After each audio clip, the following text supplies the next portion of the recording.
de notre Seigneur. Jamais il sera,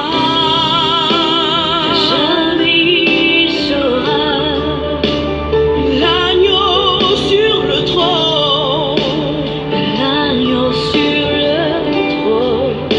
Je fléchis les genoux, je fléchis les genoux pour t'adorer toi seul.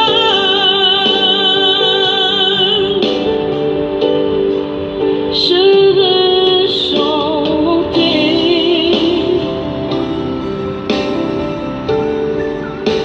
la gloire du ressuscité, l'agneau immolé,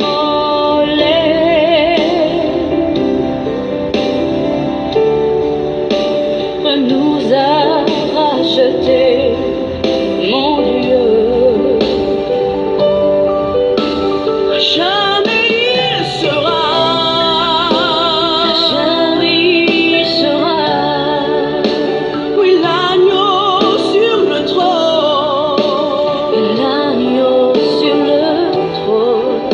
Je fléchis les genoux, je fléchis les genoux pour t'adorer toi seul.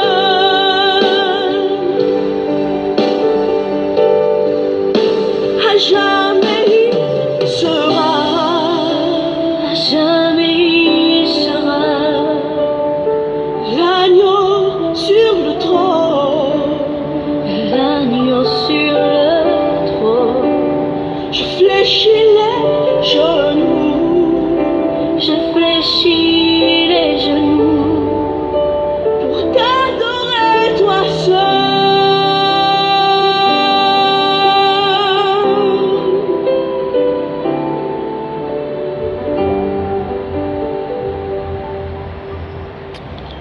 Haleluya, miarabantsika rehetra amin'ny anaran'i Jesosy Kristy Tompo velona avy Nazareta.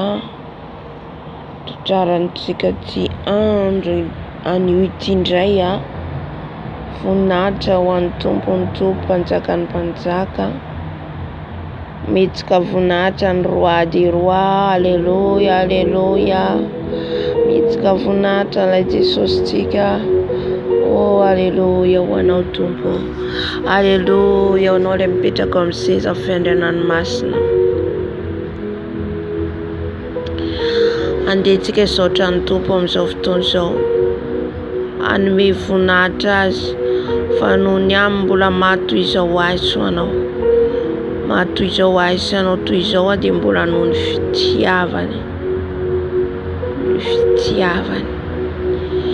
satria maro ny efa nodimandry, maro ny efa niala amin'ity tany ity.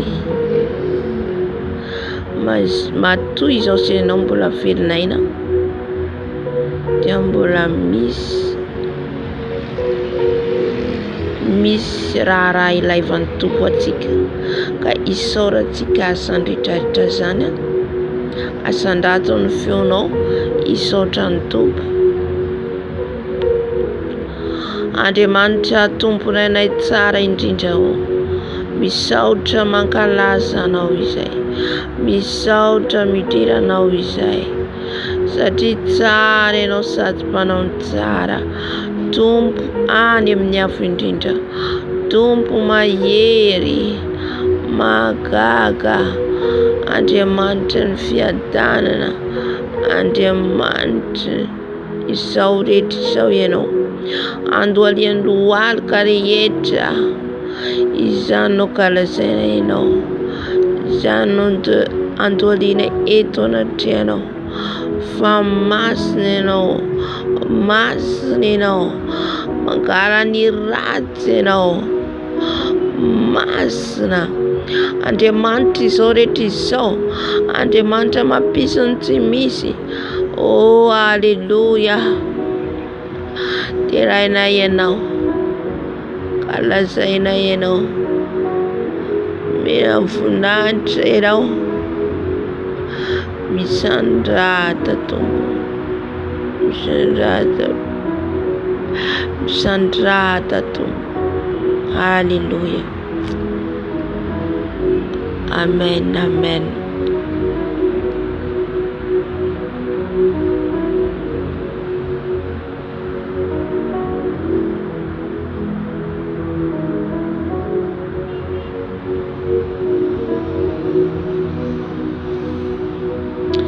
Ankehitriny-tsika dia andeha hibebaka hifona amin'izay rehetra nataontsika tsy nifanaraka amin'ny Tompo tamin'ity androandroany ity.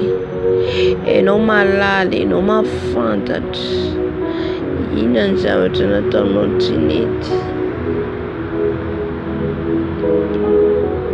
Hibebaka antsika, fantaro tsara hoe inona no nampisaraka anao tamin'ny Tompo tamin'ity androandroany ity, satria tsika dia olombelona mpanota. Ny fanahy masina ry havana dia mibitsika amintsika raha tafalatraka amin'ny fahotanantsika, tsy amin'ny herintsika.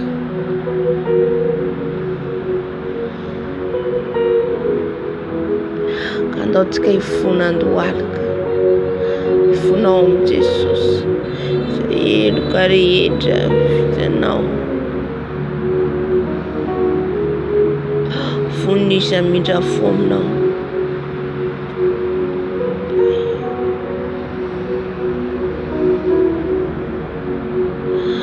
Oh, haleluya. Ndreto izay manantona anao amin'izao alina izao Tompo rainay eo, mbola hifona hibebaka eto anaty ianao andohalika mandoana ny seza fiandriananao. Mifona Tompo, ny amin'ny fihetsika, ny amin'ny fitondran-tena, ny amin'ny fombafomba rehetra izay nataonay ka nampisaraka anay aminao. Hifonanay eto anaty ianao Jesosy. Mifony izay eto anaty ianao, mifony izay Jesosy, ny amin'ny teny rehetra nalaoko ny vavanay. Fona Jesosy, ny amin'izay sabatra. Fona Jesosy, ny amin'ny teny nalaoko ny vavanay mitondra sabatra. Fonanay eto anaty ianao Jesosy.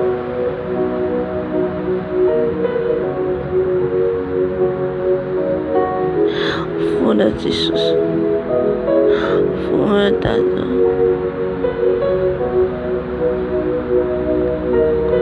fona eto anaty ianao Tata, ny amin'ny jereny masoko.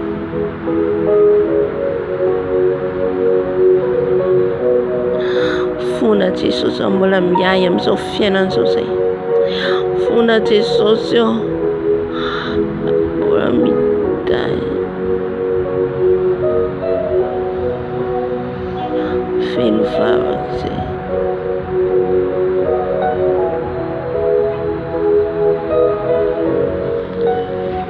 Fona Jesosy, ny amin'ny teny rehetra nalaoko ny vavako. Fona amin'ny fisaintsainako, fona amin'ny fiteniko. Fona Jesosy eo amin'ny teniko, fona ny amin'ny mavesatra rehetra nandalao.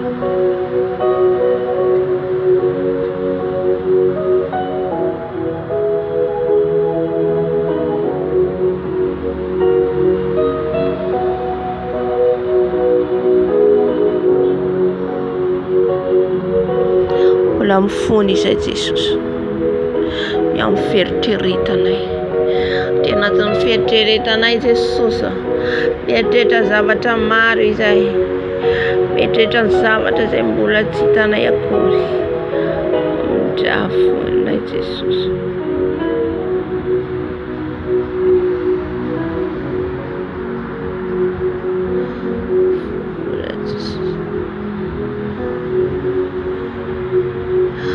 Fona Jesosy,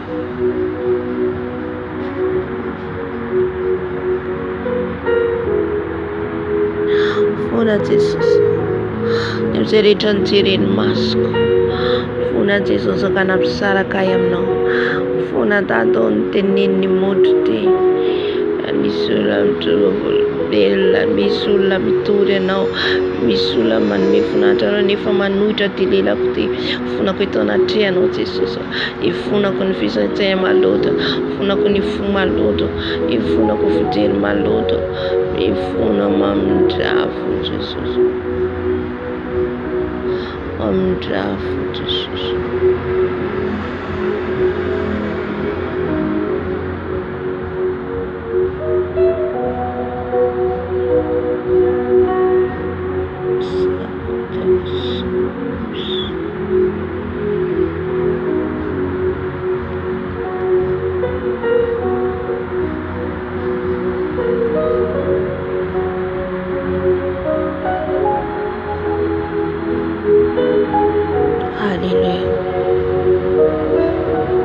Haleluya.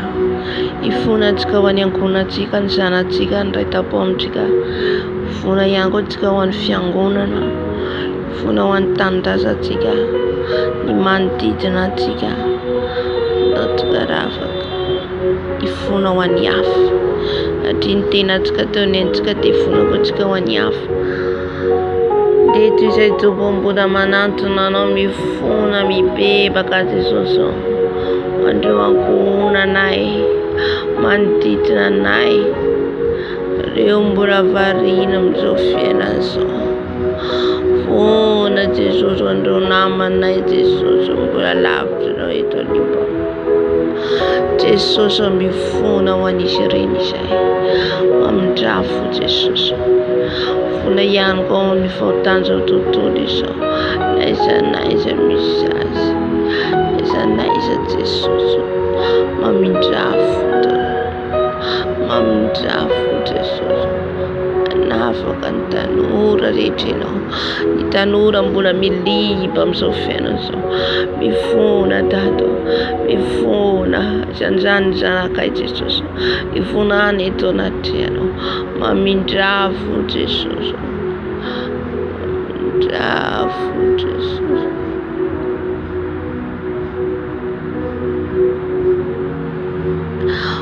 Fona Jesosy. Fona izay Jesosy.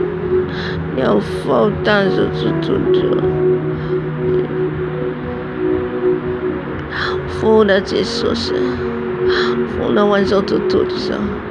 Fona ho any manodidina anay. Ndao tsy mahalala anao. Fona malagasy aminao.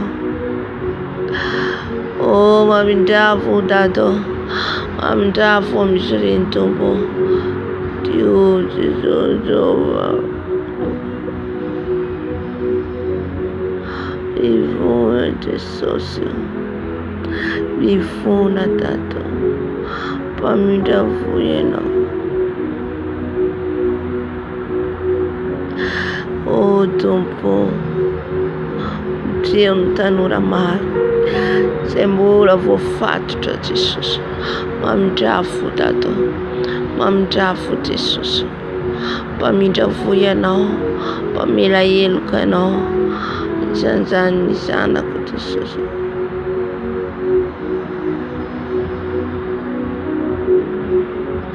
Raisiny vivonana entinay Jesosy. Raisiny vivonana entinay Jesosy amin'izao alina izao.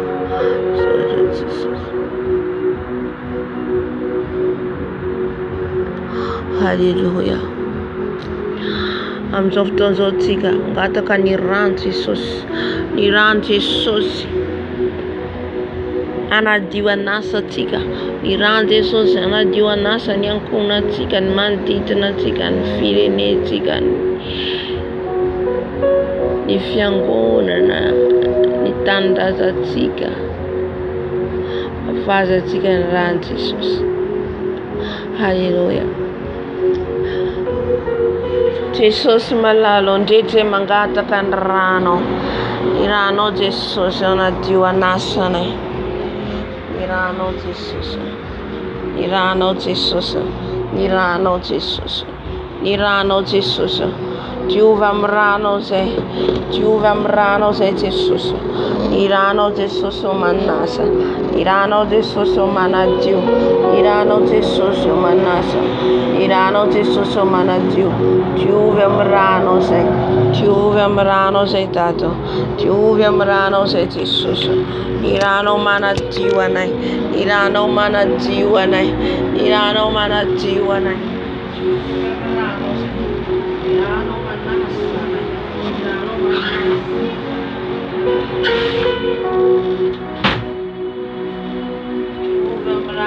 Jesus, ny ranao manadio anay, ny ranao manasa anay. Diovy izay ho afa-keloka, diovy izay ho afa-pahotana, diovy izay ho afaka amin'ny tsy fahamarinana rehetra. Diovy amin'ny ranao a Jesosy, ny ranao manafaka, ny ranao manadio, ny ranao Jesosy, ilay ranao tao Kalvary, ilay ranao tao Kalvary, manadio manasa, manadio manasa, manadio manasa, manomboka any amin'ny roa katrany amin'ny faladio. Ny ranao Jesosy, ny ranao manasa, ny ranao manasa, ny ranao manadio. Diovy amin'ny rano, diovy amin'ny rano, diovy amin'ny rano. Lay rano zanak'ondry, lay rano zanak'ondry, lay rano zanak'ondry, lay rano zanak'ondry, lay rano zanak'ondry. Diovy amin'ny rano zay Jesosy, diovy amin'ny rano zay Jesosy. Ny ranao manasa anay, ny ranao manadio anay. Diovy izay ho afa-keloka, diovy izay ho afa-pahotana, ho afaka amin'ny tsy fahamarinana rehetra, ho afaka amin'ny tsy fahamarinana rehetra. Ankehitriny Jesosy, ny ranao Jesosy dia hanadio ny ankohonako, ny ranao Jesosy afafiko any amin'ny zanako, ray tapo amiko, ireo ray aman-dreniko, ny ranao afafy any amin'ny fiangonana, ny ranao afafy any amin'ny fireneko, ny ranao afafy Jesosy manerana izao tontolo izao, satria ny ranao Jesosy anavotanao anay. Afafy ihany koa ny ranao Jesosy ny toerana misy anay tsirairay avy. Ko ankehitriny Jesosy dia afafiko amin'izao toerana izao ny ranao, afafiko amin'izao toerana izao ny ranao, ny rano zanak'ondry, ny rano zanak'ondry, afafiko amin'izao trano izao ny ranao Jesosy, ny ranao Jesosy, ny ranao Jesosy, ny rano Jesosy, ny rano Jesosy. Afafy any amin'ny toilette, any amin'ny chambre, any amin'ny cuisine, ny ranao afafy, ny ranao afafy, ny ranao Jesosy afafy amin'izao toerana izao. Afafy ato ny ranao Jesosy, afafy ato ny ranao Jesosy. Alleluia.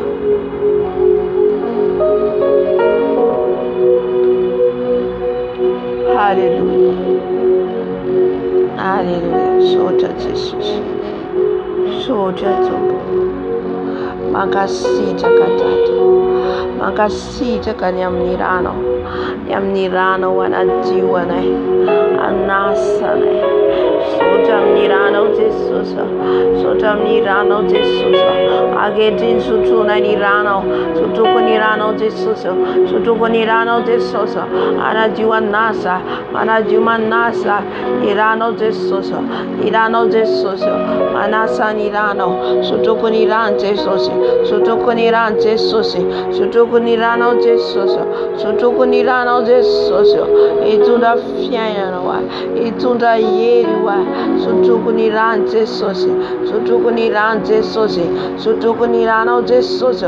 Mikoriana amin'izao fotoana izao aty anatiko, ny amin'ny tendako, ny anatin'ny foko. Sotroko ny rano Jesosy, sotroko ny rano Jesosy. Manadio ny anatiko rehetrarehetra ny ranao Jesosy, ny ranao mahery Jesosy.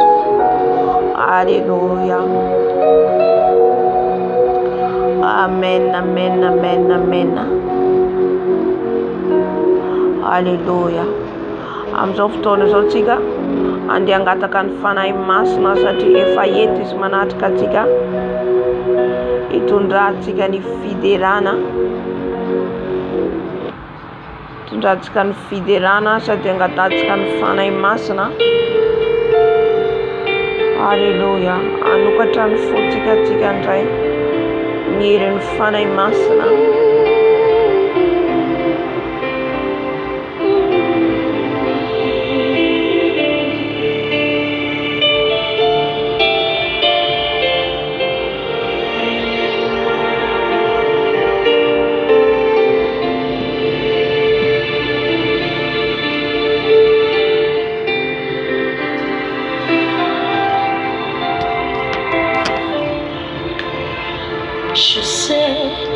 tu es là, Saint-Esprit.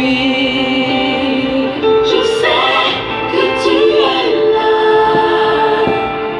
Je sais que tu es là, Saint-Esprit. Je sais que tu es là. Je sais que tu es là, agneau de Dieu. Je sais que tu es là. Je sais que tu es là, ami fidèle. Je sais que tu es là. Mon âme te bénit. Mon âme te bénit. Mon âme te bénit. Mon âme te bénit. Mon âme te bénit. Je sais, car je sais que tu es là. Mon âme te bénit. Mon âme te bénit. Mon âme te bénit. Mon âme te bénit. Mon âme te bénit. Je sais, car je sais que tu es là.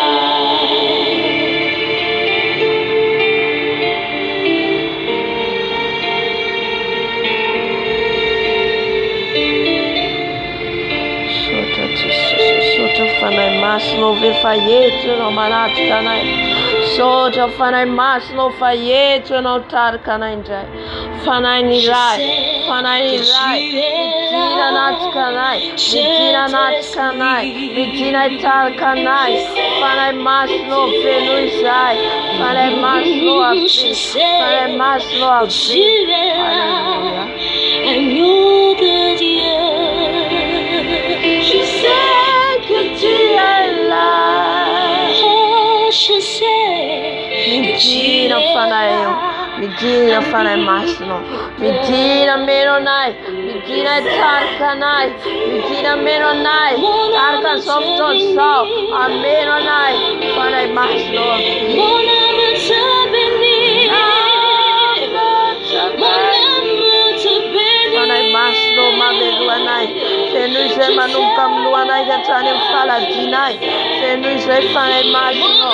Fenuise fanai masno, ogeno natka softo sao, ogeno tarka softo sao, avi fanai masno, avi fanai masno, avi amenai, manukam luagatane faladino, ogeno tarka softo sao, yanore lugatane mas pananai, yanore tarka nai, fanai masno, avi dado, avi fanai masno, futona nozo, oka nyafno iruchakedu, midina fanai masno, midina fanai masno, midina fanai masno, yabash, ora bababash, ora bababababa, car je sais que tu es là. Soja masno, akashite kafane masno, soja fane masno fanatiano, soja fane masno fayeto no mambeno nai, fenuise fane masno, stakandira na ni fuana, fane masno afi, fane masno midina, fema babash. Midina melonai, midina melonai, fenuise fane masno, fenuise fane masno, yelona melonai, yosho melonai, midina fane masno, midina fane masno, midina fane masno, baba shekara baba, midina fane masno, midina tarka zoftozo, midina tarka zoftozo, invenosai, manukam luanai, atane faratinai. Oh, soja fanai masno, soja fanai masno, fe fayeto no mameno nai, e fayeto no meno nai, fe nuise nyafno nier no, tina fanai masno. Alléluia.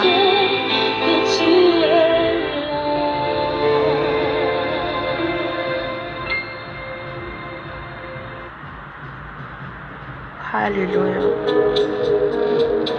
Taufidirana tika. Oh, haleluya.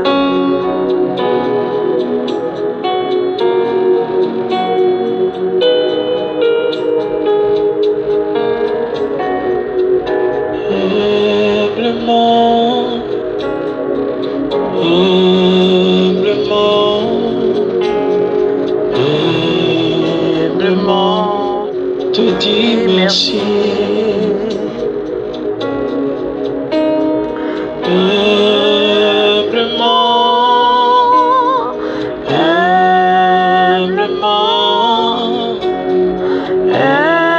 Humblement, te dis merci. Je viens humblement,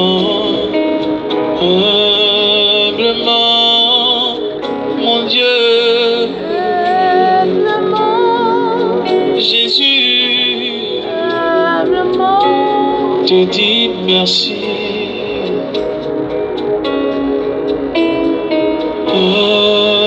Humblement, je viens humblement,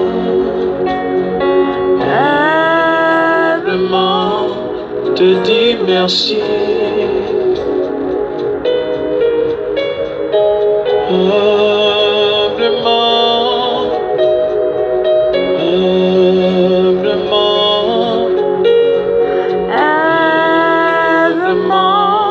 Te dis merci. Je viens humblement, Yahweh, Jésus, te dis merci.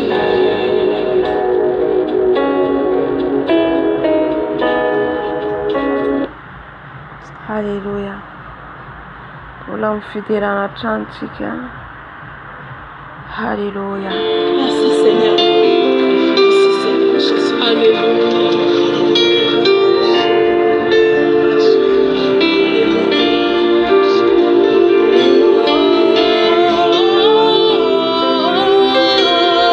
Je crie à toi.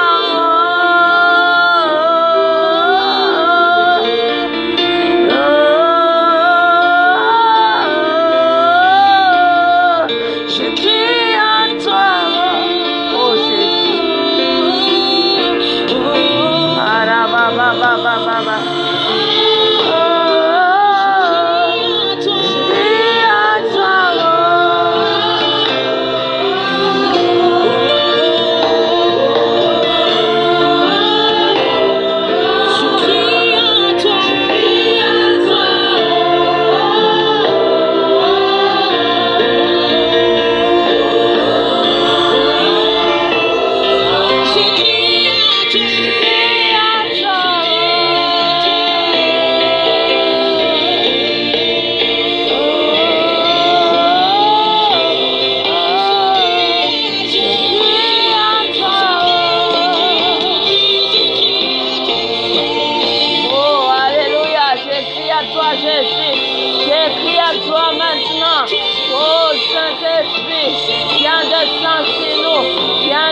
va crier à Jésus.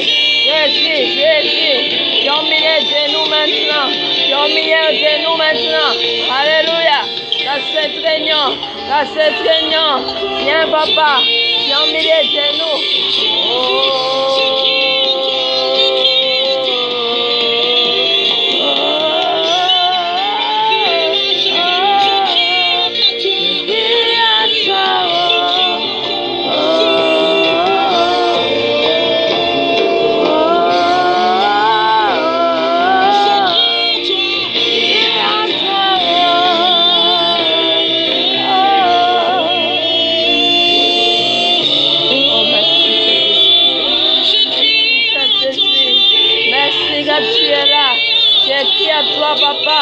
J'écris à toi, papa.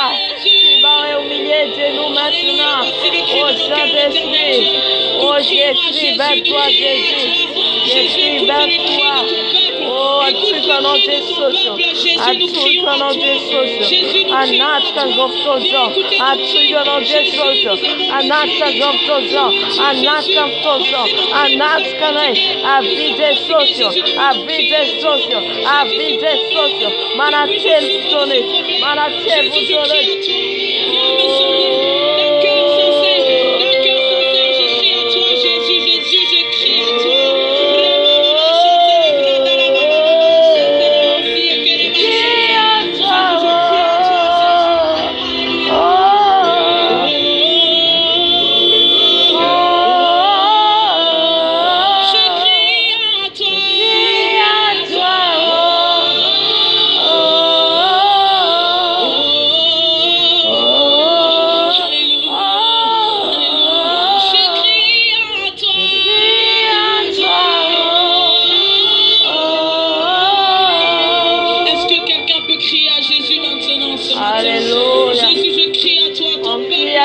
Jésus, on crie à toi, Seigneur, que tu sois au milieu de nous, papa, que tu sois au milieu de nous, Jésus. Ouvre nos cœurs, papa, ouvre nos cœurs, papa, ouvre nos yeux, papa, qui est au milieu de nous, Seigneur Jésus, qui est au milieu de nous, papa. On crie vers toi, on va crier à toi, Jésus, on va crier à toi, on va crier à toi. Oh, alléluia, alléluia. Nous soif de toi, papa. Nous soif de toi, papa. Nous soif de toi, Seigneur. Nous soif de nous, papa. Nous soif de toi, papa. Nous soif de toi, papa. Je crie après toi, Yahweh. Nous venons crier après toi. Alléluia. Je suis disposé à soif. Je suis disposé à soif que ton onction descende sur moi. Je suis disposé, à soif que ton onction descende sur moi. Je suis disposé.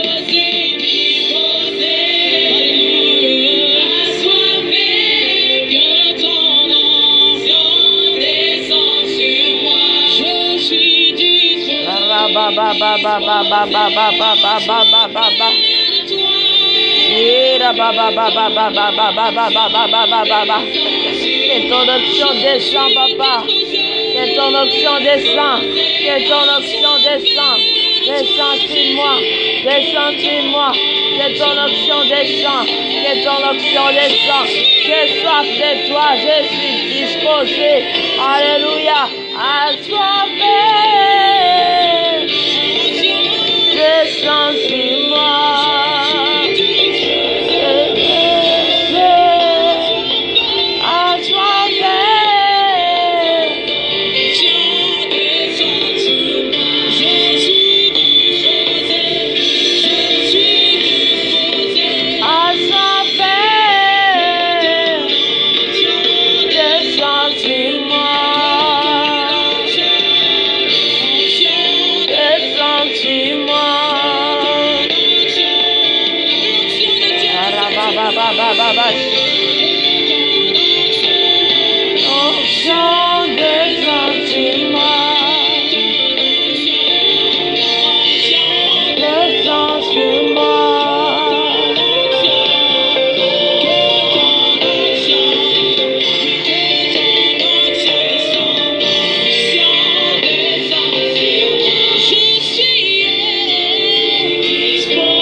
sur moi. Je suis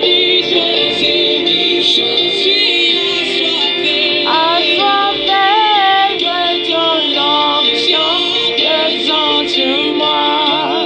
L'onction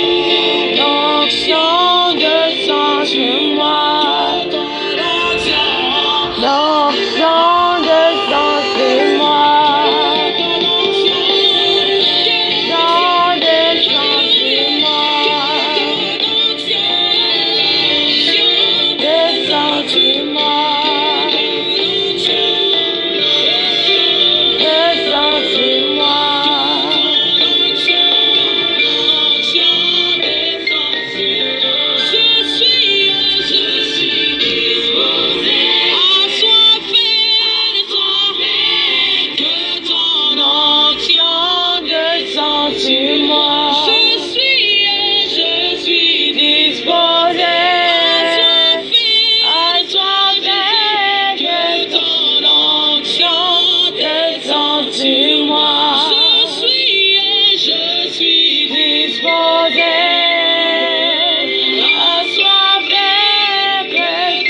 L'onction descend sur moi. Alléluia. Narakairana kaitika. Emitafito wafu.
Ashandatu jesostika pepa yetu manakatika yetu nzofutosho. Haleluya. O jesosho manatiana tatu. Haleluya.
Wanemle panjaka ni panjaka. Asandaki.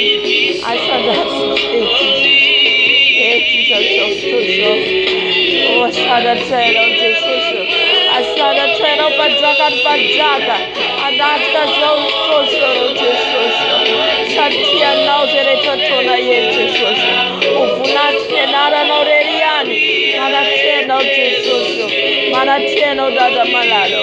Manateno. Kastan fongokano. Misoja tubo. Misoja Jesus. Ufefayetero. Nifunato nisiewetu. Hallelujah.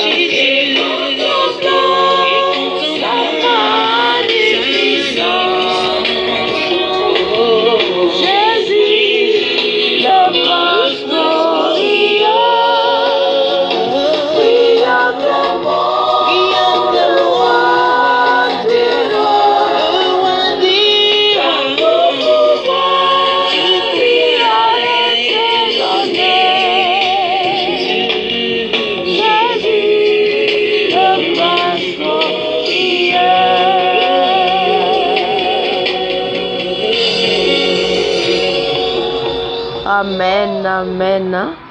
Saotra ny tompo lehibe tsika amin'izay fanatrihan'izay a. Saotra azy tsika ny amin'ny vavaka tapany voalohany taontsika teo a. Hatramin'ny fijoroa volombelona tsika. Dia ho raisiko a. Satria ny tapany omaly raisiko kely a. Dia tohizantsika amin'ilay manaraka. Amen. Dia zany tsabako tary amin'ny fanahy masina. Alléluia. Dia manasa antsika eno tsara hatramin'ny farany tompoko. Après m'avoir présenté aux éléments, à la nature, à l'eau, à tous les éléments, mes frères, la nuit qui a suivi, j'ai dormi paisiblement. Sur 3 nuits, j'ai dormi paisiblement. Et j'entendais les sorciers là qui disaient Entendre ce Dieu te plaît.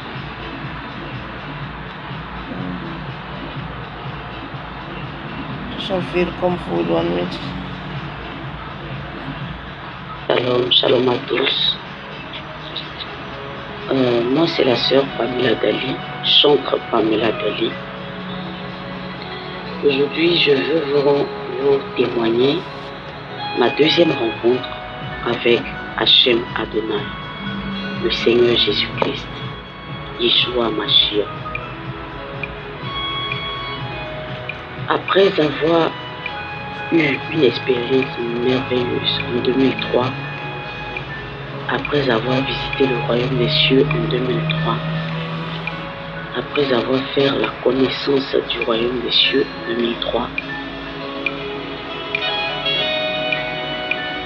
les années qui ont suivi, j'ai été très tourmenté, persécuté.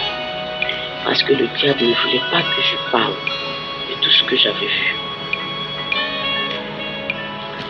Et après avoir visité le royaume des cieux, quand je suis revenu, la première année, ça allait. La deuxième année, ça a commencé à ne plus aller chez moi. De 2003 jusqu'à 2011,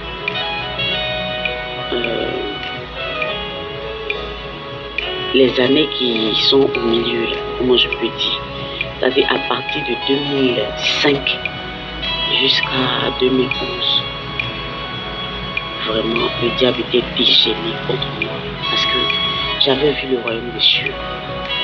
Le Seigneur s'était révélé à moi. Donc le diable était déchaîné contre moi. Et je tenais le coup.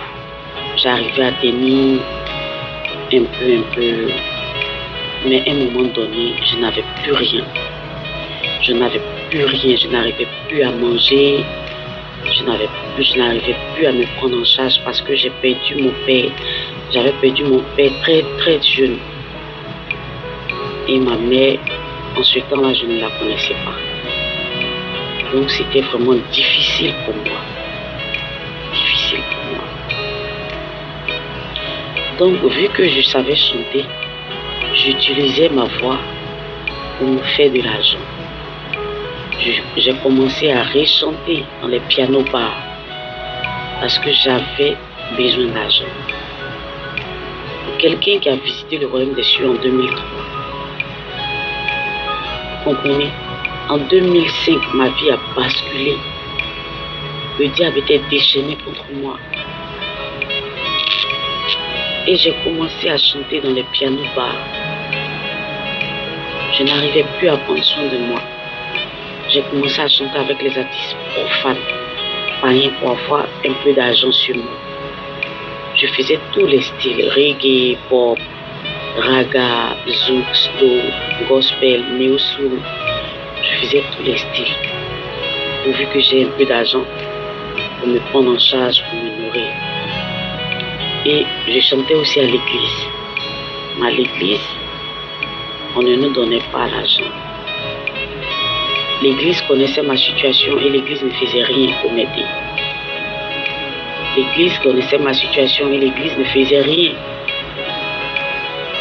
Donc je me suis lancé dans ce qu'on appelle le world, la musique mondaine. J'ai accompagné pas mal d'artistes ivoiriens. Vous comprenez? Et là, en 2011, je chantais toujours dans les pianos bars, tout et tout. Et en 2011, il y a eu ce qu'on appelle la crise post-électorale. La crise de 2011, que tout le monde connaît en Côte d'Ivoire. La guerre avait commencé comme ça en Côte d'Ivoire. Et là, j'avais un fiancé. En 2011, j'étais fiancé à un Libérien. Le Libérien m'aimait bien et moi aussi. Voilà, donc un jour je me suis déplacée, je suis venue rendre visite à sa famille. Et c'est ce même lundi-là que la guerre a commencé en Côte d'Ivoire. Donc du coup, je ne pouvais plus retourner chez moi, à Yopougon. Je suis restée avec mon fiancé et sa maman, qui sont libériens. Et la Côte d'Ivoire avait commencé à être attaquée par des bon, on ne savait pas ce qui se passait, mais il y avait une guerre pas possible. Et là, on ne pouvait plus sortir des maisons. Chacun était chez lui. J'étais obligée de rester là-bas, chez eux. Je suis restée pendant un bon moment. Et la guerre ne cessait de croître. Et là, une nuit, il y a un homme qui est venu frapper à la porte, qui est venu parler à au fiancé, à mon fiancé et à sa mère du moins, en leur disant de quitter la maison parce qu'ils sont libériens et que la guerre de la Côte d'Ivoire, les Libériens étaient impliqués dans cette guerre. Donc, il fallait qu'eux ils quittent la maison parce que la maison était ciblée. Voilà. Qu'à partir de 22h, ils allaient venir les déloger pour les tuer parce qu'ils sont libérés. Donc, du coup, la première idée qu'elle a eue, la mère de mon fiancé, c'est de courir pour aller au siège de HCR, le carrefour des camps ou de plateaux. C'est comme ça, nous avons pris ce que nous pouvons prendre, nous avons tout laissé dans la maison. Et à 22h, nous nous sommes cachés dans les balles, dans les tirs, et nous sommes allés au siège de HCR. Dès que nous sommes allés au siège de l'HCR, nous avons appris que derrière nous, la maison où nous étions avait été pillée parce qu'on les recherchait, parce que c'était des Libériens. Oui, les Libériens étaient impliqués dans cette guerre-là aussi, les Angolais, on aurait appris. Donc, vu qu'ils sont Libériens, eux n'avaient rien à voir avec cette guerre-là, mais bon. Nous avons quitté et nous sommes arrivés au siège de HCR. Quand nous sommes arrivés au siège de HCR, nous n'étions pas les seuls étrangers à être là-bas. Il y avait beaucoup de Libériens là-bas. Il y avait beaucoup de Angolais. Il y avait beaucoup de Libériens en tout cas. Et le HCR, qui est le UN, qui protège les réfugiés, on dit comme ça que Abidjan est attaqué. C'est dans les tirs que vous êtes venus ici. Ce qu'on va faire, on va vous prendre et vous envoyer dans un coin où il y a moins de guerre. moins de tirs. Et le coin qu'ils ont choisi pour nous, que UNHCR a choisi, c'était San Pedro. Mes frères, mes soeurs, je ne savais pas que j'allais vivre une épreuve pas possible à San Pedro. Je ne pouvais pas faire demi-tour parce que c'était en pleine guerre. Je ne pouvais pas aller chez mes parents à Yopougon. Donc j'ai continué à San Pedro avec mon fiancé et sa mère. Et tous les Libériens, tous les étrangers, tous les réfugiés qui étaient sous la protection du HCR. Ils nous ont pris, ils nous ont envoyés à San Pedro. Arrivés à San Pedro, ils nous ont envoyés au fin fond de la brousse. Le HCR a nettoyé la brousse et ils ont fait des tentes avec les bâches. Au-dessus, c'est écrit UN. Et là, j'étais là-bas.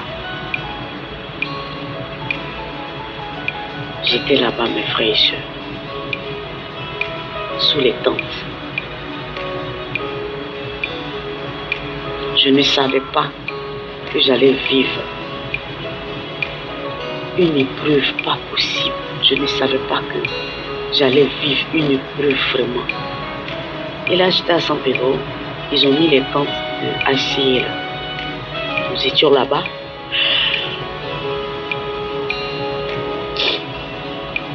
Pour manger, c'était difficile.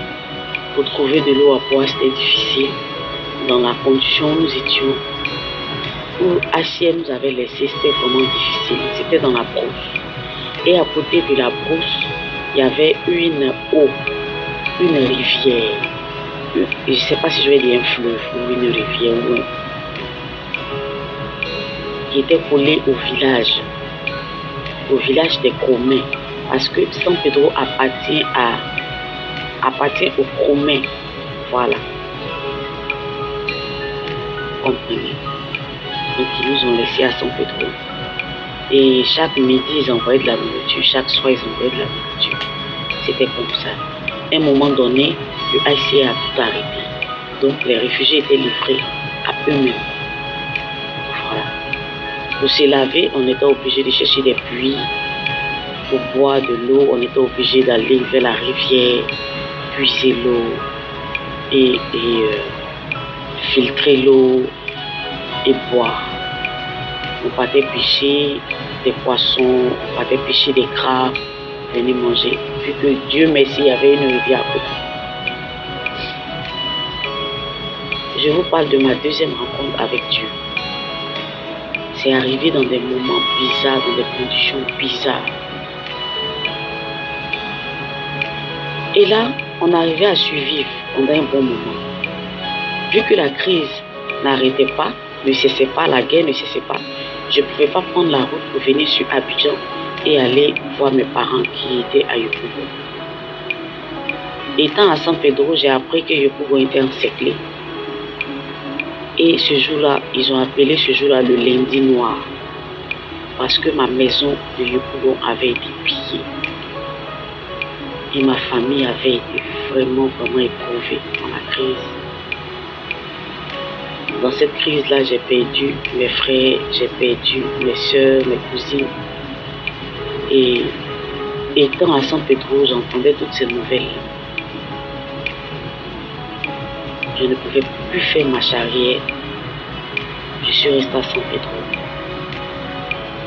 J'étais chrétienne, oui, donc je faisais attention.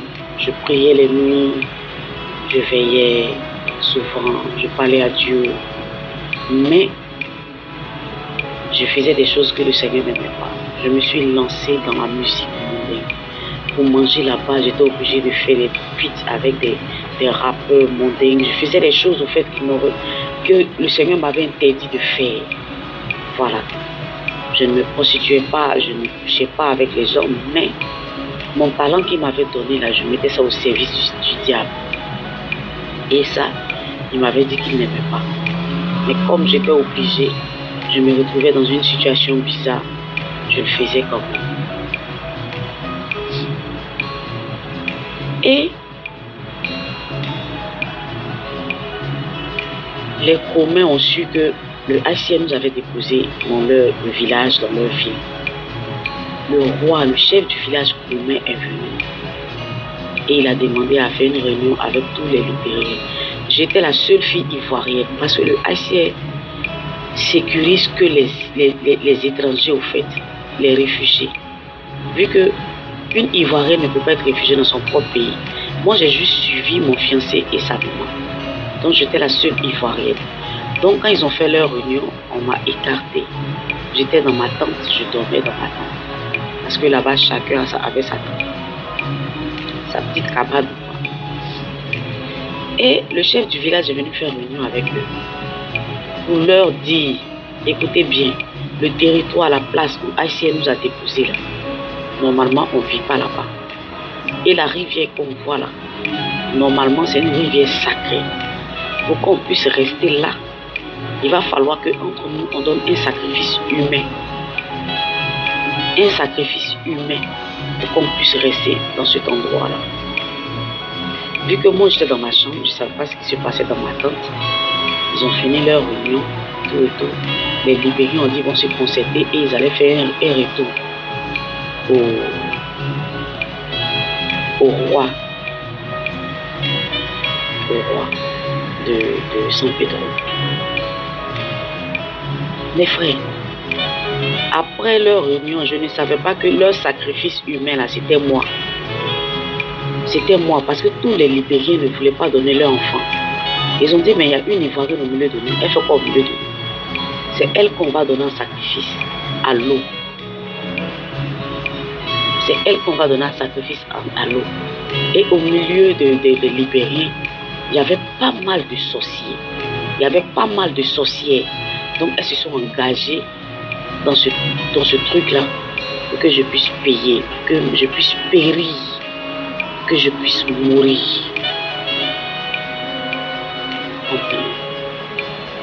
Je vous parle de ma deuxième rencontre avec Dieu. Comment je suis morte et je suis allée au ciel. C'est de ma deuxième rencontre que je suis en train de parler. Et là, ils avaient caché ça à mon fiancé. Ils avaient caché ça à la maman de mon fiancé. C'est-à-dire après, quand eux les libérés ont fait encore un clan, ils ont fait encore une petite réunion où ils n'ont pas invité mon fiancé et ils n'ont pas invité sa maman. C'est là qu'ils ont décidé de moi me vendre, moi me livrer à l'eau. Donc ils ont utilisé tous les moyens qu'ils pouvaient utiliser pour m'avoir. Tous les sorciers du camp se sont alliés aux sorciers de San Pedro, de la ville, du village, pour que ça puisse être une réussite, que moi on puisse me livrer à l'eau, que je puisse mourir. Le lendemain, j'entends dans mon esprit, c'est là que Hachem Adonai est venu à moi. Dans mon péché, il est venu à moi. J'ai entendu sa voix parce que je reconnais sa voix, je le connais. Il m'a dit, papa. J'ai dit, oui, papa. Il me dit, prépare-toi, tu vas connaître la mort, mais tu ne mourras pas. Pam, prépare-toi, tu vas connaître la mort, mais tu ne mourras pas. J'ai commencé à paniquer parce que quand papa dit ça, quand Yeshua dit ça, c'est que ça arrivera. Ça va venir, certainement. J'ai commencé à paniquer. J'ai dit, papa, sauve-moi. Qu'est-ce qui se passe encore, papa? Qu'est-ce qui est en train d'être comploté contre moi? Papa, sauve-moi. Papa, qu'est-ce qui se passe? Papa, j'ai peur. Il dit, papa, sois forte. Tu vas connaître la mort, mais tu ne mourras pas.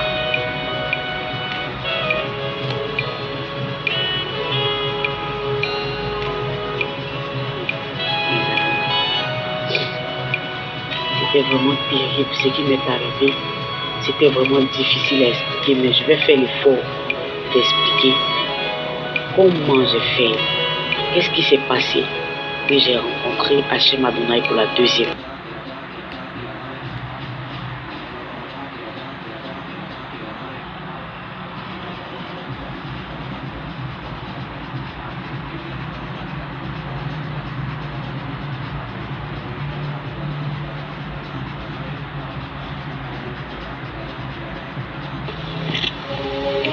Donc ils ont utilisé tous les moyens qu'ils pouvaient pour m'avoir. Mes frères, j'ai commencé à faire des séries de rêves, de mauvais rêves. J'ai commencé à faire des séries de mauvais rêves. Je ne me sentais plus. Je ne savais pas ce qui se passait. Je ne savais pas vers qui tourner. J'ai eu un premier songe, où dans le songe, j'ai vu des bœufs. Et ces bœufs-là avaient des visages humains, de femmes. Et ces bœufs-là venaient me percuter dans le ventre. Ces bœufs-là me poursuivaient en rêve. Je ne comprenais plus mes rêves. Je ne comprenais plus ce qui se passait. Le jour suivant, j'ai eu un autre songe où j'étais dans un trou où il y avait beaucoup d'eau sale. Beaucoup d'eau sale qui m'emportait, eau usée. Et les gens, et les libérés qui étaient là, les réfugiés qui étaient là ne pouvaient pas me sauver. J'étais dans un trou. Je partais avec l'eau sale. Je n'arrivais pas à comprendre mes rêves. Et chaque nuit, quand je me couche, c'est comme si je sentais mes pieds se glacer. Mes pieds devenaient glacés. Mes pieds devenaient raides, glacés. Je perdais la vie. Je perdais la vie. Et je crie, Jésus, sauve-moi. Jésus, sauve-moi. Jésus, sauve-moi. Et cette sensation-là disparaissait. À chaque fois que je voulais me reposer, ça revenait. À chaque fois que je voulais me reposer, ça revenait. Et j'ai appelé la mère de mon ex-fiancé, je l'ai appelée, j'ai dit à maman, ça ne va pas. Je fais des séries de rêves, je ne comprends pas. Je n'arrive pas à me retrouver. Mes frères, quand tu es spirituellement atteint, je ne sais plus où tu as mal. Je savais qu'ils avaient capturé mon âme. Je ne savais plus où j'avais mal, mais je ne vivais plus. C'est comme si mon esprit avait été pris. Et je marchais comme ça, simplement dans le vide. Je marchais comme ça dans le vide. J'ai fait encore un autre songe, où dans le songe, je me suis retrouvée dans une marmite. Et la marmite était au feu. La marmite était au feu. Autour de moi, il y avait beaucoup de sorciers, beaucoup de confréries de sorciers et de sorciers qui étaient en train de rire. Et j'étais dans la marmite. J'étais dans la marmite. Ils ont coupé mes membres, ils ont coupé ma tête, ils ont coupé mes bras. Mais malgré ça, je continuais à respirer. Je continuais de respirer. Je disais dans mon cœur, puisque je ne pouvais pas parler, je disais dans mon cœur, Seigneur, aide-moi. Seigneur, aide-moi. Qu'est-ce qui se passe? Je ne pouvais pas m'échapper. J'étais dans une marmite et je voyais tous les sorciers autour de moi. Tous les sorciers qui se réjouissaient parce qu'ils avaient atteint mon âme. Et malgré ça, le Seigneur permettait que je me retrouve. Matin, j'arrive à me lever. Matin, j'arrivais à me réveiller, me lever. J'appelle encore la mère de mon ex-fiancé en lui disant à mamie, voici les rêves que je fais. Mamie, voici les rêves que je fais. Je ne me retrouve pas. Je ne sais pas ce qui se passe. Elle n'allait pas me bien. Une fois allée, elle a pris la Bible. Elle a prié avec la parole de Dieu. Quand elle a fini de prier, elle a pris de l'eau, elle a lavé ma tête. Elle a lavé ma tête avec de l'eau. Quand elle a fini ce geste-là, elle a récité un verset de la Bible. Je crois que c'est le psaume 35. Elle a récité le psaume 35 et elle m'a dit, Pam, le Seigneur Jésus va te défendre. Le Seigneur Jésus va te défendre. Elle ne savait pas ce qui s'est passé parce que la réunion là, ils ne l'ont pas avisé, ils ne l'ont pas dit qu'il y avait réunion me concernant. Voilà, elle ne savait pas ce qui se passait. Et là, je priais. Je priais. Une fois que je restais seule, je me mettais à prier parce que je ne comprenais pas ce qui se passait. Et personne ne m'avait encore dit que les libérés avaient fait une réunion où on devait donner quelqu'un dans l'eau, tout ça. Personne ne m'avait parlé de ça. J'étais restée comme ça. Et je ne comprenais pas ce qui se passait. Je faisais que des séries de rêves. Et quand je me réveillais le lendemain, je les entendais dire, mais celle-là on l'a tuée, celle-là on l'a détruite, on l'a mis dans la casserole, on a fait bruit. Normalement elle est censée ne plus marcher, elle est détruite. Mais comment ça se fait qu'elle arrive à marcher? Comment ça se fait que c'est un debout le lendemain matin? La nuit, on verra ce qu'elle va faire encore. Et quand les soirs arrivaient, dans mes songes, dans mes différents songes, je me suis retrouvée à un carrefour Et il y avait quelqu'un entre les sorciers qui avait un fusil. Et il m'a fusillé en pleine tête. Quand il m'a fusillé en pleine tête, j'ai ressenti la douleur quand je me suis réveillée. J'ai commencé à paniquer. J'ai dit, Jésus, sauve-moi. Jésus, aide-moi. Jésus, sauve-moi. Jésus, qu'est-ce qui se passe? Je n'arrive plus à comprendre. Jésus, sauve-moi. Et j'ai entendu la voix de Dieu qui m'a dit, femme, sois forte. Femme, sois forte. Tu vas connaître la mort, mais tu ne mourras pas. Femme, sois forte. Tu vas connaître la mort, mais tu ne mourras pas. Et j'ai dit, Seigneur Jésus, sauve-moi. Aide-moi. Tu as tellement dit des choses sur ma vie. Et quand je vois ce qui m'arrive ici, c'est comme si c'est fini pour moi, Seigneur. C'est comme si c'est la fin pour moi. Aide-moi. Je priais toujours avec le psaume 35. Je disais au Seigneur Jésus de me défendre. Je priais toujours avec le psaume 35. Parce que c'est ce qui me venait à l'esprit.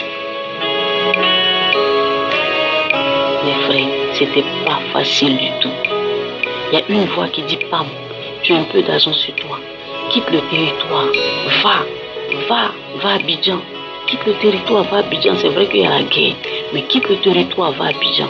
Et il y a une voix qui me dit, la voix du Saint-Esprit me dit, Pam, reste. Tu vas voir ma gloire. Reste. Tu vas voir ma gloire. Reste. Tu vas voir ma gloire. De toutes les façons, même si tu pars, tu vas rester en route parce qu'ils ont ton âme. Donc si tu veux expérimenter ma gloire, reste. Ce combat-là, je suis avec toi. Je serai avec toi. Mes frères, quand j'ai entendu la voix du Saint-Esprit, je suis resté. Il m'a dit, Pam, rentre dans la chambre. Je suis rentré dans ma tente, j'ai fermé ma tente. Il m'a dit, Pam, déshabille-toi. Je me suis déshabillé, j'ai pris du sel, j'ai formé un cercle. Ce que le Saint-Esprit me mettait à cœur, c'est ce que je faisais. J'ai formé un cercle et je me suis déshabillé, je me suis mise dans le cercle. J'ai dit, Seigneur Jésus, je me cache là où on ne peut m'atteindre. Je me cache en toi, Seigneur. Je cache mon âme en toi, Papa. Là où les sorciers ne peuvent m'atteindre. Et cette nuit-là, j'ai bien dormi. Après avoir posé cette action-là, j'ai bien dormi parce que spirituellement, ils étaient venus encore me combattre. Ils sont venus autour de ma tente comme des chiens qui rôdaient. Et ils voulaient me détruire. Mais ils n'arrivaient pas à me détruire parce que ils avaient mon âme. Et en un clin d'œil, quand j'ai fait cette prière-là, cette action prophétique-là, ils avaient perdu mon âme à nouveau. Donc ils sont revenus autour de ma tente en me cherchant encore. En me cherchant, ils tournaient autour. Ils disent, mais elle est passée où? J'entendais des voix. Mais elle est partie où? Elle est passée où? Elle est passée où? On ne la voit nulle part, on ne sent plus son odeur, on ne sait pas où elle est. Alors que j'avais dit au Seigneur Jésus de me cacher dans son cœur, là où on ne peut me trouver. Les nuits, je ne dormais plus. Mon sommeil était perturbé. La journée, mon âme était entre leurs mains. Je n'arrivais plus à marcher correctement. Je ne me sentais plus. Quand on dit que quelqu'un est mort vivant, là, c'était ce jour-là que j'ai compris. Quand on parle de mort vivant, tu peux être là comme ça, puis ton âme est capturée quelque part. Mon âme était capturée quelque part et j'étais là comme ça, et en train d'errer, marcher comme ça.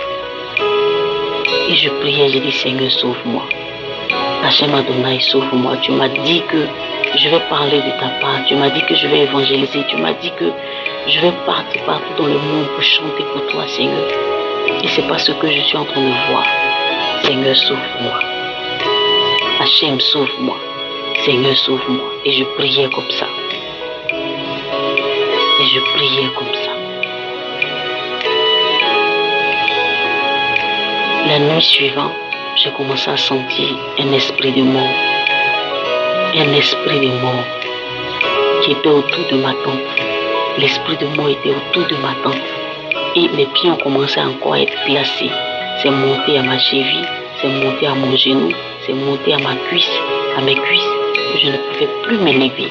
J'ai commencé à crier, Jésus, sauve-moi. Jésus, sauve-moi. Jésus, sauve-moi. Jésus, aie pitié de mon âme, sauve-moi. Et cet esprit-là a disparu. Et j'ai entendu la voix de Dieu qui me disait, si tu veux que cet esprit disparaisse pour cette nuit-là, il ne faut pas dormir. Donc dans la nuit, je faisais des va-et-vient. Parce que quand je fais des va-et-vient, je sentais que mon pied n'était plus glacé. Voilà, je commençais à transpirer. Mais une fois que je m'asseyais, je ne dormais même pas. Une fois que je m'asseyais, ça reprenait à nouveau. On voulait me tuer par force, c'est-à-dire par la force. que je sois vivante assise comme ça. Et puis d'un coup, je commence à être glacée. Mon sang arrête de circuler. J'étais menacée. J'étais menacée. Et là, je me suis approchée d'un pasteur qui est dans le camp, un pasteur libéré qui est dans le camp. Et j'ai dit au pasteur James, aide-moi. Aide-moi à prier parce que il y a des choses qui m'arrivent ces temps-ci là, je n'arrive plus à comprendre. Je sens que ma vie est menacée. Où tu me vois comme ça là, je ne sens plus mon âme. Je ne sens plus mon âme. J'ai pas d'âme. J'ai pas d'esprit. Je marche comme ça, mais je sais que je suis finie. Je suis emportée par les sorciers. Aide-moi. Soutiens-moi à prier, en prière. Il a dit d'accord, ma fille, je vais te soutenir en prière. La même nuit qu'il m'a soutenu en prière, les chiens l'ont attaqué dans son rêve. Les chiens l'ont attaqué dans son rêve et les chiens ont commencé à parler avec lui pour dire que c'est nous on combat cette fille-là, c'est nous on veut sa peau, c'est nous on veut la détruire. Si tu te mets devant nous, on va détruire ta famille, on va détruire ta vie. Le lendemain matin, tôt le matin, le pasteur venait taper à ma porte. Il m'a dit, ma fille, je ne peux plus t'aider parce que voici ce qui m'est arrivé en rêve. En prononçant même ton nom en prière, voici ce qui m'est arrivé. Donc je ne peux plus t'aider. C'est ton combat. Continue le combat. Moi je quitte. Je préserve la vie de ma famille. J'ai dit, papa, ne m'abandonne pas. Il dit, ah, ma famille, je regarde ma famille. Et il est parti. Je suis restée seule dans le combat. Même mon ex-belle-mère ne me comprenait pas. Les gens n'arrivaient pas à me comprendre. Quand on me demande où tu as mal, je ne pouvais pas dire où j'avais mal parce que c'était mon âme qui avait été saisie, mon esprit avait été saisi. Donc je n'arrivais même plus à dire où j'avais mal. Mais une chose était sûre, c'est que je n'étais plus là. Je n'étais plus là. Et je priais toujours comme je pouvais. Ce qui me venait à l'esprit, c'est ce que je faisais. Ce qui me venait à l'esprit, c'est ce que je faisais. J'ai pris des brindilles de balai, une brindille de balai, et j'ai mis ça dans la Bible où il est écrit, tu ne mourras pas, tu vivras, tu proclameras les œuvres de l'Éternel. J'ai pris, j'ai mis ça là-bas. J'ai mis, il dit, Seigneur, c'est mon âme qui est là, je mets ça dans ta parole. Préserve mon âme pour ne pas que les esprits, les sorciers puissent atteindre mon âme. Et là, ce jour-là, quand j'ai fait cette prière-là, j'ai bien dormi, les frères et sœurs. Le lendemain, je sentais un esprit d'oppression. Ils avaient lancé un esprit de folie. Donc je commençais à ressentir un esprit d'oppression. Je me sentais oppressée. Je suis assise là et je me sens oppressée. J'ai l'impression qu'il y a une foule autour de moi qui murmure dans mes oreilles comme des moucherons, comme des mouches qui font du bruit. C'était l'esprit de folie qu'ils avaient lancé pour voir ma tête. Et la personne ne voyait cette multitude-là. C'est moi seul, je voyais ces démons lutter là. Il y avait pas mal de démons lutter autour de moi qui m'amenaient au fait à me déshabiller. Les esprits de folie là, mes frères, esprits de folie là, les fous là, ils voyaient des démons lutter autour d'eux. Ils voyaient assez de démons lutter et je voyais les démons autour de moi qui me fatiguaient, qui me menaient à vouloir me déshabiller. Je me grattais de partout. Je commençais à parler seul, je délirais tout ça. Mais personne ne savait, on me regardait, on disait, elle commence à délirer, elle commence à être folle parce qu'ils avaient lancé cet esprit-là. Mais dans mon cœur, j'arrivais à quand même à prendre le dessus. Par moments, je prenais le dessus, par moments, l'esprit de folie prenait le dessus. Et je disais, Seigneur, sauve-moi. Jésus, sauve-moi. Jésus, sauve-moi. Tu ne m'as pas envoyé à San Pedro ici pour me tuer. Tu m'as pas envoyé ici pour détruire ma vie. Et j'entends, Pam, sois forte. Tu vas connaître la mort, mais tu ne mourras pas. Pam, sois forte. Tu vas connaître la mort, mais tu ne mourras pas. Mes frères, j'ai été persécuté. La nuit tombée, ils me disent encore, j'entends la voix des sorciers autour de ma tante qui dit, mais on fait tout pour la détruire, elle ne meurt pas. On fait tout. Normalement, si c'est un homme qui est normal, il y a longtemps il est mort.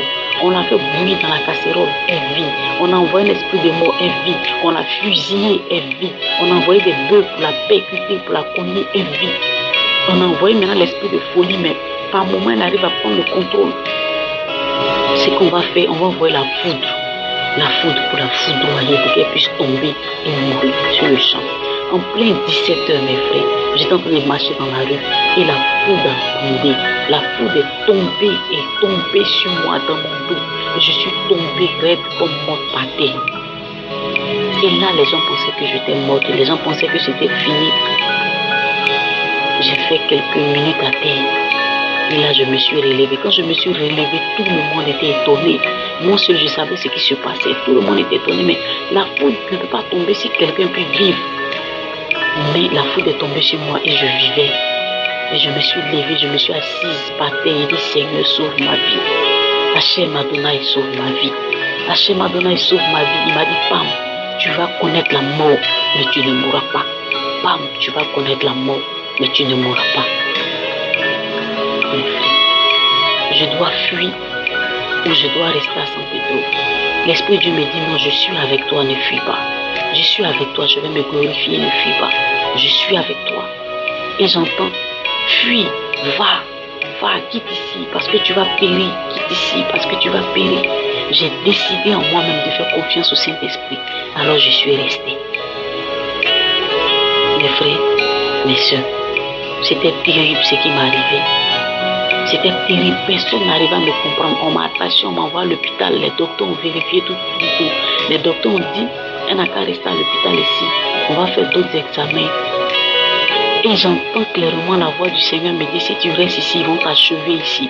Si tu restes ici, tu vas mourir ici. Donc dès que par inattention, le docteur regardait ailleurs. Donc j'ai quitté l'hôpital, j'ai couru. Et j'ai quitté l'hôpital, je suis allé au camp. Le docteur m'a cherché, il a envoyé des gens pour me chercher tout et tout. J'avais planifié dans le monde spirituel qu'à l'hôpital, c'est là-bas j'allais terminer, j'allais mourir. Donc le Saint-Esprit m'a dit de quitter là-bas, de fuir, de rentrer au camp. Et j'ai fui, je suis rentré au camp. Je me suis remise dans ma tente, j'ai fermé ma tente. Même mon ex-fiancé n'arrivait pas à comprendre ce qui m'arrivait. Mais tout ce qu'il faisait, il priait parce que c'était une famille chrétienne. Il priait. Il prenait des jours de jeûne, tout ça. Et moi aussi, j'étais fatiguée. Je commençais à faire des crises d'asthme. Je n'avais jamais eu de l'asthme, mais je commençais à faire des crises d'asthme. Je ne comprenais plus ce qui m'arrivait. Mais je savais que l'Esprit de Dieu avait sa main dedans. Je savais que l'Esprit de Dieu avait sa main dedans. Donc j'ai laissé Dieu faire. J'ai dit, Hachem, que ta volonté soit faite. Yeshua, que ta volonté soit faite. Le lendemain, en plein 15 heures, le Seigneur m'a dit, Pam, lève-toi. Et je me suis levée. Quand je me suis levée, il m'a dit, lève-toi, il est quelle heure? J'ai dit, il est 15 heures. Il dit, lève-toi, sors de ta tente. Et je suis sortie de ma tente. Il dit, regarde le soleil. J'ai regardé le soleil. Il dit, parle au soleil. C'est là que j'ai appris les actions prophétiques, mes frères. C'est pas un homme qui m'a appris les actions prophétiques, c'est le Seigneur qui m'a appris les actions prophétiques. Il m'a dit, lève-toi. Il est quelle heure? J'ai dit, il est 15 heures. Il dit, regarde le soleil, sors, parle au soleil. Et j'ai commencé à parler au soleil. Il dit, présente-toi. Et je me suis présentée. J'ai dit, je suis la fille du Dieu vivant, d'Hachem Adonai, du Dieu très haut, celui qui a créé le ciel et la terre, de Jésus-Christ. Je suis sa fille. Mon nom est Dali Pamela. Je te parle, toi, soleil levant. Je te parle. Quiconque veut me faire du mal, qu'il soit voué à l'échec, qu'il échoue au nom de Jésus. Quand j'ai fini ça, il m'a dit, Pam, rentre dans la nature. Le Saint-Esprit m'a dit, Pam, je suis avec toi, rentre dans la nature. Quand je suis rentrée dans la brousse, les gens ont commencé à rire parce que pour eux, on me voyait déjà en folle parce que je commençais à délirer, je parlais seule, tout et tout. Donc les gens n'ont pas considéré ce que je faisais. Mais l'Esprit de Dieu m'a dit, Pam, rentre dans la nature. Et je suis rentrée dans la brousse. Quand je suis rentrée dans la brousse, il m'a dit, présente-toi. Il m'a dit, présente-toi à la nature. Mes frères, et j'ai commencé à me présenter à la nature. Quand je suis rentrée dans la nature, il y avait beaucoup d'arbres. Il y avait beaucoup d'arbres. Il y avait des palmiers, il y avait de l'acacia, il y avait pas mal d'arbres. Et j'ai dit d'abord shalom. J'ai salué la nature. Et le Saint-Esprit m'a dit, présente-toi à la nature. Et je me suis présentée à la nature. J'ai dit, mon nom est Dali Pamela. Je suis la fille du Dieu très haut, du Dieu vivant, du Dieu d'Israël. celui qui a créé le ciel et la terre. Je suis sa fille. Je suis sa fille. Je viens aujourd'hui me présenter à vous. Je me présente à vous. Quiconque va vous utiliser contre moi, quiconque prendra vos feuilles contre moi, quiconque va faire des incantations contre moi dans la brousse, quiconque, je parle aux arbres, je parle aux forêts, je vous parle, quiconque va vous prendre contre moi, qu'il échoue. Perdez vos pouvoirs, perdez vos pouvoirs, perdez vos pouvoirs. Parce que c'est la fille du Dieu vivant, la fille du Dieu très haut qui vous parle. C'est la fille du Dieu très haut qui vous parle et c'est une autre. Mon nom est Pam Nathalie. Je me présente à la nature, quel que soit. Je me présente à la nature du monde entier. Je vous prends pour connexion. Je me présente à la nature du monde entier. Quiconque va s'élever contre moi, tout sorcier, tout esprit qui va s'élever contre moi, échoue. Que vous, les plantes là, vous perdez vos pouvoirs. Et quand j'ai dit ça, en quelques minutes, la nature a commencé à respirer. J'ai commencé à sentir le battement de la nature. J'ai commencé à sentir le battement de l'arbre qui est à côté de moi. J'ai commencé à sentir le battement de cocotiers. J'ai commencé à sentir le battement des zèbres, même des gazons, des zèbres sauvages. Et là, quand je les ai regardés, ils avaient tous des visages. Les arbres avaient des visages. Eux tous, ils avaient des visages. Et voici ce qu'ils m'ont dit. Ils m'ont dit que tout ce qui respire loue le Seigneur, tout ce qui respire loue le Seigneur, nous vivons aussi et nous louons le Seigneur. Tu t'es présenté à nous à partir d'aujourd'hui. C'est le cocotier qui a parlé, non, le palmier qui a parlé.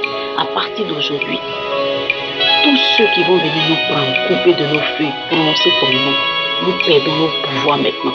Parce que tu t'es présenté à la nature. Tu t'es présenté, tu t'es pas que présenté à la nature du Saint-Pédro, mais tu t'es présenté, de par nous, tu t'es présenté à toute la nature de la terre. Ça s'appelle l'action prophétique. Tu t'es présenté à toute la nature du Ghana, la nature de France, la nature de Libéria, la nature du Cameroun. Tout le monde sait qui tu es et tu es la fille du Dieu vivant. Et ce que tu as dit là, si quiconque prend ton nom, prononce ton nom dans la nature, prends nos feuilles pour pouvoir faire des incantations contre toi. Nous-mêmes, nous décidons de perdre nos pouvoirs pour ne pas que ça agisse contre toi. Eux tous, ils avaient des visages, ils avaient des figures. Je pouvais voir la figure du palmier, je pouvais voir la figure de l'acacia, je pouvais voir la figure du teck. Tous les arbres et tous les plantes se sont présentés à moi. Et chacun d'eux, la nature m'a donné ses secrets. Chacun d'eux m'a dit qu'est-ce qu'il fait, qu'est-ce qu'il soigne. Et le palmier a dit que le Seigneur les a rendus muets parce qu'ils étaient là quand lui, Dieu, a créé les hommes. Donc ils savent avec quoi Dieu a créé les hommes. Et quand la femme a été retirée de l'homme, ils savent avec quoi. Il a même fait endormir l'homme et il a créé la femme. Mais eux, ils étaient là. Eux, la nature, ils observaient, ils étaient là. Ils savent avec quoi Dieu nous a créés. Et que eux, ils sont là pour être notre guérison. Ils m'ont parlé, ils m'ont parlé, ils m'ont parlé. Et après, l'Esprit de Dieu m'a dit, Pape, ressors de la brousse. Et je suis ressorti de la brousse. Il m'a dit, prends la terre, parle à la terre. Et je me suis présenté à la terre. Il dit, présente-toi à la terre. Je me suis présenté à la terre. J'ai dit à la terre, je suis la fille du Dieu très haut, du Dieu vivant, Hachem Adonai, le Dieu des Hébreux, le Dieu d'Israël, celui qui a fait le ciel et la terre. Je suis sa fille. Quiconque va te prendre, toi, terre, va verser de l'eau, va verser de l'alcool en prononçant mon nom. Quiconque va vouloir faire des ablutions contre moi, vomit et n'accepte pas. Mais rejette tout. N'accepte pas leur incantation contre moi. Et j'ai vu l'ange appelé terre. J'ai vu l'ange appelé terre se retourner. Et il m'a dit qu'il a accepté. Et que ça s'appelait l'action prophétique, ce que je venais de faire. L'Esprit de Dieu m'a dit encore, Pam. J'ai dit oui, papa. Il dit prends le feu. Et j'ai pris le feu. J'ai parlé à le feu. Je me suis présenté à le feu. J'ai dit quiconque va t'utiliser contre moi échoue. Quiconque va t'utiliser contre moi échoue. Quiconque va t'utiliser contre moi échoue. Et le feu, l'ange, l'esprit du feu m'a donné sa promesse, m'a dit, il n'y a pas de problème. Quiconque va vouloir prendre le feu contre toi, Pam, nous allons perdre nos pouvoirs. Il était 15 heures, mes frères et sœurs, entre 15 heures et 16 heures, quand je faisais cette action prophétique-là. Parce que c'était l'heure, c'est l'heure exacte pour faire des actions prophétiques. Si vous voulez voir, comment je peux dire, le résultat positif. Alors, l'Esprit du Seigneur m'a dit, Pam. J'ai dit, oui, papa. Il dit, prends de l'eau. Et j'ai pris de l'eau. J'ai parlé à l'ange de l'eau. J'ai parlé à l'eau. J'ai dit, quiconque va te prendre et dire des choses contre moi, que ça n'agisse pas. Que ça n'agisse pas. Tu perds tes pouvoirs. Perds tes pouvoirs. Perds tes pouvoirs. Et l'eau m'a promis, l'eau m'a dit, il n'y a pas de problème. L'ange de l'eau m'a dit, il n'y a pas de problème. Quiconque viendra, vu que tu t'es présenté à nous comme Moïse. Moïse s'est présenté à l'eau. Moïse a fait 9 mois sur l'eau. Moïse a fait 9 mois sur l'eau avant que la fille de Pharaon ne puisse le retrouver.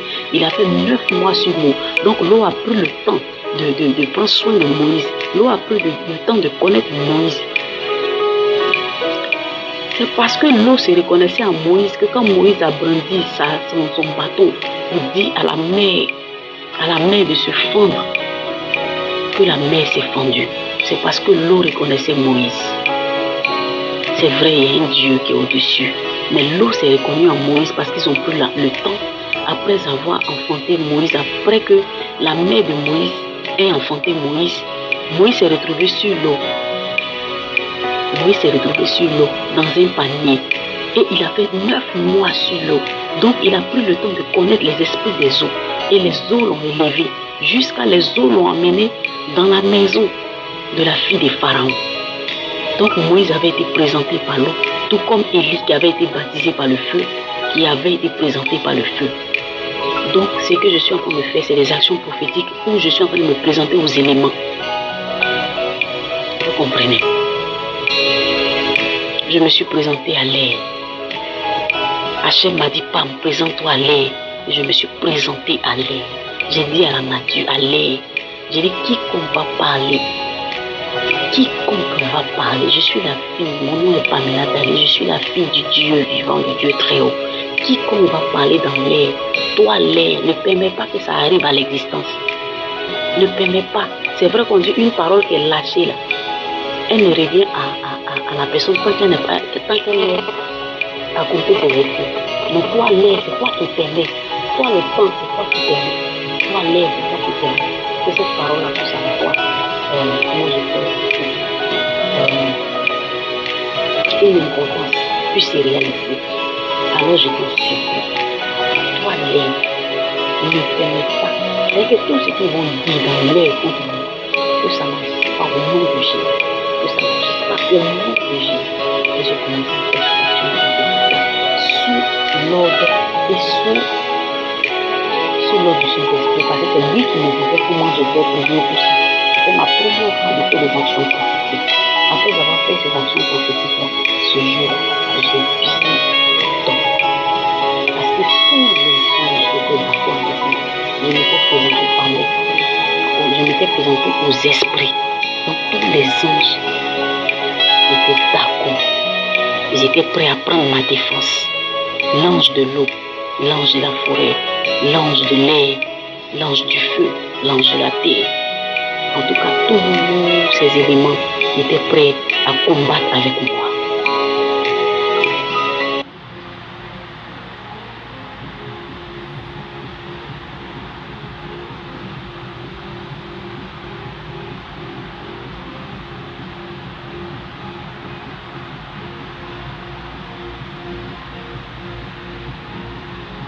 Là qui disait, mais on utilise les feux, on utilise le feu, on utilise l'air, on utilise l'alcool pour appeler son âme, mais on n'arrive pas à trouver son âme, on n'arrive pas à trouver où elle a caché son âme.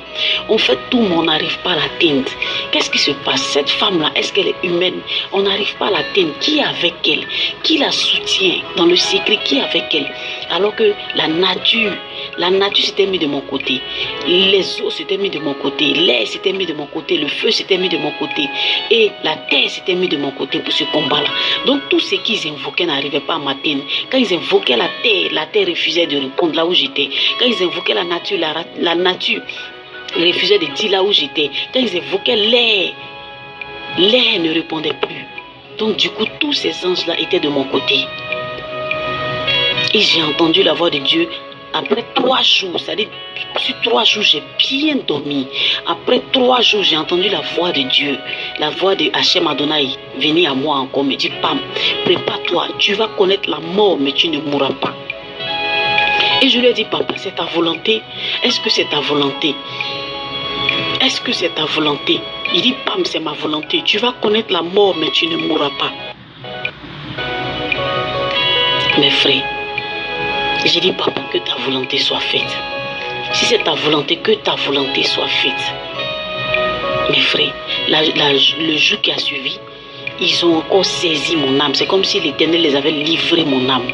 L'Éternel les avait livré mon âme. Je ne sais pas dans quel coup ils ont mis la main sur moi encore. J'ai commencé à ressentir encore les mêmes sensations. J'ai commencé à ressentir que mon âme encore avait quitté mon corps.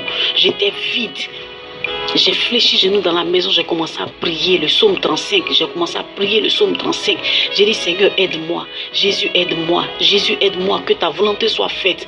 Ce que tu veux que j'apprenne, Seigneur. Ce que tu veux que j'apprenne, je suis prête pour apprendre. Et je sais que tous les anges sont de mon côté. Tout le spirituel protocole sont, tous les anges forts, les archanges sont de mon côté pour ce combat-là, papa. Malgré qu'ils avaient pris mon âme, j'avais une confiance. Malgré qu'ils avaient pris mon âme, j'avais une confiance. Je savais que je n'étais pas seule. Je savais que c'était une bataille. Je savais que Dieu m'avait envoyé là-bas pour se glorifier, pour montrer aux sorciers, pour montrer au territoire satanique que lui, il est Dieu. Alors j'ai commencé à prendre confiance, malgré que mon âme était quittée en moi, malgré que je ne ressentais plus rien, mais j'étais confiante parce que je savais que l'Éternel n'allait pas m'abandonner. J'étais prêt pour cette bataille-là. Mes frères, et un matin, je suis sortie de ma tente. Quand je suis sortie de ma tente, j'ai commencé à marcher en chantant. J'ai commencé à marcher en chantant. Pendant que je marchais en chantant, ils ont pris une brique et ils m'ont assommé par la nuque. Ils m'ont assommé et je suis tombée. Quand je suis tombée, je suis restée là pendant un moment. Et j'ai dit, Seigneur, régénère mes forces. Seigneur, permets que je ne meure pas là. Seigneur, permets que je ne meure pas là. Et quand j'ai touché ma nuque, j'ai vu que le sang avait disparu. Le sang avait disparu. Je me suis relevée et j'ai dit au nom de Jésus, je tiens bon au nom de Jésus. Je ne vais plus fuir. Je n'avais plus envie de fuir. Je voulais voir le bout. Je voulais voir jusqu'à où l'Éternel voulait aller avec moi. Pour confondre mes ennemis.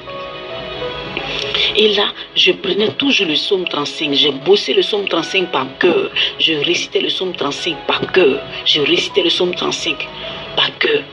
Le dimanche qui a suivi, j'ai dit, il faut que je parte dans une église. Arrivé dans l'église, il y avait toujours les esprits de folie là autour de moi. Mais les esprits de folie là, je prenais le dessus sur eux par moment. Au fait, je n'avais plus peur, j'étais sereine. L'esprit de folie là prenait le dessus et par moment je prenais le dessus. Quand je me retrouve, je prie, je fais des proclamations, des actions prophétiques. Après encore, l'esprit de folie prenait le dessus. C'était une lutte dans ma personne, c'était une lutte dans mon corps. Donc dimanche qui a suivi, je suis rentrée dans une église, église Réveil de San Pedro. Quand je suis rentrée dans l'église, c'est là le Seigneur m'a enseigné. C'est là le Seigneur m'a dit, Pam, tu as vu toutes les églises là, c'est pas toutes les églises qui m'appartiennent.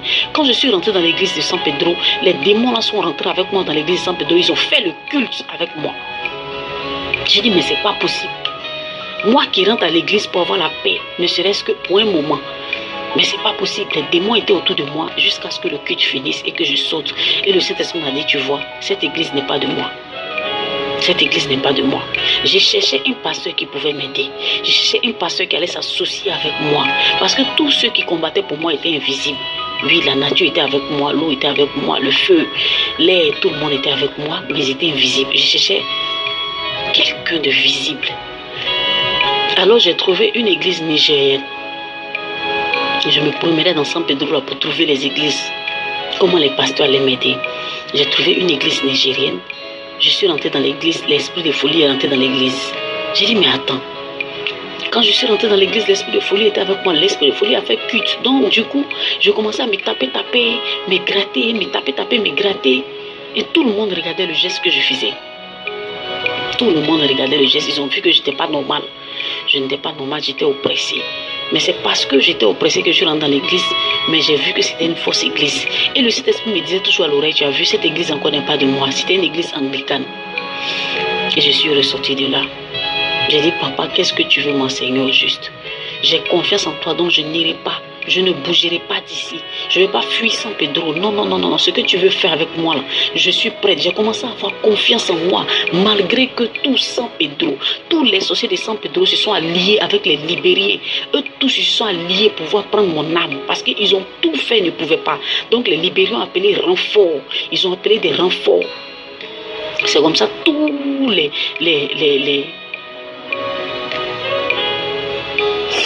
c'est comme ça, tous les sorciers de San Pedro de la ville là, se sont mis ensemble pour m'attaquer, y compris les marabouts. Ils sont allés voir les différents marabouts et les féticheurs pour être ensemble. Mes frères, le monde spirituel là, ils sont ensemble. Le monde négatif là, ils sont très ensemble.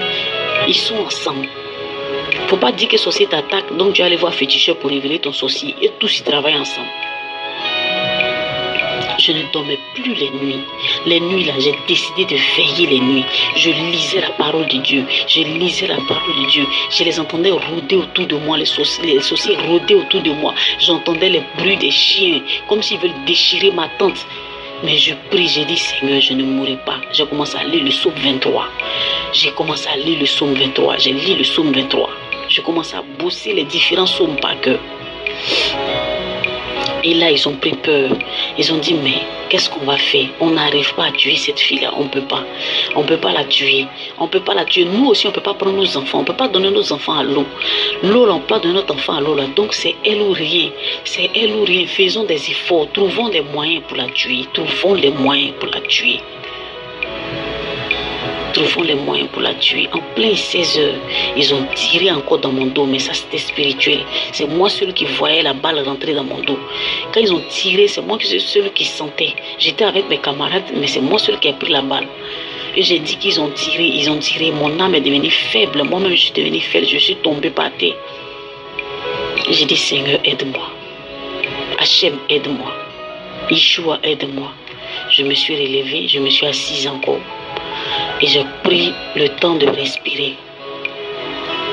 Après ça, je suis retournée à la maison. Quand je suis retournée dans ma tente, j'ai commencé à prier. J'ai dit, Seigneur, sauve-moi. Seigneur, sauve-moi. Seigneur, sauve-moi. Mon frontanel là, je sentais une douleur sur mon frontanel, où il y a le frontanel en haut de ma tête ici. Et je sentais une douleur sur mon dos, dans mon dos. Je sentais aussi une douleur sur mon front. Et cette douleur-là, c'était atroce. C'était atroce. Parce que quand l'âme quitte le corps, là, c'est pas le frontanel qui quitte, c'est pas en haut qu'il quitte le corps. Vous pouvez imaginer quelqu'un qui marche, ou bien quelqu'un qui est assis comme ça. Puis ton âme veut sortir, forcer, ton âme veut sortir. Et j'ai commencé à prier. Et j'ai entendu la voix du diable. Le diable m'a dit, il dit, prends les œufs. Prends les œufs. Tu connais les personnes qui t'attaquent là. Prends les œufs. Paye au moins 8 œufs. S'ils sont 8, prends 8 œufs. Pense à un, puis casse les yeux, ils vont mourir. Et le Saint-Esprit m'a parlé. Le Saint-Esprit me dit, Pam, ne fais pas ça. Si tu fais ça, ça sera le retour à l'envoyeur. Ne fais pas ça. Le retour à l'envoyeur n'est pas de moi. Le retour à l'envoyeur n'est pas de moi. Ne fais pas ça. Ne fais pas comme eux. Tu n'es pas assassin. Ne fais pas comme eux. C'est moi l'Éternel qui va te venger. C'est moi l'Éternel qui va te venger. Donc laisse-les. Et j'ai laissé cette histoire de œufs, tout ça, j'ai laissé. J'ai dit à Satan que je ne le ferai pas ça. Parce que le retour à l'envoyeur n'est pas public. Ce n'est pas de Dieu. Et j'ai dit au Seigneur, Papa, que ta volonté soit faite. Que ta volonté soit faite. Donc toutes les nuits, je me mettais à chanter. Quand je me sentais oppressée, je me mettais à chanter toutes les nuits. Toutes les nuits. J'étais dans un combat pas possible, mes frères. J'étais dans un combat et je passais tout mon temps à chanter, à glorifier le nom du Seigneur. J'ai dit que si je meurs, au moins j'ai béni le nom du Seigneur et puis je suis morte. Toutes les nuits, c'était comme ça. Toutes les nuits. Jusqu'à ce que je perde l'usage du goût. Du goût, j'ai commencé à perdre l'appétit. Petit à petit, j'ai commencé à perdre l'appétit. Ah, Jésus, j'ai commencé à perdre l'appétit. Petit à petit, je ne pouvais plus manger. On me donne la nourriture, je ne mange pas. On me donne la nourriture, ça a le goût du savon. La nourriture, je peux voir la nourriture, mais quand je prends, ça a le goût du savon. Je peux voir haricots et du pain qu'on me donne que je mange, c'est du savon. J'avais perdu le goût. J'avais tout perdu. J'ai commencé à perdre aussi l'entendement. Je n'entendais plus bien. À un moment donné, je n'entendais plus bien. Tout était en train de s'affaiblir sur moi. Tout était en train de s'éteindre sur moi. C'était la mort, mes frères. C'était la mort.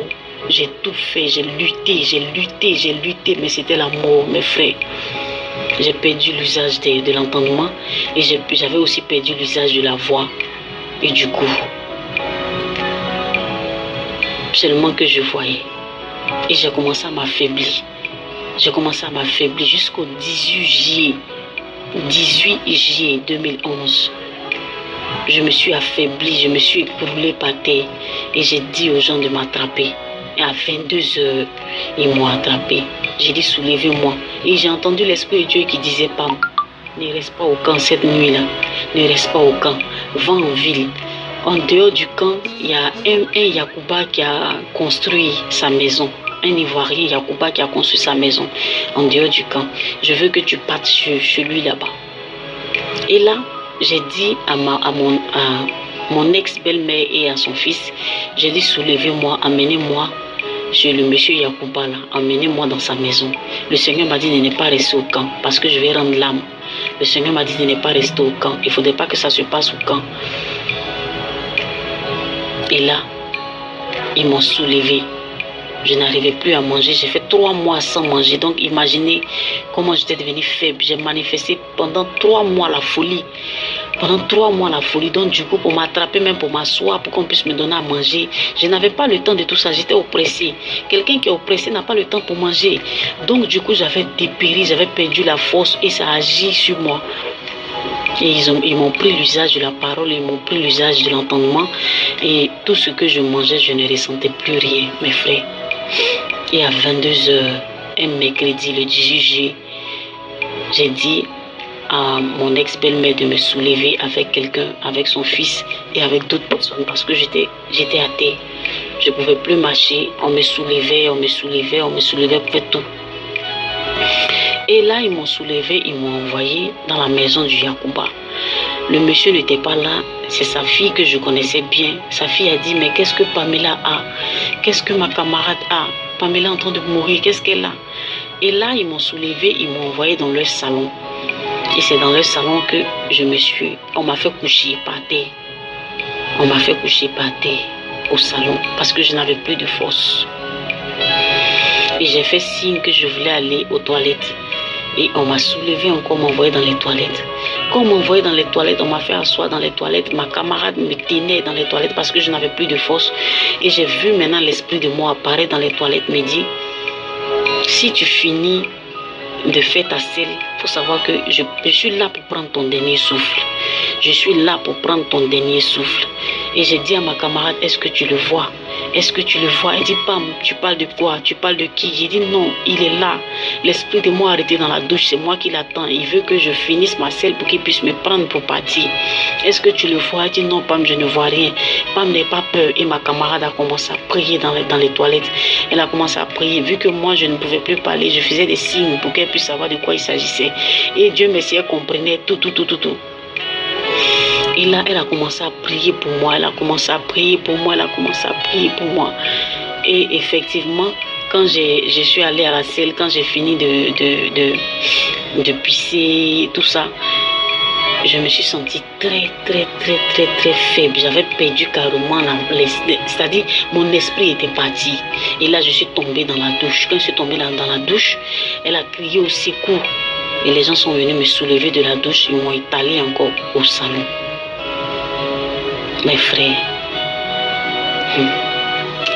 Et quand on m'a étalé au salon, c'était fini pour moi. Je n'arrivais plus à parler. C'était dans mon cœur que je parlais. Je priais à Dieu. Je disais, Seigneur, donc c'est ici que ma vie va se terminer. Seigneur, c'est ici que ma vie va se terminer.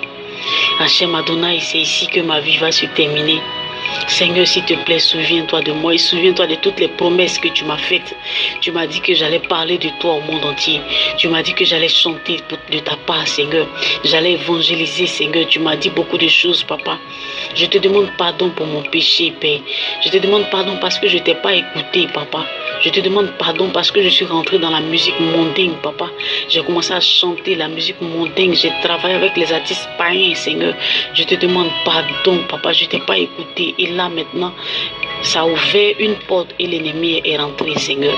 Je te demande pardon. Je priais, je demandais pardon à Dieu de sauver mon âme, de sauver mon âme, de sauver mon âme, de sauver mon âme. Je demandais pardon au Seigneur dans mon esprit parce que je ne pouvais plus parler. Je ne pouvais plus parler. Et là, le papa de ma camarade est venu, le monsieur Yacouba est venu. C'était un ancien homme de Dieu, bon, un ancien chrétien. Donc c'était un rétrograde. Quand il m'a vu coucher par terre, il a dit, mais Pamela, à quoi, Seigneur Jésus, sauve ta fille. Et il a fouillé dans sa bibliothèque. Il a vu un ancien livre de combat qu'il avait quand il était bon chrétien. Il prenait ça pour faire le combat à la maison. Et là, il a commencé à combattre. Il n'a pas accepté. Tout le monde était triste. Tout le monde était autour de moi. Tous les sorciers qui ont complété pour que je puisse mourir, eux tous ils étaient autour de moi. Eux tous ils disaient, enfin on l'a eu. Enfin on l'a eu. C'est moi seul qui entendais ça. Enfin on l'a eu. Enfin on l'a eu. Enfin elle va fermer les yeux. Enfin elle va mourir. Enfin. Et le rétrogradé là a pris le livre de combat. Il a commencé à prier. Pamela ne mourra pas. Pamela vivra. Pamela ne mourra pas. Pendant qu'il disait ça, moi je partais petit à petit. J'entendais leur voix là comme si j'étais dans de l'eau. Dans de l'eau. J'étais loin d'eux. Je partais, mon esprit partait, mon âme partait. Donc du coup, je n'entendais plus ce qui se passait. Je n'entendais plus. Et il disait, Pamela ne mourra pas. Quand il dit Pamela ne mourra pas, c'est comme si c'est des chocs électriques que je recevais qui me ramenaient. Et j'entendais un peu ce qu'il disait, je retournais encore dans l'au-delà. Il disait encore, Pamela ne mourra pas au nom de Jésus. Quand il dit ça, mon esprit revient rapidement et après mon esprit retournait. Il a fait ça pendant un bon moment. Il était en train de prier, il priait, il priait, il priait et mon esprit est parti. Quand mon esprit a quitté mon corps, mes frères, quand mon esprit a quitté mon corps, automatiquement je me suis vue dans les airs. Il n'y avait pas d'ange à côté de moi comme mon premier témoignage de 2003 où les anges étaient venus me chercher. Il n'y avait même pas 2 anges autour de moi pour venir me chercher pour aller dans le royaume des cieux. C'est mon âme. Mon âme a percé le ciel. Mon âme a percé le ciel. Et je suis arrivée dans le 2e ciel.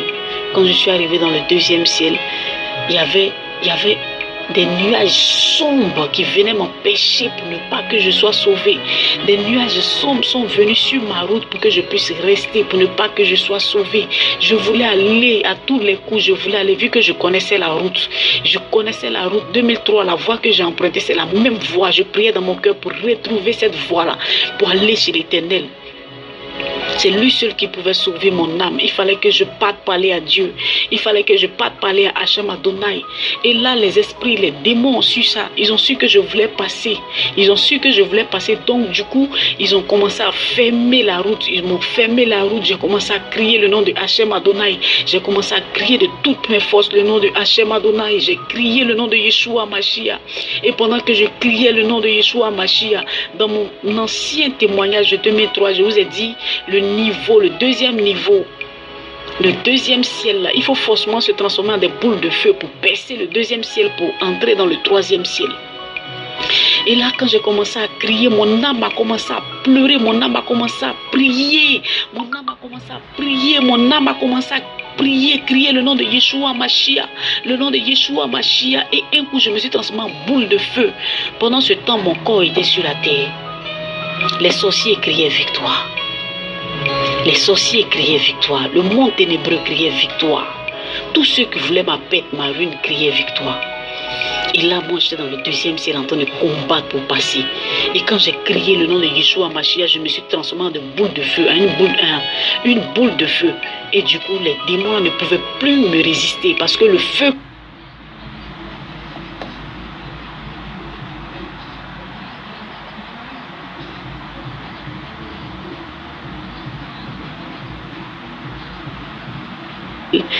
Il y avait des nuages sombres qui venaient m'empêcher pour ne pas que je sois sauvé. Des nuages sombres sont venus sur ma route pour que je puisse rester, pour ne pas que je sois sauvé. Je voulais aller à tous les coups, je voulais aller, vu que je connaissais la route. Je connaissais la route 2003, la voie que j'ai empruntée, c'est la même voie. Je priais dans mon cœur pour retrouver cette voie-là, pour aller chez l'Éternel. C'est lui seul qui pouvait sauver mon âme. Il fallait que je parte parler à Dieu. Il fallait que je parte parler à Hachem Adonai. Et là, les esprits, les démons ont su ça. Ils ont su que je voulais passer. Ils ont su que je voulais passer. Donc, du coup, ils ont commencé à fermer la route. Ils m'ont fermé la route. J'ai commencé à crier le nom de Hachem Adonai. J'ai commencé à crier de toutes mes forces le nom de Hachem Adonai. J'ai crié le nom de Yeshua Mashiach. Et pendant que je criais le nom de Yeshua Mashiach, dans mon ancien témoignage de 2003, je vous ai dit, le deuxième niveau, le deuxième ciel là, il faut forcément se transformer en des boules de feu pour percer le deuxième ciel pour entrer dans le troisième ciel. Et là, quand j'ai commencé à crier, mon âme a commencé à pleurer, mon âme a commencé à prier, mon âme a commencé à prier, mon âme a commencé à prier, crier le nom de Yeshua Mashiach, le nom de Yeshua Mashiach. Et un coup, je me suis transformé en boule de feu. Pendant ce temps, mon corps était sur la terre. Les sorciers criaient victoire. Les sorciers criaient victoire. Le monde ténébreux criait victoire. Tous ceux qui voulaient ma pète, ma ruine, criaient victoire. Et là, moi, j'étais dans le deuxième ciel en train de combattre pour passer. Et quand j'ai crié le nom de Yeshua Mashiach, je me suis transformé en une boule de feu, une boule de feu. Et du coup, les démons là, ne pouvaient plus me résister parce que le feu que j'ai dégagé là a fait qu'ils avaient peur d'être brûlés au fait. Donc, ils ont déblayé l'espace et puis je suis passé, je suis monté et je suis arrivé au troisième ciel. Quand je suis arrivé au troisième ciel, mes frères, je suis allé directement sur la place, la grande place, là où se trouve le trône de Hachem Adonai, là où se trouve le trône de Dieu, là où se trouve le trône de Dieu. C'est là que je suis arrivé. Un trône de cristal. Un trône blanc était dressé. Un trône de cristal. Un grand trône blanc. Et le trône de Dieu est environné d'un arc-en-ciel. Le trône d'Hachem est environné d'un arc-en-ciel. La couronne qui portait, le cristal qui est dedans, la pierre précieuse qui est dedans est du bleu. Du bleu. Il était en tout blanc. Tout blanc, ses cheveux comme de la laine. Et il était assis sur le trône. Les 7 anges qui sonnent leur trompette étaient sur le trône côté droit. Les 16 anges, il m'a montré 16 anges. Et les 16 anges aussi étaient sur le trône. Les 16 anges qui devaient m'accompagner. En 2003, je vous ai dit qu'il y avait 16 anges que le Seigneur m'avait donné, qui allaient m'accompagner dans mon ministère sur la terre. Les 16 anges-là, je les ai vus au ciel. Ils étaient aussi sur le trône de Hachem Adonai. J'ai vu les 4-7 vivants qui étaient en train de louer le Seigneur. Ils étaient aussi sur le trône de Hachem Adonai. Et j'ai vu les 24 vieillards qui étaient assis. Rien n'avait changé. Ce que j'avais laissé en 2003, tout était parfait. Tout était pareil. Tout était pareil.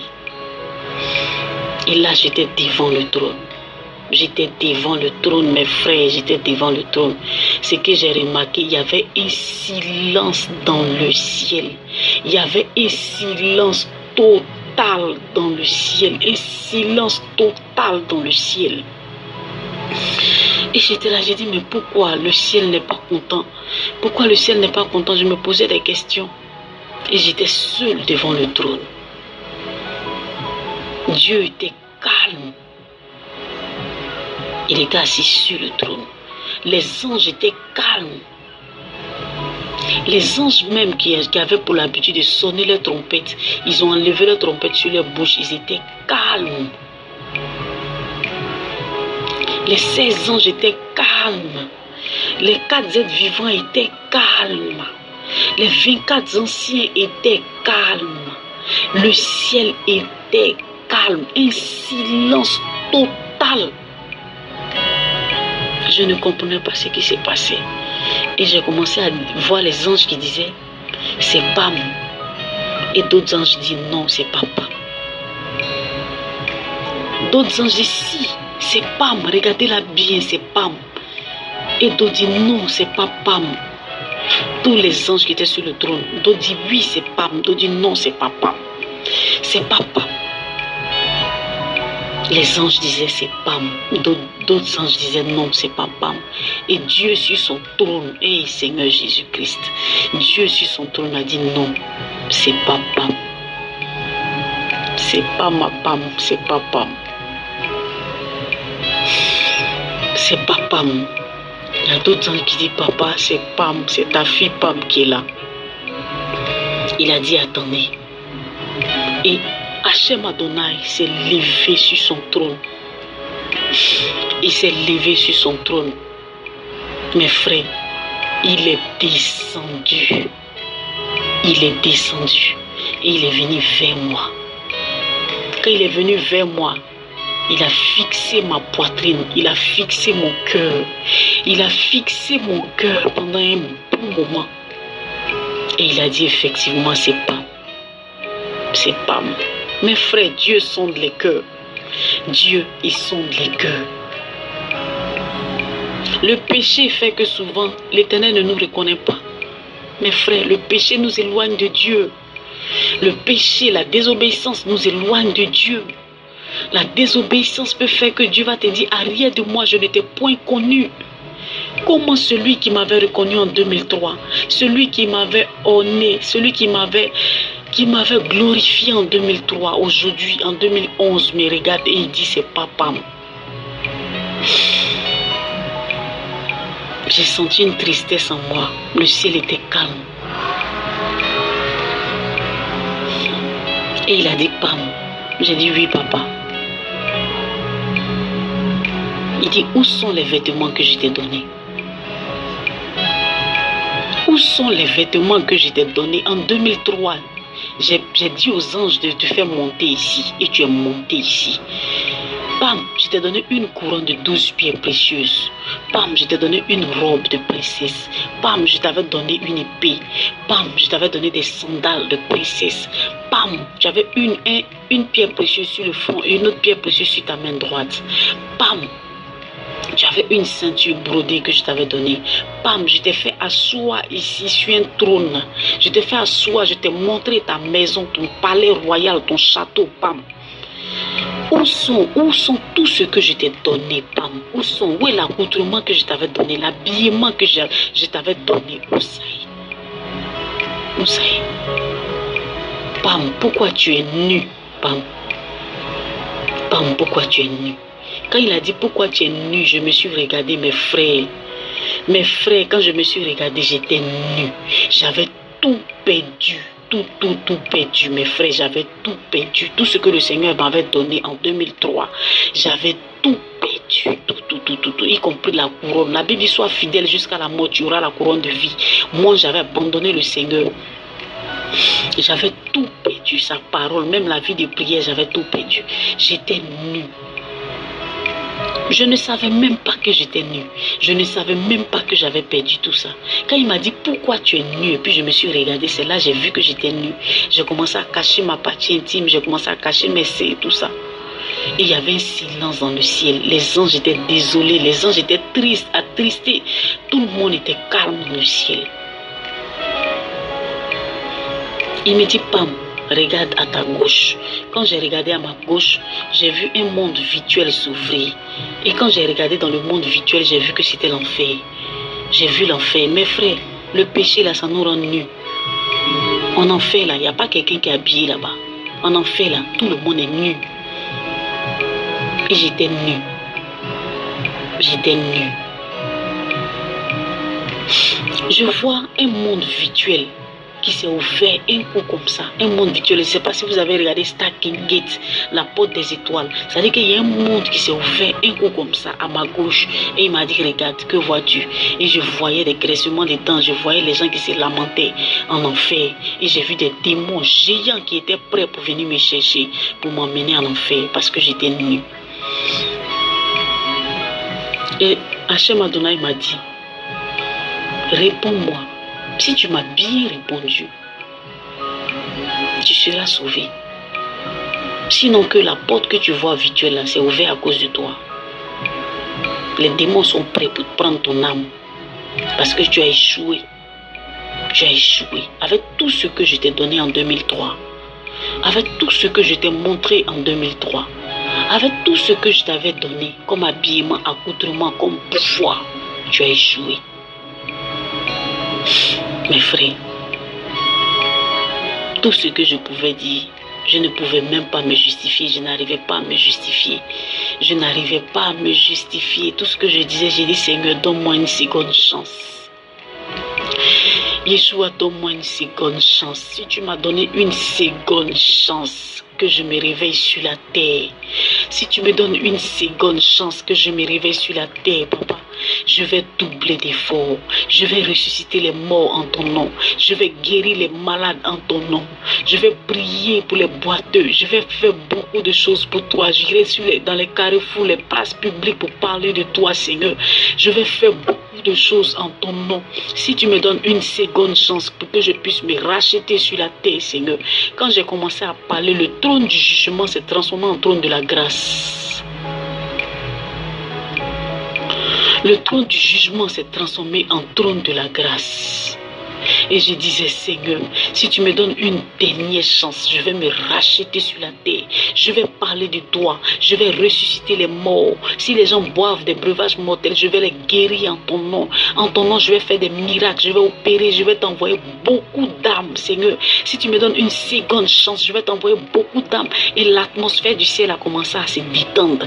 L'atmosphère a commencé à se détendre. J'ai commencé à voir la joie sur le visage de Hachem. J'ai commencé à voir la joie sur le visage des anges. J'ai commencé à voir la joie sur le visage des 24 vieillards. J'ai commencé à voir la joie. Et les 7 anges qui sonnent leur trompette ont sonné leur trompette. Et le ciel était détendu. Je commençais à entendre les fleurs, les papillons. Il y avait la joie partout. Il y avait la joie sur la face de Dieu. Il y avait la joie. Sa face a commencé à scintiller davantage. Il m'a dit, papa. J'ai dit, oui, papa. Il dit, tu es sûr que tu vas faire ça pour moi, papa? J'ai dit, oui, papa, je vais t'emmener beaucoup d'âmes. Je vais t'emmener beaucoup d'âmes. Je vais envoyer beaucoup d'âmes à toi, Seigneur. Je vais fermer la porte de l'enfer. Je vais fermer la porte de l'enfer si tu me donnes une dernière chance de me relever sur la terre. Je vais fermer la porte de l'enfer, Seigneur. Je vais parler de toi à tout le monde, à qui veut l'entendre, même ceux qui ne veulent pas entendre, Seigneur. Je vais partir partout dans le monde entier. Je vais parler de toi. Et au fur et à mesure que je prenais confiance, au fur et à mesure que je déclarais, je parlais comme ça, je commençais à retrouver ma couronne. J'ai retrouvé ma couronne. Il a déposé ma couronne sur ma tête. Il a commencé à m'habiller. Il a dit aux anges d'envoyer des vêtements plus précieux que les vêtements de 2003. Les vêtements plus précieux que les vêtements de 2003. Mes frères, ce qui ne te tue pas te rend plus fort. Les vêtements plus précieux que les vêtements que j'avais eu en 2003. Il m'a donné un double manteau. Quand je me suis habillée en robe de princesse, ça ne s'est pas arrêté là. Hein. Il a pris un manteau en peau. Un manteau en peau, je ne sais pas c'est quelle peau, je ne sais pas c'est quelle peau d'animal, je ne sais pas, mais c'est un manteau puissant qu'il a déposé sur mon épaule. Quand il a déposé sur mon épaule, il dit tu vas parcourir le monde, tu vas évangéliser. S'il est malade, tu vas faire beaucoup de choses pour moi, Pam. Tu vas guérir, tu vas ressusciter les morts. Tu vas ressusciter les morts. Je te donne ce pouvoir à partir d'aujourd'hui. Je te donne ce pouvoir à partir d'aujourd'hui. Je te donne ce pouvoir à partir d'aujourd'hui. Je te donne ce pouvoir. J'ai reçu mon épée. J'ai reçu ma couronne. J'ai reçu ma ceinture. J'ai reçu le double de ce que j'avais perdu. J'ai reçu le double de l'accoutrement que j'avais en 2003. J'ai commencé à scintiller. J'ai commencé à scintiller. Au fur et à mesure qu'il déposait les manteaux. C'est plus de 3 manteaux qu'il a déposés sur moi. Le premier manteau qu'il a déposé sur moi, j'arrivais à m'arrêter. Le second manteau qu'il a déposé, je ne pouvais plus résister. Le troisième manteau qu'il a déposé, je ne pouvais plus résister. Je ne pouvais plus résister. Il m'a dit, oui, Pam, parle. Oui, Pam, parle. Oui, Pam, parle. Vas-y, parle. Vas-y, parle. Et j'ai commencé à parler en langue. J'ai commencé à parler en langue. J'ai commencé à parler en langue. J'ai été baptisé du Saint-Esprit dans le royaume des cieux. C'est pas sur la terre que j'ai été baptisé du Saint-Esprit. C'est dans le royaume des cieux que j'ai été baptisé du Saint-Esprit. Il m'a dit, oui, Pam, continue de parler. Vas-y, parle. Vas-y, parle. Et ce que je parlais, c'était l'araméen. L'araméen mélangé, c'est-à-dire l'arabe mélangé l'hébreu. C'est ce que je parle. Donc quand je parle mon parler en langue, on a l'impression que c'est de l'arabe. C'est de l'arabe mélangé l'hébreu. Et il m'a dit, vas-y, Pam, parle. Vas-y, Pam, parle. Et c'est au ciel que j'ai été baptisé du Saint-Esprit. Il dit, je te donne le double. Je te donne le double. Tu vas guérir les malades. Les sourds vont entendre. Tu vas guérir les paralytiques. Les boiteux vont marcher. Les morts vont ressusciter. Je te donne cette seconde chance-là. Le trône de la justice est devenu le trône de la grâce pour moi. Le trône de la justice est devenu le trône de la grâce pour moi, mes frères. Et c'est comme ça que j'ai été baptisé du Saint-Esprit au ciel. Et les anges ont commencé à sonner leur trompette. Les anges ont commencé à sonner leur trompette. Ils m'ont dit, Pam, nous sommes avec toi. Pam, nous savons que tu vas réussir cette mission-là. Quand tu vas descendre sur la terre, nous savons que tu vas réussir cette mission-là. Tu vas réussir cette mission-là. Nous sommes avec toi. Nous sommes tous avec toi. Nous sommes avec toi. Mes frères. Pendant ce temps, mon corps était là. Les gens cherchaient solution pour ça. Sur la terre. Les sorciers criaient victoire parce qu'ils avaient gagné. Le monde terrestre criait victoire parce qu'ils avaient gagné. Et là, le Seigneur m'a dit, continue de parler en langue, Pam. Continue de parler en langue, tu vas te réveiller sur la terre. Continue de parler en langue, tu vas te réveiller sur la terre. Continue de parler en langue, sache que tu n'es plus seul. Tu n'es pas seul, tu n'es plus seul. Et là-bas, tous ceux qui étaient là-bas autour de mon corps sur la terre, là, eux tous, ils cherchaient solution pour mon corps. La fille est morte dans nos mains comme ça. Qu'est-ce qu'on va faire? Et en un clin d'œil, mes frères, en un clin d'œil, je me suis levé. Le corps qui était là sans vie s'est réveillé. Le corps commence à parler en langue. Je parlais en langue, mais je parlais en langue. Les gens ne comprenaient pas ce qui se passait. Je commençais à parler en langue. La maison s'est transformée en du feu. Le Saint-Esprit est tombé sur les gens dans la maison. Le Saint-Esprit est tombé dans tout le quartier. Les gens commençaient à parler en langue chez eux. Dans leur maison, tout le monde parlait en langue pour venir me trouver là où j'étais. Dans chaque maison, les gens commençaient à parler en langue. Même ceux qui n'étaient pas au courant qu'il y avait une fille qui était décédée dans les parages ont commencé à parler en langue chez eux. Tous les chrétiens ont commencé à parler en langue dans leur maison. Ils n'ont pas compris ce qui se passait. Il y avait une forte présence de l'Éternel dans le quartier. Il y avait une forte présence de l'Éternel. Et tous sont venus à moi. Dieu les a tous envoyés vers moi. Et moi, je continuais de parler en langue, je continuais de parler en langue, je continuais de parler en langue. Les gens étaient étonnés, le Saint-Esprit s'est saisi de tout le monde dans la maison. Il y avait un feu pas possible dans la maison. Et il y avait un imam qui me connaissait bien, qui venait pour voir aussi le corps. Et ce jour-là, j'ai commencé à... Quand j'ai parlé en langue, il entendait tout ce que je disais parce que c'était l'arabe. Il entendait tout ce que je disais. Et l'imam là s'est mis à genoux. Il dit, Dieu est vivant. Il demande aux gens, est-ce qu'elle a fait école coranique? On dit non. Il dit, est-ce qu'elle allait en Arabie Saoudite? On dit non. Il dit, mais je comprends tout ce qu'elle dit. Je comprends, je vais traduire. Et c'est l'imam là qui a commencé à traduire. Que Dieu dit, on ne touche pas à ses oins. On ne touche pas à ses oins. Celle-là, c'est la prunelle des yeux de l'Éternel. On ne la touche pas. Tous ceux qui l'ont touché, tous ceux qui ont tenté à sa vie, tous ceux qui ont voulu enlever sa vie, ils vont rester dans leur sommeil cette nuit-là. Et tous ils vont rester dans le sommeil cette nuit-là. Toute la confrérie des sorciers, tous ceux qui ont essayé de faire du mal à Pam vont rester cette nuit-là dans leur sommeil. S'ils sont malins, il ne faudrait pas qu'ils dorment parce qu'ils vont rester dans leur sommeil. Mes frères, et je continuais de parler en langue. Je continuais de parler en langue. Je continuais de parler en langue. Tous ceux qui me regardaient n'arrivaient pas à me regarder droit dans les yeux parce qu'ils sentaient un feu. Ils sentaient un feu. Tous ceux qui venaient vers moi tout cela était... C'est vrai que le feu de l'Éternel même les faisait tomber. Pendant 1 heure, j'ai parlé en langue, j'ai parlé en langue, j'ai parlé en langue, j'ai parlé en langue, j'ai parlé en langue, jusqu'à ce que la langue là s'arrête et qu'on me mette dans une bonne chaise pour que je puisse me reposer.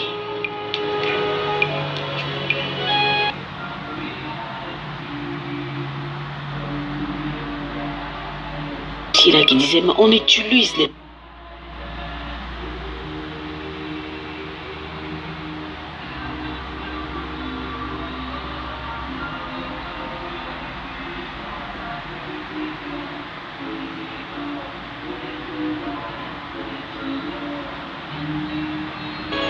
Que le Seigneur se souvienne de chacun de vous. Que le Seigneur se révèle à vous comme il s'est révélé à moi.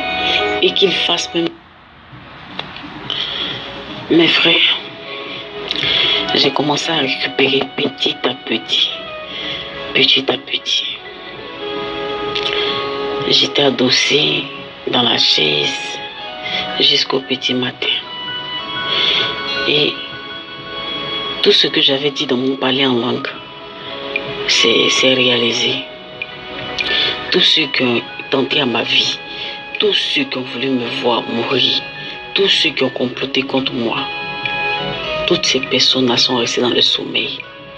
Et même celui qui est resté en vie là encore a témoigné que Jésus est Seigneur. Que Jésus est Seigneur. Mon frère, à moi il a laissé une deuxième chance. Qu'est-ce qui prouve qu'à toi il va laisser une deuxième chance, une seconde chance? Qu'est-ce qui prouve? Rien ne prouve, rien ne prouve. C'est la grâce qui m'a faite de revenir et de parler de lui. À toi, qu'est-ce qui prouve que Dieu va laisser une seconde chance? Qu'est-ce qui prouve? Il faut accepter le Seigneur. Il faut laisser cette vie de débauche. Fais un effort, fais violence sur toi. Marche dans les pas de Jésus. C'est vrai, la vie chrétienne n'est pas facile. Mais dis au Saint-Esprit de te soutenir. Pendant que tu es vivant, accepte le Seigneur et marche dans ses voies. Mes frères, ça c'est ma deuxième rencontre que je vous explique. J'ai eu 6 rencontres avec Hachem Adonai, avec Dieu. J'ai eu 6 rencontres. Ne prenons pas nos vies chrétiennes à la légère. Ne prenons pas nos vies chrétiennes à la légère. Le royaume des cieux existe, l'enfer existe. J'ai vu les deux coins. Le royaume des cieux existe, l'enfer existe.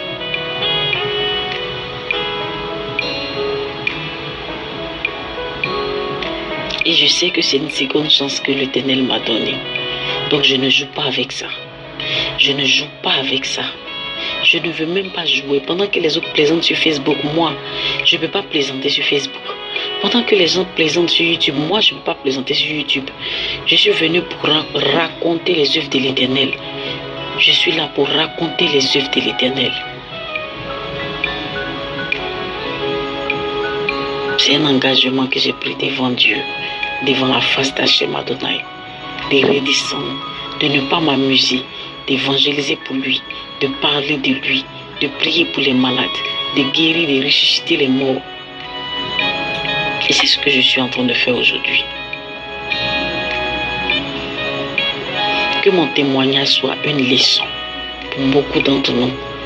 Que mon témoignage soit une leçon pour beaucoup d'entre nous. Tu peux être bien habillé aujourd'hui. Tu peux être bien vêtu par le ciel aujourd'hui. Et puis perdre tout ça en rien de temps. Perdre à cause de la désobéissance. Perdre à cause de beaucoup de choses que le Seigneur n'aime pas. On s'est dit quoi, oh, on va faire puis après on va venir demander pardon. La désobéissance tue. La désobéissance détruit. La désobéissance nous éloigne de l'Éternel. La désobéissance nous éloigne de la face de Dieu. Mes frères, faisons l'œuvre de Dieu pendant qu'il est encore temps. Faisons l'œuvre de Dieu pendant qu'il est encore temps. Accrochons-nous au Seigneur Jésus parce qu'il est vivant. Accrochons-nous au Seigneur Jésus-Christ. Je pouvais bien fuir ces différentes épreuves que j'ai eues parce qu'il y avait une voix qui me disait de fuir. Il y avait une voix qui me disait de fuir. Mais j'ai jugé bon de faire confiance au Seigneur Jésus. J'ai jugé bon de faire confiance au Seigneur Jésus. Ce soir, je t'exhorte à avoir confiance au Seigneur Jésus. Le conseil que je peux te donner, crois au Seigneur Jésus. Aie confiance en lui. Aie confiance en lui. Même quand tu traverses des moments difficiles, ne fuis pas, n'abandonne pas. Fais confiance au Seigneur Jésus. Fais confiance au Seigneur Jésus. Soyez bénis. Soyez bénis. Soyez bénis. Tous ceux qui ont voulu me faire du mal sont restés. Tous ceux qui ont voulu détruire ma vie sont restés. Et moi, Dieu m'a fait la grâce. Aujourd'hui, je vis. Je vis.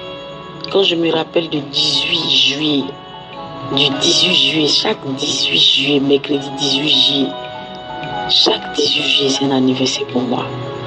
Je me souviens de tout ce que j'ai vécu. Et je me souviens de comment j'ai été ressuscité. Je bénis le nom de Hachem Adonai. Les mots me manquent pour bénir son nom. Les mots me manquent pour cette protection divine qu'il m'a donnée. Qu'il soit glorifié dans la vie de tous ceux qui ont écouté ce témoignage-là. Ce qu'il a fait pour moi, qu'il le fasse pour vous. Vous qui êtes connectés, ce qu'il a fait pour moi, qu'il le fasse pour vous. Que le Seigneur se souvienne de chacun de vous. Que le Seigneur se révèle à vous comme il s'est révélé à moi. Et qu'il fasse même le double de ce qu'il a fait avec moi, avec vous. Soyez bénis. Soyez bénis, abondamment bénis. Et restez à l'écoute. De temps à autre, je vais balancer les autres expériences que j'ai vécues avec Hachem Adonai. J'ai vécu pas mal d'expériences avec Hachem Adonai. Soyez bénis, soyez bénis, soyez bénis. Que Dieu vous bénisse. Alléluia. Amen, amen, amen, amen. Wow, wow, wow, wow, wow. Fort témoignage. Raha tena nieny tsara antsika teo a. Dia tena hoe mahakasika ny fo zany le izy a, mampandiny tena. Hitantsika amin'izany a ny asany maizina. Fa miasa izy ireo andro manalina, indrindra antsika kristiana. Amen. Ka mba mazava antsika ny tiany tompo ambara amin'ny rehetrarehetra, ny tandremantsika amin'ny famindrantsika, ny tandremantsika amin'ny fiainana kristiana.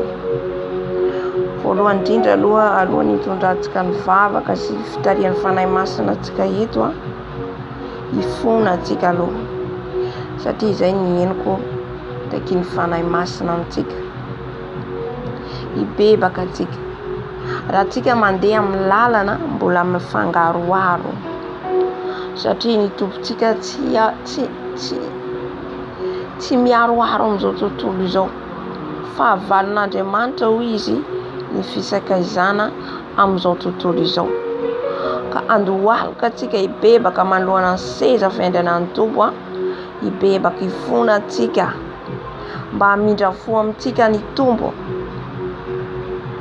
Raha mbola ianao ao anatin'izay hoe manara-dian'i Jesosy ianao, mivavaka ianao, makany am-piangonana ianao, témoignage efa anankiroa ny enontsika teto. Samy mandinika ny tenantsika antsika hoe atraiza ny plasy misy antsika. Raha ny enontsika ny fijoroana vavolombelona nataon'ny reine, dia izy protocole tao am-piangonana, manao ny asan'ny Tompo. Izany hoe mba samy andiny antsika tena amin'izao vaninandro faran'izao, aiza ho aiza ny plasy misy antsika. Ny fiangonana tsy iza fa izasy ianao. Ny fiangonana dia izasy ianao. Na mivavaka am-piangonana na tsy mivavaka am-piangonana antsika dia samy andalo fitsaran'Andriamanitra. Alléluia. Ny endrika fijoroana vavolombelony Pamela, fa tena hoe zanaka akaiky ny Tompo mihitsy izy nahita fitiavana tren'Andriamanitra. Jesosy tia antsika ry havana, Jesosy tia antsika. Fa tsaroa fa rehefa maty tsika ao anatin'ny péché fahotana hitantsika nazo azy. Fa niady misy ny ao amin'ny tontolo ny ara-panahy ady combat ny ao amin'ny tontolo ny ara-panahy ry havana. Eo amin'ny fahamasinan'ny fanahy, io ny troisième étape antsika kristiana.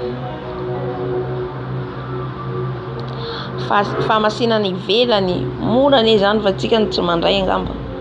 Fahamasinana anatin'ny fo, le fahadiovan'ny fo, ny saina, eo amin'ny fahamasinan'ny fanahy. Io le mila mitandrina mafy isika, mila tandemana daholo ny rehetra voateniko teo. Fa indrindra isika efa manana an Jesosy, efa mahalala ny zava-miafina, efa ampatara ny zava-miafina. Mila mijoro tsara mifamindrantsika. Izy noho ny tsy fisina. Zay foana manko misy fotoana za mitsaiko na voarahintsika misy mizara, misy tenin'Andriamanitra ao anatin'ny tenin'Andriamanitra, misy ao anaty fitsaboela, misy ao anaty nofo izy hitaneny fanahy masina. Aza vaiko hitondrako foana hoe ny amin'ny tsy anahitsika sy miazakazahantsika amin'izao fiainan'izao. Satria fitaky ny Satana daholo reo ry havana. Ny plasy misy anao tsy fantatro hoe manao ahoana ianao zao fifandraisanao amin'ny Jesosy. Ny an'ny Pamela teto de hira chantre izy, chantre de hoe mpihira ho an'ny tompo. Halleluja. Fa noentiny zay talentany zany tany amin'izao tontolo zao, tany amin'ny bara. Nisy fotoana efa nitondrako le fideranan'Andriamanitra, efa tsika mideran'ny tompo. Misy mitondra mandeha mihira, mandeha any amin'ny cabaret, any amin'ny bara, any amin'ny miaraka mpihira amin'izao tontolo zao. Non, tsy fideranan'Andriamanitra zany. Zay nahazo ny Pamela teto, lasa izy nira. Na de hoe mihira fivavahana ary ianao andeha any efa miaroaro. Fa niazy teto na andeha izy tsy nihira fiderana etiny tany fa niaraka nihira mpihira zao tontolo zao. Mpihira profane hoy izy de mpihira malaza zany. Noho ny amin'inona? Noho ny amin'ny vola. Satria tsy sakafo, tsisy hoanina. Fandrika be io vola io andavoan'ny Satana atsika. Zay zany mampianaran'ny tompo atsika foana humble. Anetry tena foana. Tena hoe aionina amin'ny zavatra rehetra. Entsika koa mba fijorona olombelona zay zaraiko teo. Ny amin'izao hoe tobaka ny trosa, tsisy ny sakafo, tena hoe niditra tsetra, tena hoe zay mitsy le plan Satana satria anazy ny vola, anazy eo arena io. Ka tsika nefa mazava ny ten'Andriamanitra hoe tsy afaka manompo an'Andriamanitra sy mamonoana ianareo. Mamonoana dia ny vola. Tsy azotsika ampitahaina na ampiarona amin'ny zavatra hafa mitsy Jesosy. Halleluja.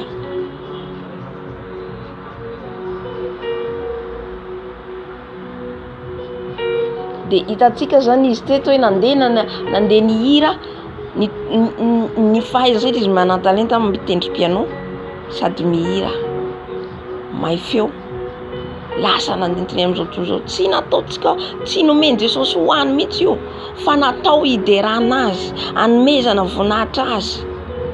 Satria izy no manome fofinainantsika, izy no manome fofinainantsika. Jesosy ry havana mpamindra fo.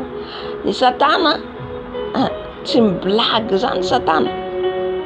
Izay foana anaovako combat sorcier, fa ny sorcier ny mpamosavy tsy amela antsika zany, tsy amelanao.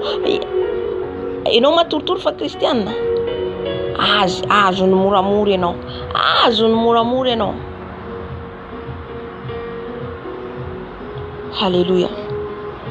Ny nahazo ny mpamela teto raha manaraka tsara atsika, tonga ny tsy fisina, tena hoe tsisy maha-olombelona anao normal. Mihira hoy izy tao am-piangonana, nefa tao am-piangonana mihira tsy mahalala ny situation koa izy, mahalala ny zava-misy tamin'ny fiainana, nefa tsisy nanampy azy. Jerentsika ny mpianatra ao amin'ny asan'ny apôstôly toko 5, ny fanome ny fampizara izay tsy ananany hafa nanome ny hafa, ny arahana misakafo, ny arahana hinana, ny arahana mizara. Fa jereo ny ankehitriny ny fiainana maha-kristiana, mila tsika miverina amin'io, mila miverina tsika amin'izay. Halleluja.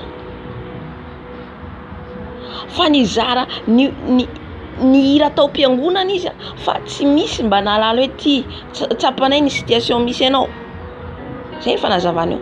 Farany ahoana le, satria izy mbola tanora, mbola amin'ny fitombona ara-panahy, lasa nandeha nanao ny fanao zao tontolo zao, sady amin'ny Jesosy no amin'izao tontolo zao. Tsy afaka afangarotsika io, na tiatsika na tsy tiatsika. Halleluja. Amen. Ina maharay antsika ao amin'ny Kristy? Mifanampy, mifamonjy raha misy ny tsy manana. Halleluja.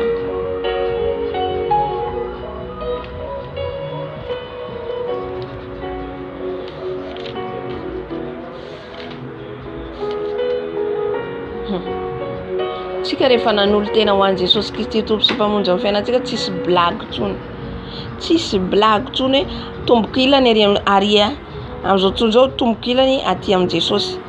Fa izy roa mila mandeha mamindra mahitsy araka ny sitrapon'Andriamanitra. Fa raha tsy izay ianao dia kristiana efa mandeha fotsiny ianao amin'ny fahazarana. Mialatsiny fa verimberiko foana zay zavatra zay satria izay ny marina. Lasa kristiana ianao mandeha mifombafomba, mivavaka eny ianao, manao asan'Andriamanitra ianao, mitory an'i Jesosy ianao. Fa le fiainanao mihitsy raha te hiditra any an-danitra dia tsy maintsy mandeha amin'ny fahamasinana, fahamarinana, tsy maintsy obligatoire, tsy maintsy. Fa tsisy Jesosy nefa mpamindra fo, zay le fitaky ny Satana, le tenin'Andriamanitra fampianaran-diso ankehitriny. Jesosy nefa mpamindra fo Jesosy nefa fitiavana nareo mitsaratsara. Tsarovy ry havana, fa ny fonao amin'izay fotoana izay efa tafiditra Satana ao anatinao. Tsy natao hitsara mihitsy tsika, tsy natao hitsara niza fa tsy maintsy ambara ny marina raha teo voavonjy.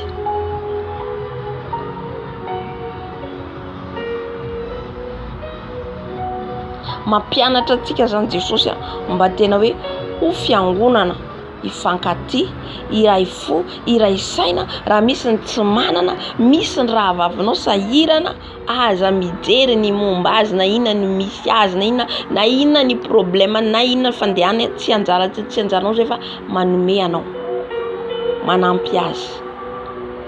Halleluja. Anazy sy Jesosy ny sisa. Ifona antsika alohan'ny hidirantsika mivavaka sy ny fanazavana rehetra, ifona antsika hibebaka. Mandolia anao atranao mibeba amin'ny Jesosy ao. Za manompo anao nefa za mbola tsy mahafoy izao tontolo izao. Za Jesosy ao manaradia anao nefa zaho mbola mijangajanga, zaho mbola mandainga, zaho mbola mifosafosa, zaho mbola mangalatra. Samy mahalala antsika ny situation misy antsika tsirairay avy androalika antsika.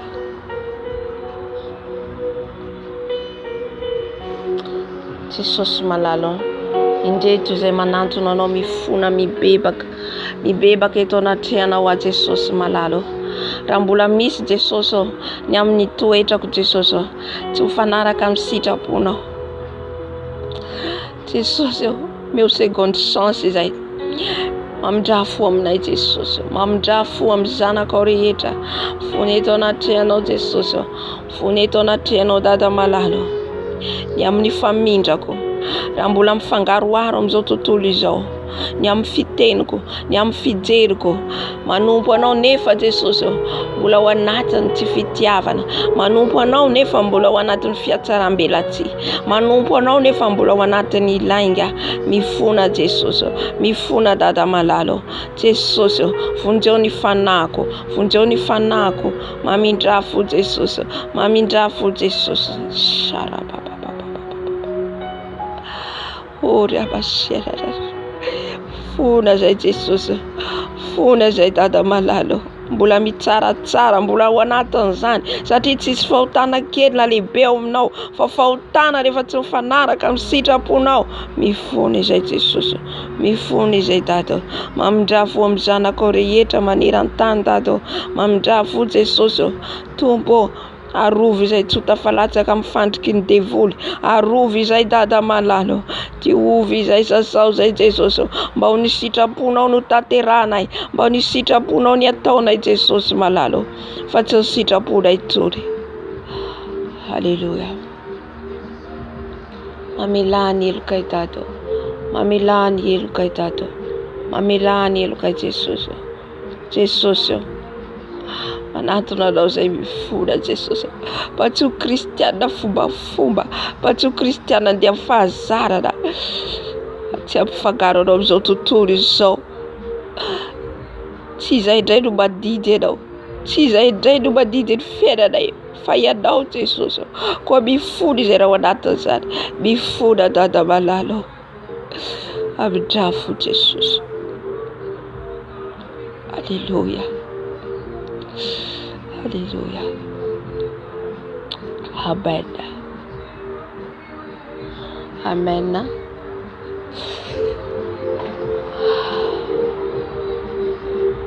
Tizatsika ny fanazavana.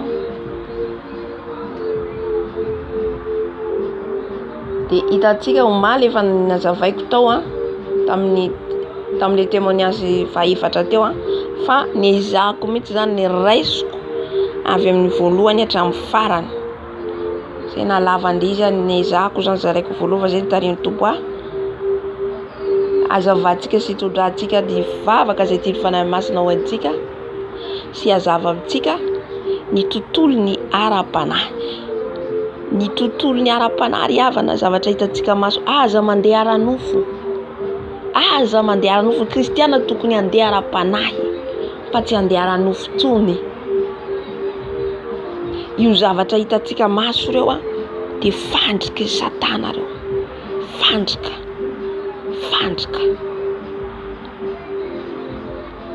Mila manana atsika le fanahy esprit de discernement. Satria ny zavatra rehetra eo amin'ny fiainatsika dia efa programme daholo na amin'Andriamanitra zany na amin'ny asan'ny Satana. Efa planifien'ny Tompo daholo ny zavatra rehetra eo amin'ny fiainatsika mandalo amin'ny fiainatsika. Ary efa planifie koa any amin'ny monde des ténèbres. Fa arakaraka ny androsoantsika ka mifikitra amin'ny Jesosy tsika, miatateraka, misokatra ny lalanao, misokatra ilay lalanao tonga amin'ilay ny antsoan'ny Tompo ianao. Fa raha tsika miblabla dia dikan'izay misintona anao tsikelikely Satana makany amin'ny helo. Aleo azavaina tsara ohatr'izay satria maro ny tsy manazava tsara ilay tenin'Andriamanitra satria misy fiainanao reny fahafatesana. Tsika mahalala an'izany, fiainanao reny fahafatesana. Ka Satana mitondra olona ho any amin'ny fahaverezana. Itsika izay nanolo tena ho an'i Jesosy mandeha makaiza makany an-danitra ny diatsika. Ary mitaona ny olona ho amin'ny Jesosy ho any an-danitra fa tsy amin'ny zavatry ny tany. Mivavaka atsika ny zavatry ny tany. Au contraire, mila fatatsika, mila mahalala atsika an'izay. So dia tafiditra amin'ny fampianaran-diso.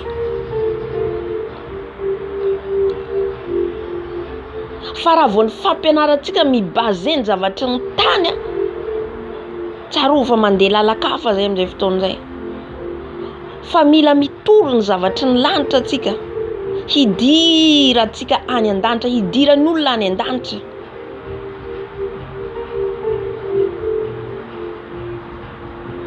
Ka mila mailo tsika fantaro ny fiangonana na hita na entsika fijorombela teo ny fiangonana idirana. Qu'est-ce que Dieu a dit? Ina ny teny fanahy masina taminy, tsy ny fiangonana rehetra ho izy ny hoe ao. Hitatsika ny fanazavany fa hatramin'ny devoly manao kilita miaraka ao. Satria masotsika manko tsy mahita ihany tsika fa jamba. Halleluja. Misy ny fiangonana riavana tsy avy amin'ny Jesosy, misy ny fiangonana tsy avy amin'ny Jesosy fa Satana no ao. Vitsy raha ny entsika fanazavany Sœur Irène, vitsy ho izy Jesosy niteny tamin'ny fiangonana miadorer en esprit en vérité, izay mideray amin'ny fahamarina sy ny fahamasinana. Vitsy isaina tanana.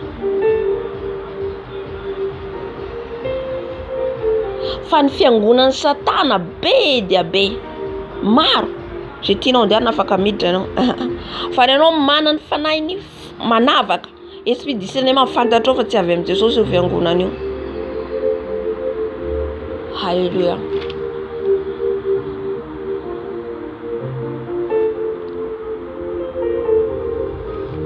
De vavaka ho antsika fa manazava kely fohy hoe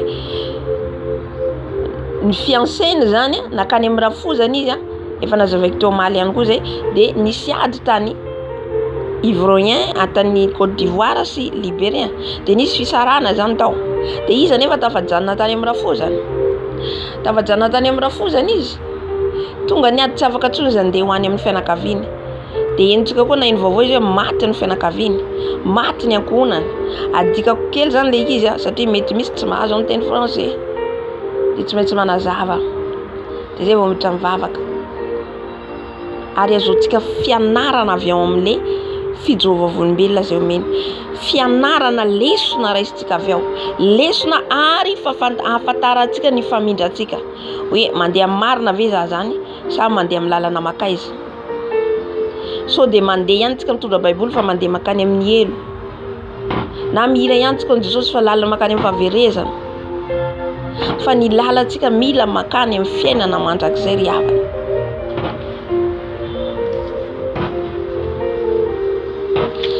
De nivory izy ny sorcier.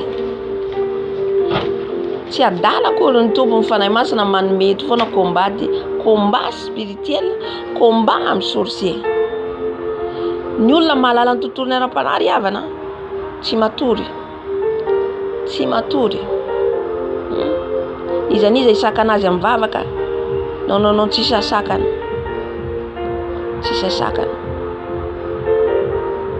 Alléluia. Misy ny fiangonana tsy manao combat spirituel. Misy ny fiangonana tsy manao délivrance. Non, tsy avy amin'Andriamanitra zany. Non, je dis la vérité, tsy avy amin'ny Jesosy zany. Devoly firy miditra ao amin'ny fiangonana, devoly firy tafiditra ao amin'ny fidèle anankiray, olona anankiray za fotsiny, devoly firy tao anatiko ohatra. Hatramintsika efa nandray ny Jesosy ary mbola miditra izy raha ohatra ka nokatra varavarana antsika. De tontolo ny ipetrahanao ety ambony tany tsisy délivrance. Non, tsy possible zany. Jesosy naniraka ny mpianatra nanao délivrance. Ny fiangonana mila manao délivrance. Naniraka ny mpianatra Jesosy de hitatsika faly ny mpianatra avy any. Fa ina miteny Jesosy mifalio izy ianareo fa voasoratra ny an-danitra ny anaranareo. Aza mifaly fa lavo eo anoloanareo le fanahy.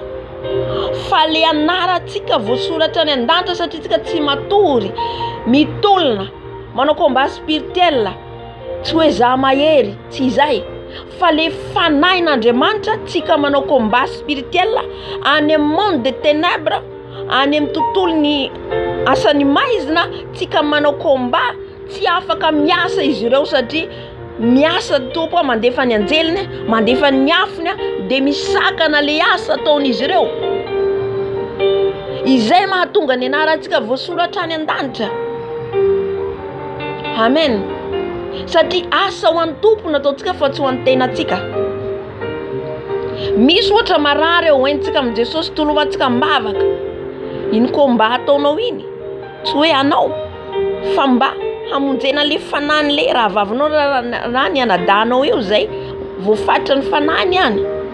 Satria misy fahafatesana tsy avy amin'i Jesosy havana, tsy avy amin'i Jesosy fahafatesana mpamela izy zay ny tena Jesosy ho faty ianao izy. Ahita fahafatesana ianao izy fa tsy ho faty. Ahita fahafatesana ianao izy fa tsy ho faty. Amen. Ny tontolo ny devoly ry havana tsy miblagy. Reo sorcier reo. Tsy haiko na efa nisy fotoana nitondrako an'ilay fampianarana zay. Reo sorcier reo. Fony tsy fony olombelona tsony. Hitanao atoandro izy olombelona fa ao anatiny fony a biby mihinana olona. Misotro raha zany efa biby. Misotro raha zany fa biby. Tsisy pitié olona tsony. Tsisy alahelo olona tsony na ho faty. Ny fahafatesana anao maty, ianao misy zavatra mahazo anao zay ny mahafaly azy. Izay tsika kristianina tsy tokony mifaly amin'ny fahavozany hafa satria lasa esprit na sorcier ao anatinao. Lasa le fanahy ny famisavinana ao anatinao raha ianao mifaly amin'ny fahavozany hafa. Raha ianao ao anatin'ny toetra fahakalana, tsy fitiavana, avinavina, fiatsaram-belatizana ireny esprit alefa ny sorcier ao anatsika. Na de tsika tsy mpamosavy ka ao anatin'izay toetra tsika dika zay tsika mpamosavy. Tsy haiko na mazava amintsika le fanazavana. Satria ny mpamosavy tsy tianao androso, tsy tianao hoe miara-pananao hoe tsy tiany zany ianao hoe anana fifandraisana amin'Andriamanitra, tsy tiany ianao tena hoe andeha tsara ny fiainanao. Zay ny asan'ny mpamosavy zay. Manapotika devoly zany ao anatiny. Mibloka mitovy amombiasa ihany, mitovy amin'ny mpanao fanafody ihany. Ny occultisme, ny franc-maçonnerie zany daholo ny asan'izy ireo. Ary matoa izy ampiasain'ny Satana de hiasa ety ambony tany hibloke ny fiainany tsirairay avy. Ka izay ny arovanao tena.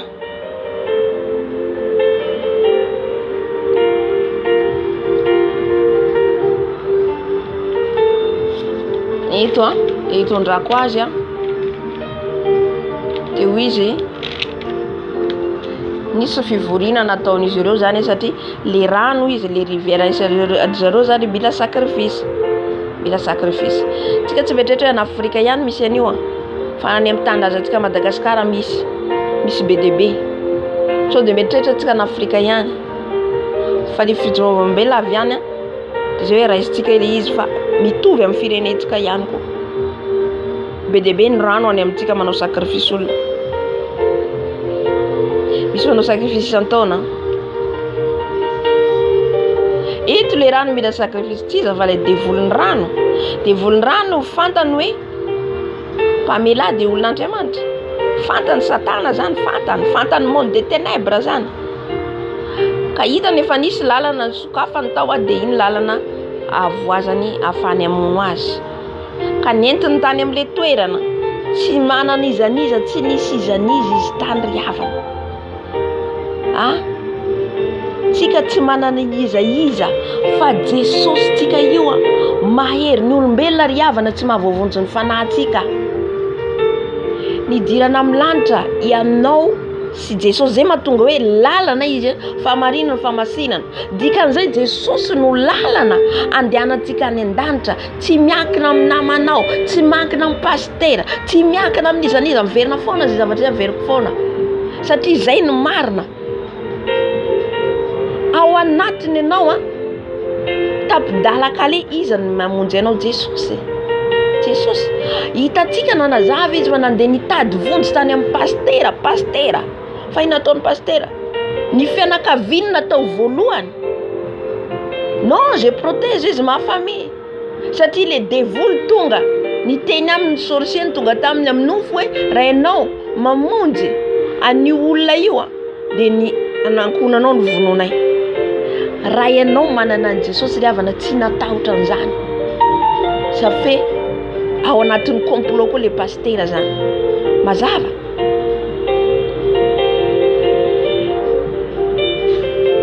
Za tsy manenjika mpanompon'Andriamanitra averiko foana no tsy izay mihitsy fa itsika mba tena andeha halalantsika andeha amin'ny famarinana mba hafantarantsika ny marina fa na mpanompon'Andriamanitra atsika na evangelista atsika ninina amin'ny plasy misy atsika na mpaminany na iza zany efa tsy mandeha amin'ny famarinana rehefa tsy an Jesosy dia ny Satana. Amen.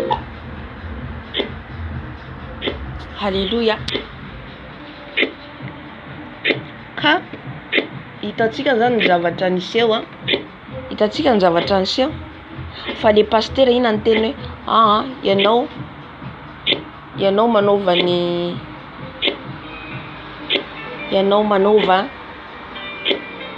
ny kombanao sel, ianao media ny kombanao sel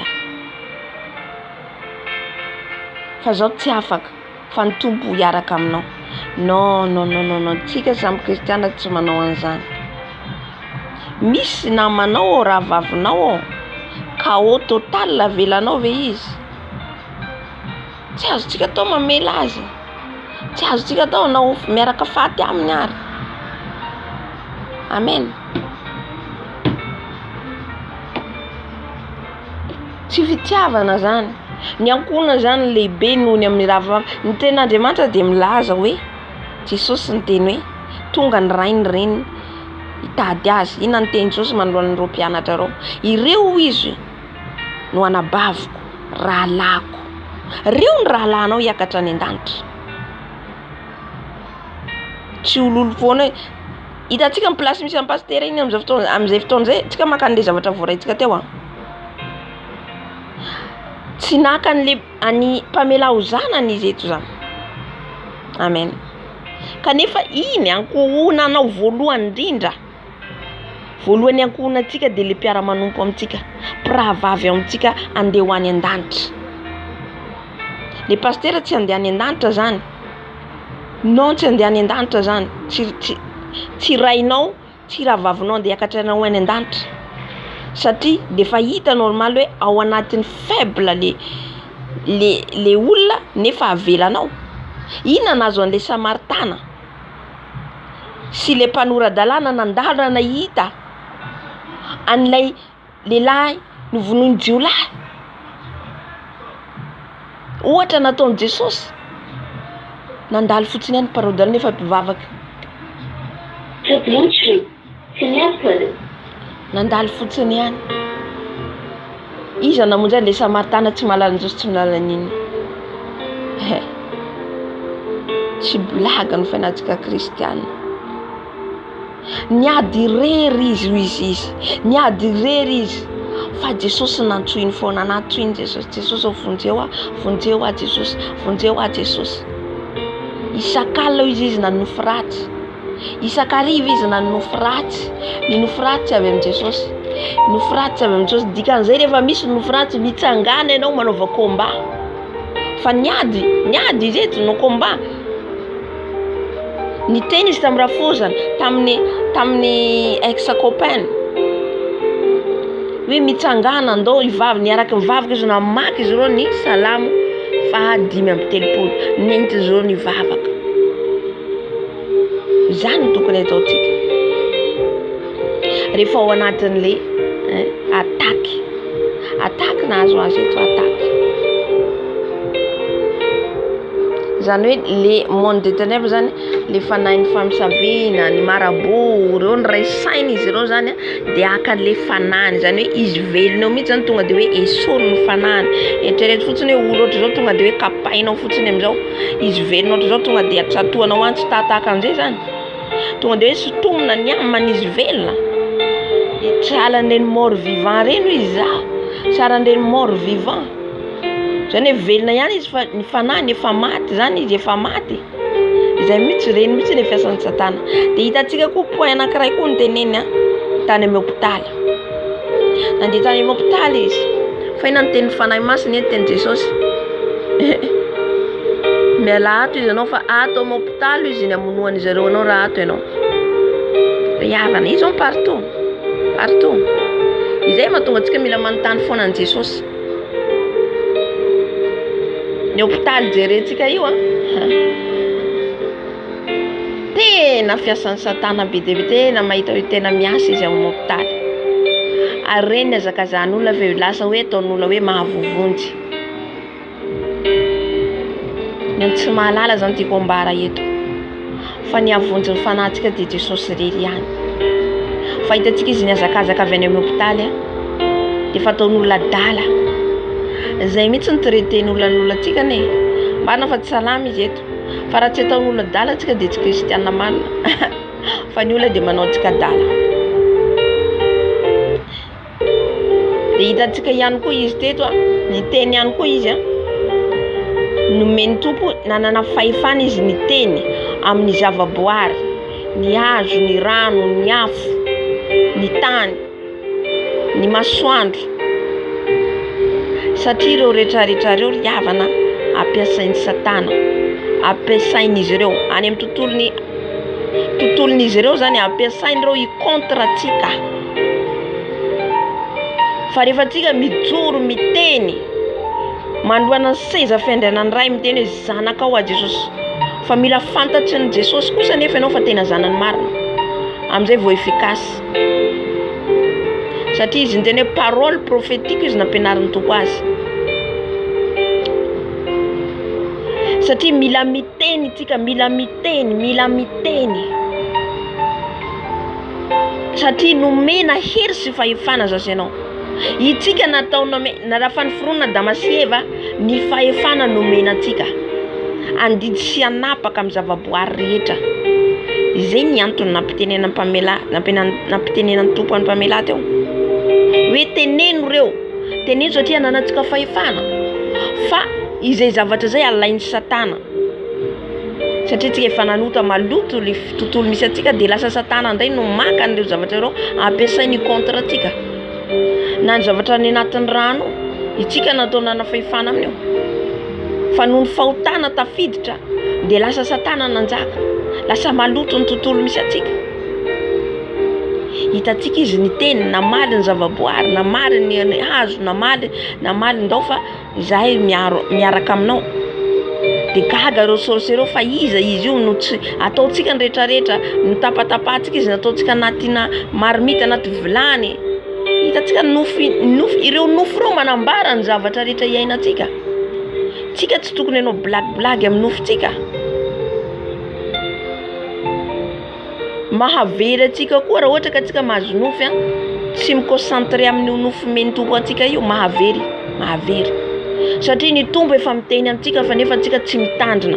Satria tsy hita mason'i Jesosy tsika, fa amin'ny nofo na amin'ny fahitana no hitenenany amintsika, na so amin'ny feo, na anatin'ny fotsika. Amen. Ka mila mitandrina antsika ry havana, mila mitandrina amin'ny tontolon'ny ara-panahy. Tsy mandeha ara-nofo tsony tsika. Ialao le fandehana fahazazana ara-panahy. Ialao fa miandro farany tsika zao. Raha mbo mandeha zazara fahazazana ara-panahy tsika dia mandeha ara-nofo be. Mbola le nofo be mandeha. Fa mila le fanahy no misandratra. Ny fanahin'ny tompo mila mitombo ao anatintsika.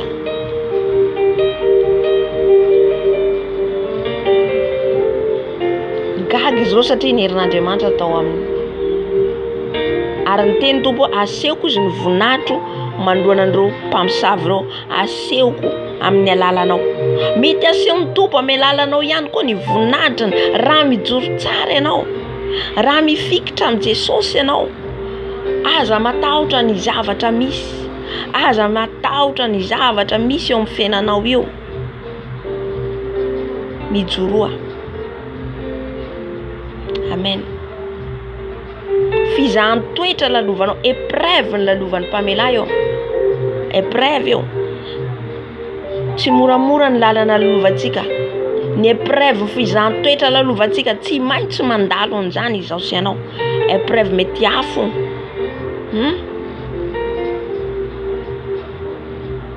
Mila mandalo an'izany tsika ijereny Jesosy atraiza ny finoatsika.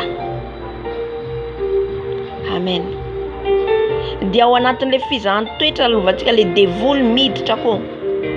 Tady lalana, akivy ianao, avy-andala eo izy manararoatra kanefa azony mafy Jesosy efa nananao. Azony mafy Jesosy efa ao anatinao. Aza mivilivily. Aza manaiky mihaino nofonao. Io nofontsika io mibaiko atsika hanao ny tsy fanao. Io raha io no enoitsika mila fantatsika feon'ny fieritreretako ve zany, feon'ny nofoko ve miteny zany sa feon'ny fanahy masina.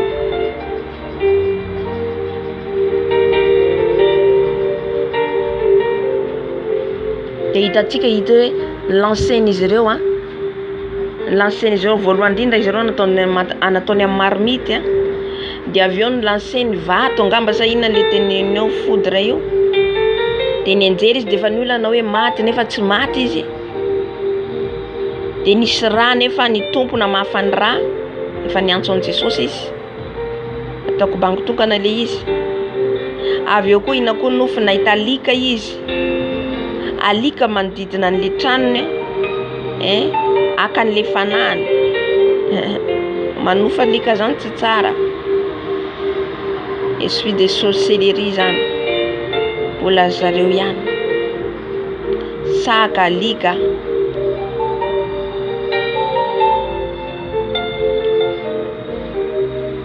Anaraka an'izay nalefan'zareo koa ny fanahin'ny folie, esprit de folie. Zany hoe adalana, lasa tonga dala zany izy. Asany maizina daholo zany. Dia lasa mitenteny fa raha endrika tsara ny fanazavany hoe satria izy manana an Jesosy teo Jesosy niaraka aminy dia l'esprit de folie zany tsy tena tafiditra tanteraka tao aminy. Eo ihany fa izy zany hoe misy pouvoir hely anoherana an'le fanahy ratsy. Ndrindray zany le fanahy ny vadalana zany efa misintona azy mampiteniteny foana. Fa tafaverina ihany koa satria izy ny Jesosy eo aminy, fanahy masina ao anatiny dia miverina indray ny fanahiny. Le fanahinao mihitsy zany, le fanahiny mihitsy zany alain'izy ireo, capturen'izy ireo. Raha azontsika, raha voantsika manota, le fanahintsika tonga dia alain'izy ireo. Tonga dia esoiny, tonga dia captureny, tonga dia en prison any amin'ny elo. Alléluia. Eto zany dia efa nazovana Satana niditra ka mora aminy captureny fanahiny. Olona nahita ny lanitra, olona nahita ny Jesosy. Zay taoko hoe na mahita ny Jesosy tsika, na mahita ny lanitra tsika, na maminany tsika, mila mitandrina amin'ny lalantsika. Mila mitandrina. Na izaho zany, na ianao. Sa tsy manavaka ny tenako fa anisan'izany koa za. Alléluia.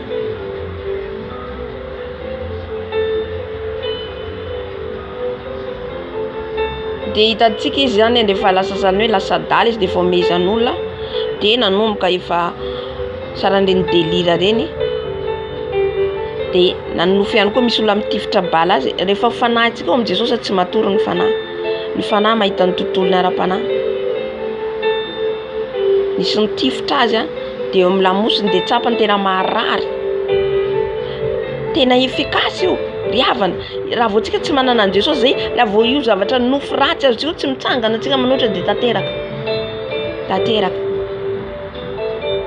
Fa matoa izy asehon'ny tompo dia hitsangana antsika. Afaka omaly sa oviana nahita vehivavy. Vehivavy vaiko hoe asehon'ny tompo le izy zany hitsanganako. Fa misy zany any olona efa ciblé andraraka fanafody. Misy zavatra mena eto miandrana. Hitantsika saran'ireny karana manisy zavatra fa izy miteny gasy izy, tsy vazaha miteny gasy izy.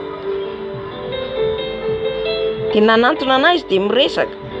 Ny mpamosavy ry havana Zay no tonga antsika ny tompony mampitandrina antsika amin'ny fiteniteny, amin'ny teny, amin'ny resadresaka.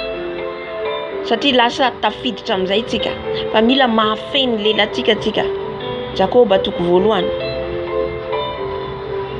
Satria izy nanantona anahy le vehivavy dia niteny hoe enao le zavatra enao zavatra mitranga atsy amin'ny anina, atsy amin'le toerana zao tsy hanao an'le toerana satria nanao toerana izy. Aiza ho azy zany?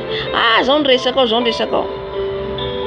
Karaha mihaino iny ianao mihaino indreny ianao dia efa azony. Satria mandoto ny sofinao izy amin'iny.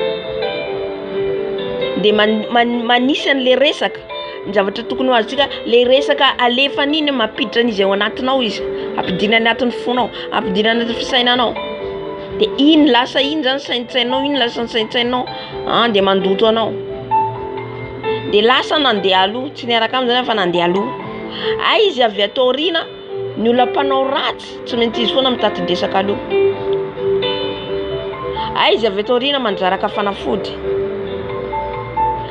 Mandraraka fanafody izy amin'ny dalina hitako ny todika. Inona ho aty ataonao? Ny omey izy nanantona anazy aho. Ry havana mahery ny rano Jesosy sy ny afon'ny fanahy masina. Hoy izy aho afon'ny fanahy masina mandoro anao. Zahay mifanatrika zay roa. Manatrika anazy dia zaho manatrika azy. Ny afon'ny fanahy masina mandoro anao sy ny rano Jesosy. Non. Voanao afon'ny fanahy masina. Non. Nilany tonga dia nisitaka izy. Niemitra. Dikan'izay matoa izy revelen'i Jesosy dia tsika hitsangana hivavaka nohitra an'le izy mba tsy ho tanteraka. Le izy zany efa planifeny izy ireo any. Fa ianao mivavaka mandroaka ny devoly dia tsy tanteraka izy amin'izay fotoana izay. Anilenao le izy. Amen.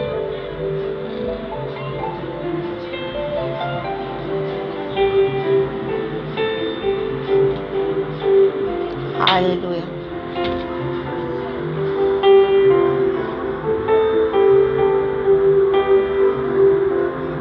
Dia amin'ny farany zany hitantsika amin'izay zany fa zavato fa somary lava le fanazavako satria lava le fitorombelany rehefa ankoatra amin'ny farany. Amen. Dia hitantsika eto zany fa zay ny asan'izy ireo any amin'ny tontolony fahamazinana. Dia hitantsika rehefa amin'ny farany izy lavo tanteraka, tsy nahinan-kanina intsony, tsy nahinana intsony, tsy naheno intsony. Dia nentina fanahy masina ny teny azy hoe ndehana any amin'ny trano ohatran'izao, aneo ny voninahitra ny tompo. Lasa nandeha nakany izy, nalemy efa tsy nateny intsony. Dia nandeha tamin'ny toilette. Ao amin'ny toilette izy le esprit le démoniaque, reo esprit na sorcier reo no miteny hoe rehefa vita ho izy ny toilettenao dia haka ny fanahinao zay. Ry havana partout io fanahy tsika tsy mahita fa partout izy ireo. Izay ivavahantsika foana miditra amin'ny toerana tsika mila mivavaka, na any amin'ny toilette, miditra amin'ny tongotsika vao miditra amin'ny trano mila mivavaka mangataka ny rano Jesosy. Ny devoly rehetra ao ananantsika pouvoir hery. Halleluja. Handroaka azy, handrava azy mba tsy hafahany izy ireo anana fahefana amintsika. Halleluja.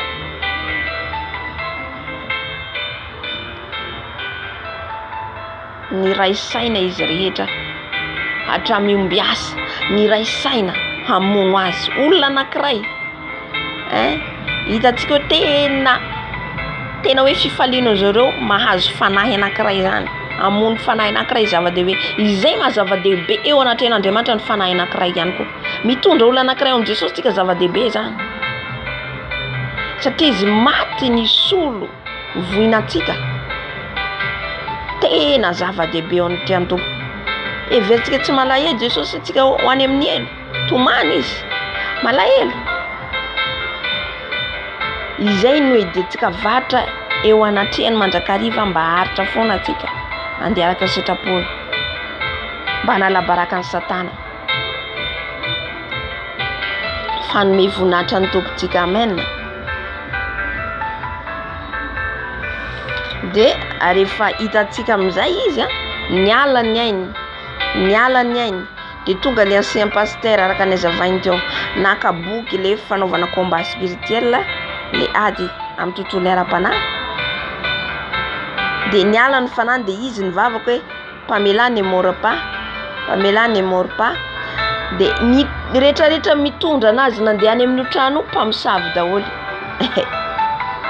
grave de mody eo zareo malahelo nefa zareo nanao an'le zavatra fa miandry ny afatesany.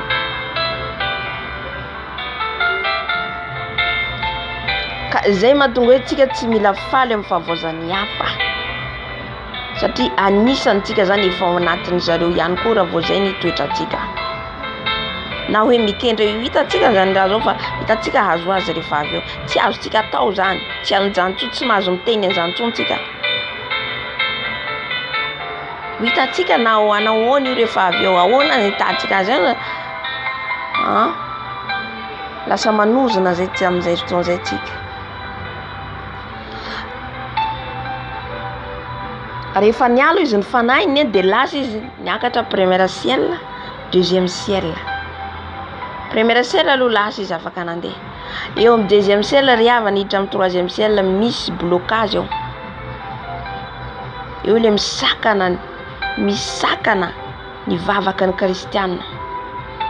Be dia be ny vavaka ataontsika mety tsy ho tafakatra arakaraka situation misy atsika. Raha tsika mpandainga mivavaka atsika Jesosy zao de le devolin'ainga miteny miapanga atsika hoe non tsy miakatra ty mivavaka an'io mpandainga izy nandainga izy zao nataony mijanona eo amin'ny deuxième ciel le vavaka. Raona mainto izy eo niezaka izy ny fanany zany ny tolona mivavaka ny fanany le raona mainty de le devoly misakana niantso ny anaran'i Jesosy izy izy zany mbola azo famindrapo sady expérience nazy eo ny tompo azy fa rehefa maty zany tsisy famindrapo tsony na soana mifahafatesana na any amin'ny paradisa fa témoignage le izy fijovavolom-belona mba samy atongavantsika saina mba samy andiniantsika ho atsika zay mbo velona. Eo amin'ny première ciel, deuxième ciel, eo amin'ny deuxième ciel izy niantso ny anaran'i Jesosy satria mila tonga afo izy boule de feu, mila afo mihitsy eo amin'ny deuxième ciel, afo ary afo n'Andriamanitra feu dévorant vao misokatra eo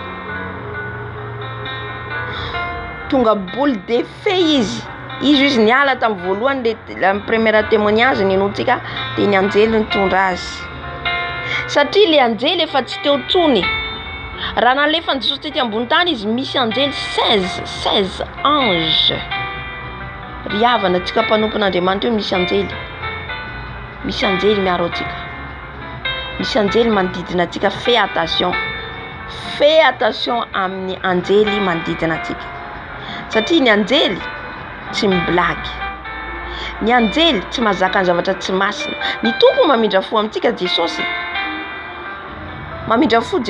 fa ny anjely tsy mahazaka ny tsy fahamasinana io. Tonga de miala izy, tonga de esorin'Andriamanitra ny anjeliny.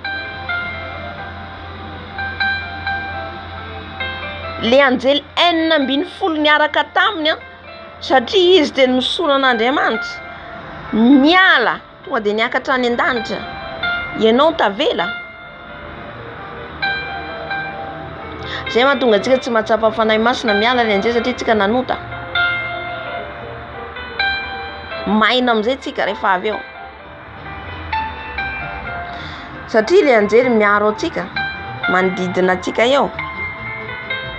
Halleluja.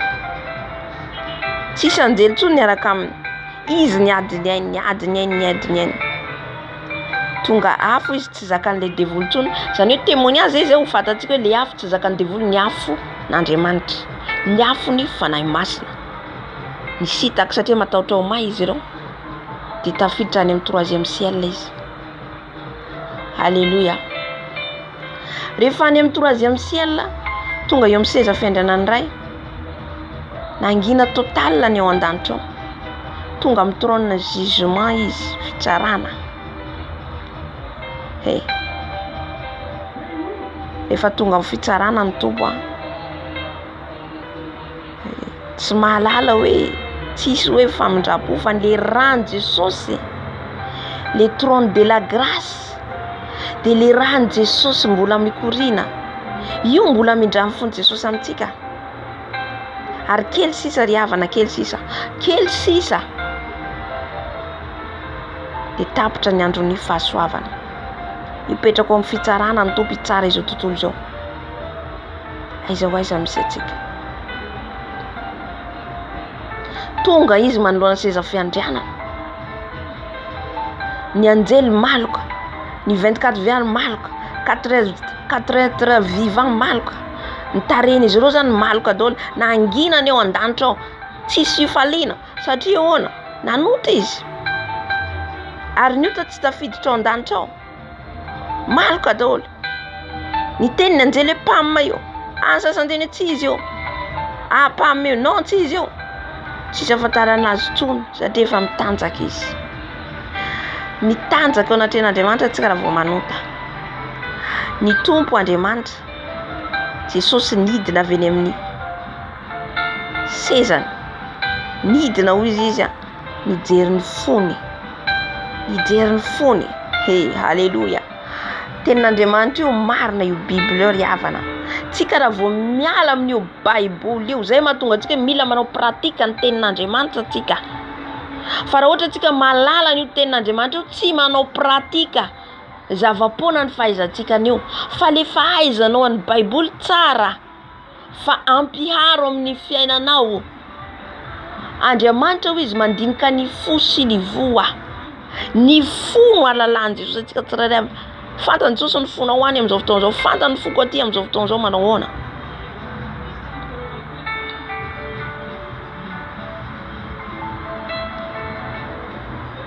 Fa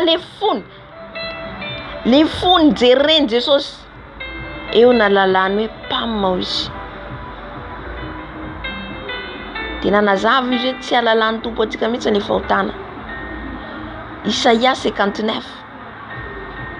Ny elokareo izy ny hevitra mampisaraka reo amin'Andriamanitra. Mampisaraka atsika amin'ny Jesosy le fahotana. Ny eloka atsika. Sharia babababash. Halleluja. Inona ny teny Jesosy taminy? Pourquoi tu es nu? Pourquoi tu es nu? Fa naninona ianao no mitanjaka? Fa maninona ianao no mitanjaka?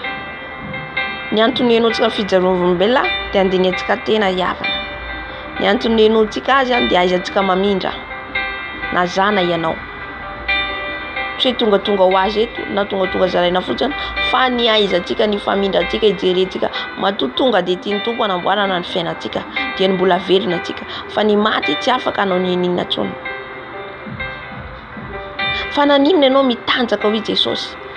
Aiza ny couronne nomeko anao tamin'ny 2003? Ny ceinture nomeko anao?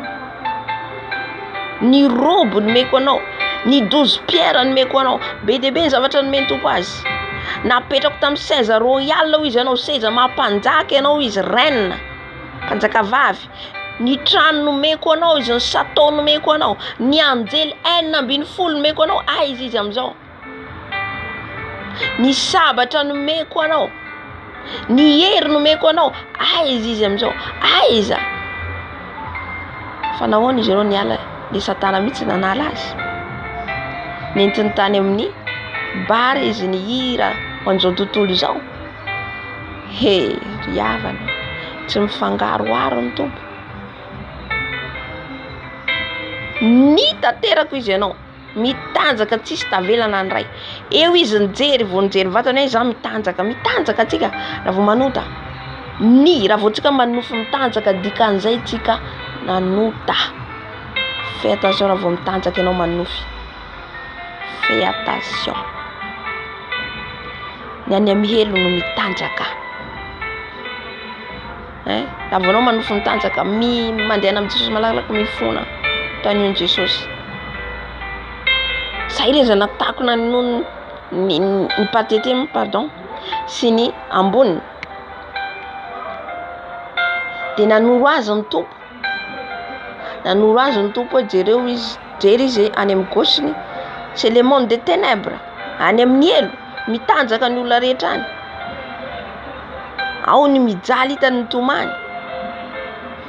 Jereny amin'izay de volo géant miandry azy satria izy efa mitanjaka isito anazy ho any amin'ny elo. Ry havana, lalana roa ihany lalantsika. Aza variana amin'ity tany ity. Aza variana amin'ity tany ity. Fa raha ho faty tsika, diny foana sanandro hoe raha maty a Jesosy ho aiza. Fa tsy maintsy andalo an'izany tsika na tanora, na zaza, na antitra, tsy maintsy ho faty. On n'a pas resté ici sur la terre. Tsy eto mipetraka mandrakizay ity tsika. Na zao ianao samy ho faty, na tiatsika na tsy tiatsika.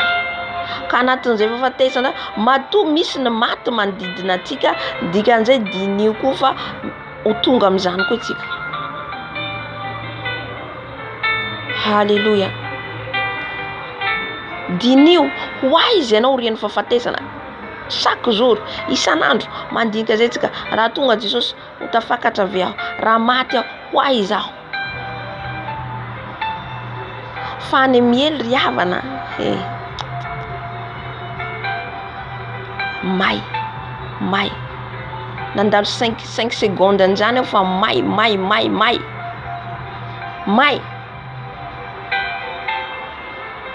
ny hoditrinao le nofonao miala, eniko mihitsy le nofo miala. Jesosy io. Sahiranao sahalan'ny hoe tadivonjy ihany tandivonjy ny aiko zany hiverina fa malemy tsy manana hery. Taitra avao ohatra ny olona rehetra, tay zaho teo. Réel ny afo ny elo ry havana. Ka famindrantsika ihany, miankina amin'ny famindrantsika ihany io. Inona hoy Jesosy? Tamin'ny fa aiza daholo regny. Itsika mandeha mahitsy araka sitrapon'Andriamanitra de omeny rehetrarehetra tsika. Mahazo ny sabatra tsika, mahazo ny couronne tsika. Arakaraka ny asa manandrify atsika. Alléluia. Ka rehefa avy eo hitatsika fa ny teny izy ny fona. Mamindrafo amiko Jesosy, mamindrafo donne-moi une seconde de chance.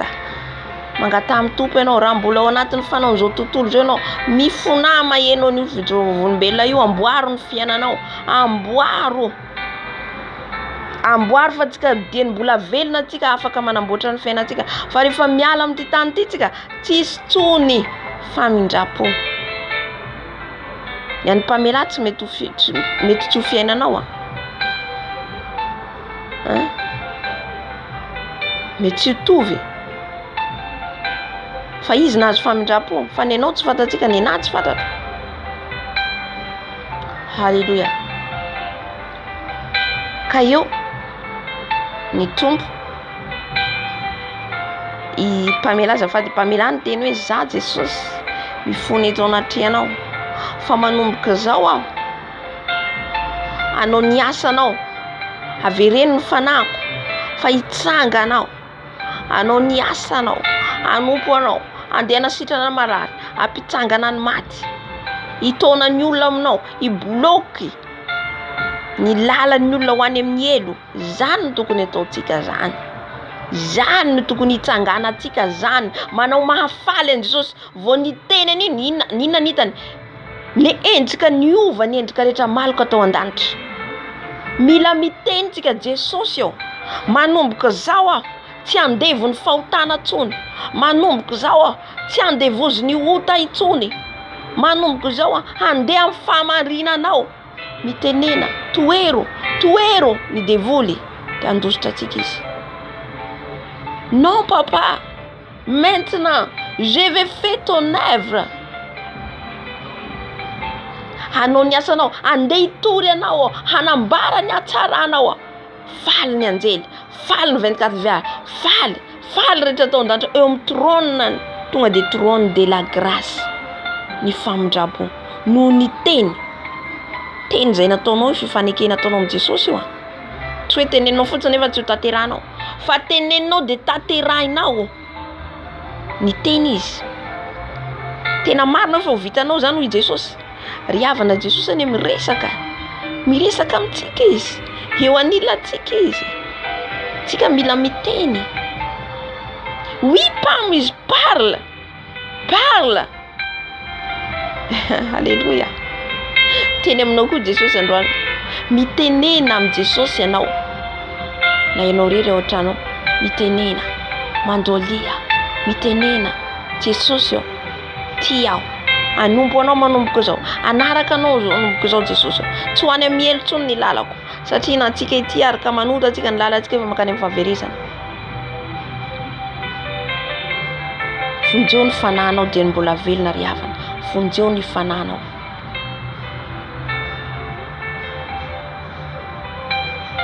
Halleluja. Marina hoy Jesosy vao vitanao, vitako reo Jesosy ataoko. Ne blague pas. Tsy kilalao ny mandeha makany an-danitra ry havana, tsy kilalao. Za ndraindray mijery ndraindray malahelo le mandeha amin'ny fahazarana.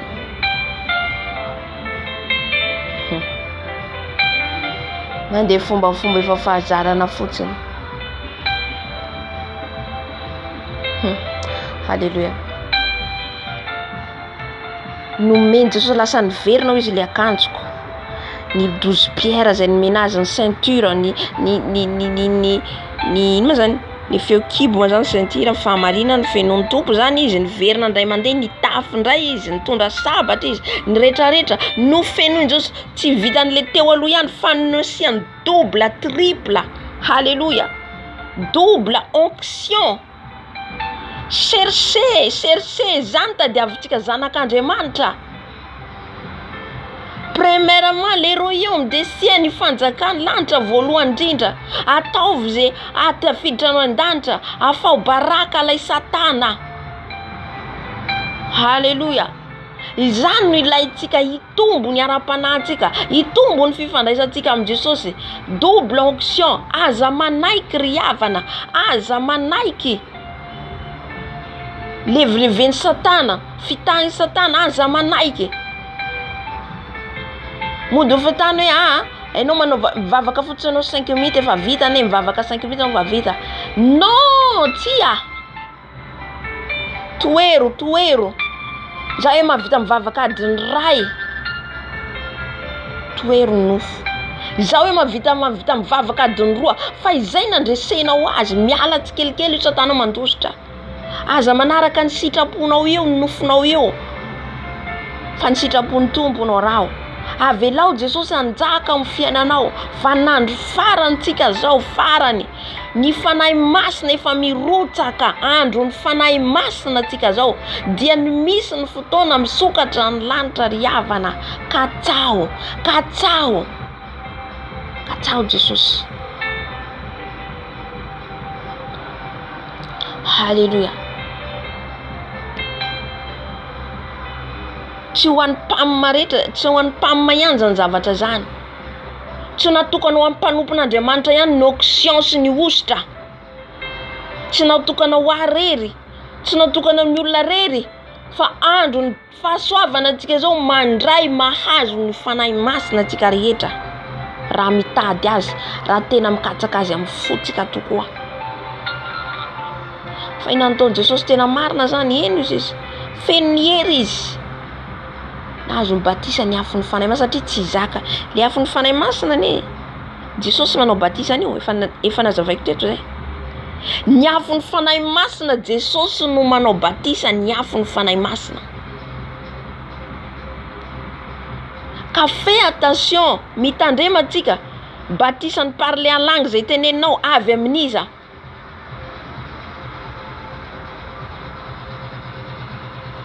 Fa Jesosy no manao batisa amin'ny afo. Fa hitantsika rehefa natao batisa amin'ny afo izy nahazo le mantony azony. Tsy zaka io, tsy zaka. Tsy hoe foroporonao le teny tsy fantatra tsia. Fa ny teny amin'ny teny tsy fantatra izy teny arabo amin'ny teny tsy fantatra zay nataonao izy. Satria misy ny teny tsy hitantsika tamin'ny andron'ny mpianatra. Teny zay tsy fitenin'izy ireo vao zavatra ny tenenin' zao rehetra zao raha anaty baiboly daholo. Fijorovam-belo anaty baiboly daholo. Zay manambara fa marina io baiboly io, marina ny tenin'Andriamanitra ho an'izay makatoa. Fa ny teny izy amin'ny teny hafa dia ny teny arabo. Arakaraka ny tenena izy amin'ny teny tsy fantatra. Herin'Andriamanitra lehibe. Izay atao hoe tsy limitena io fanahy masina io, tsy voalimitika olombelona io. Fiasan'ny fanahy masina io tsy voalimitina olombelona io. Miasa amin'ny fomba masy, tsy takatry ny saitsika. Fanahy masina mampitsangana maty. Oui. Fatatsika zany. Hitatsika izy nitsangana izy tonga dia niteny amin'ny tsy fantatra, teny tsy fantatra izy nitsangana izy avy ao. Gaga taitra daholo ny olona. Ary hatramin'ny araka nazavainy, hatramin'ny manodidina le quartier niteny amin'ny teny tsy fantatra satria herin'Andriamanitra io tsy zakatsika. Manodidina le toerana niteny amin'ny teny tsy fantatra. Nisy ny lavo. Satana makataka. Indraindray le mpaminany sandoka mampilavo reny. Marina fa ny devolana manao an'ireny koa. Fanahy masina mandavo rehefa tsy zakatsika ny heriny. Halleluja.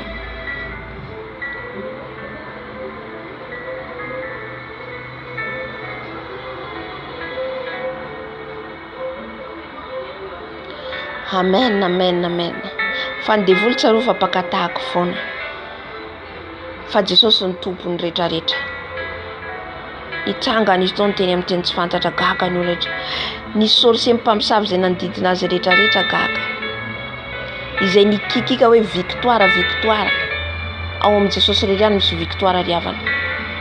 Ao amin'ny Jesosy irery ihany misy ny fandresena. Non. Tsy mandresy izany reo fa resy. Iza ny avitan'izany? Olona fa maty nefa nitsangana, iza ny avitan'izany? Niazakazaka daholo ny olona. Aneo ny voninahitry ny Andriamanitra. Niazakazaka ny olona. Efa niazakazaka ny olona. Tena nahoana? Na eno amin'ny teny tsy fantatry. Nisy arabo, zay Jesosy rehefa meno aneo ny voninahitry. Nisy iza le olona teneny mahiteny arabo. Tonga tao nahalala ny dikany zavatra rehetra nyteneniny. Mba haneo ny voninahitra ny teny Jesosy. Zay rehetra teneny Jesosy tsy maintsy tanteraka ry havana. Ny teny Jesosy haneoko ny voninahitra manoloana an'ireo mpamosavy ireo izy ho faty ianao. Handalo fahafatesa anao fa tsy ho faty. Haneoko ny voninahitra hoy Jesosy. Hanehoany voninahitra. Ry havana. Alléluia. Tsara ny tompo. Oh Jésus. Izy hoe izy nandeha tany amin'ny tany arabo. Non izy ny olona. Izy hoe nianatra teny arabo. Non ny olona. Andriamanitra.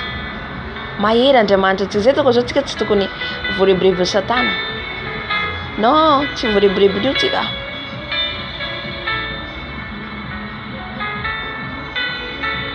Misy fotoana rehefa miataky anazy Satana, fantatro hoe ataky ny lalovako, ampanetretena zany ampijoro koa atsika ihany koa mba hijoro. Miataky bato ianao miataky anao. Arakaraka anao vaneniny anaovako vao maika hitadiavako an Jesosy. Hita hoe iza mahery na ianao na Andriamanitra. Alléluia. Je ferme le téléphone. J'ai pris. Je mange pas. Tsy mihinana.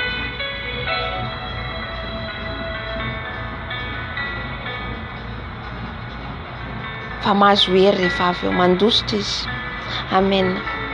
Fampahelezana antsika zany. napetraka izy nipetraka. Inona ny teniteneny tao izy? Ne touchez pas mes wine. Ne touchez pas mes wine. Tout ce qui a touché mes wine, il va cette nuit, il va rester sur le lit. Misy fotoana tsika manao combat spirituel reto a, miteny amin'ireny sorcier reny hoe tsy tafatsangana eo amin'ny liny izy amin'ny fandriny. Angatantsika ny afo ny fanahy masina tsy tafatsangana amin'ny fandriny io izy. Azay rehetra manotra atsika. Fa tena collé marina eo. Collé eo amin'ny liny izy amin'ny fandrinana. Zay ny teny tenenina mampanompon'Andriamanitra azy. Satria servantiny izy mpanompony. Fa be dia be izy ireo izy ny collé tanteraka daholo ny zavatra nyteneniny teo am-bavany. Ny raikitra teo amin'ny fandrinana ny rehetra zany hoe maty tsy tafafo fa anankiray ihany izy no nanolo tena angamby nanolo tena an'i Jesosy dia ny témoigner i Jehovah volombelona. Zany ny voninahitran'Andriamanitra ry havana. Zany ny voninahitran'i Jesosy tsika io. Voninahitran'i Jesosy tsika io mahery. Oh halleluja. Non, tsy ampitoviantsika mihitsy, tsy ampitoviantsika amin'ny Satana mihitsy, mpangalatra ny Satana. Tsy manana fahefana izy. Ny fahefana izay omeny Jesosy dia mahery mihoatra azy, mahery mihoatra azy. Halleluja. Aza manaiky ho fitahina atsika, aza manaiky ho fitahiny.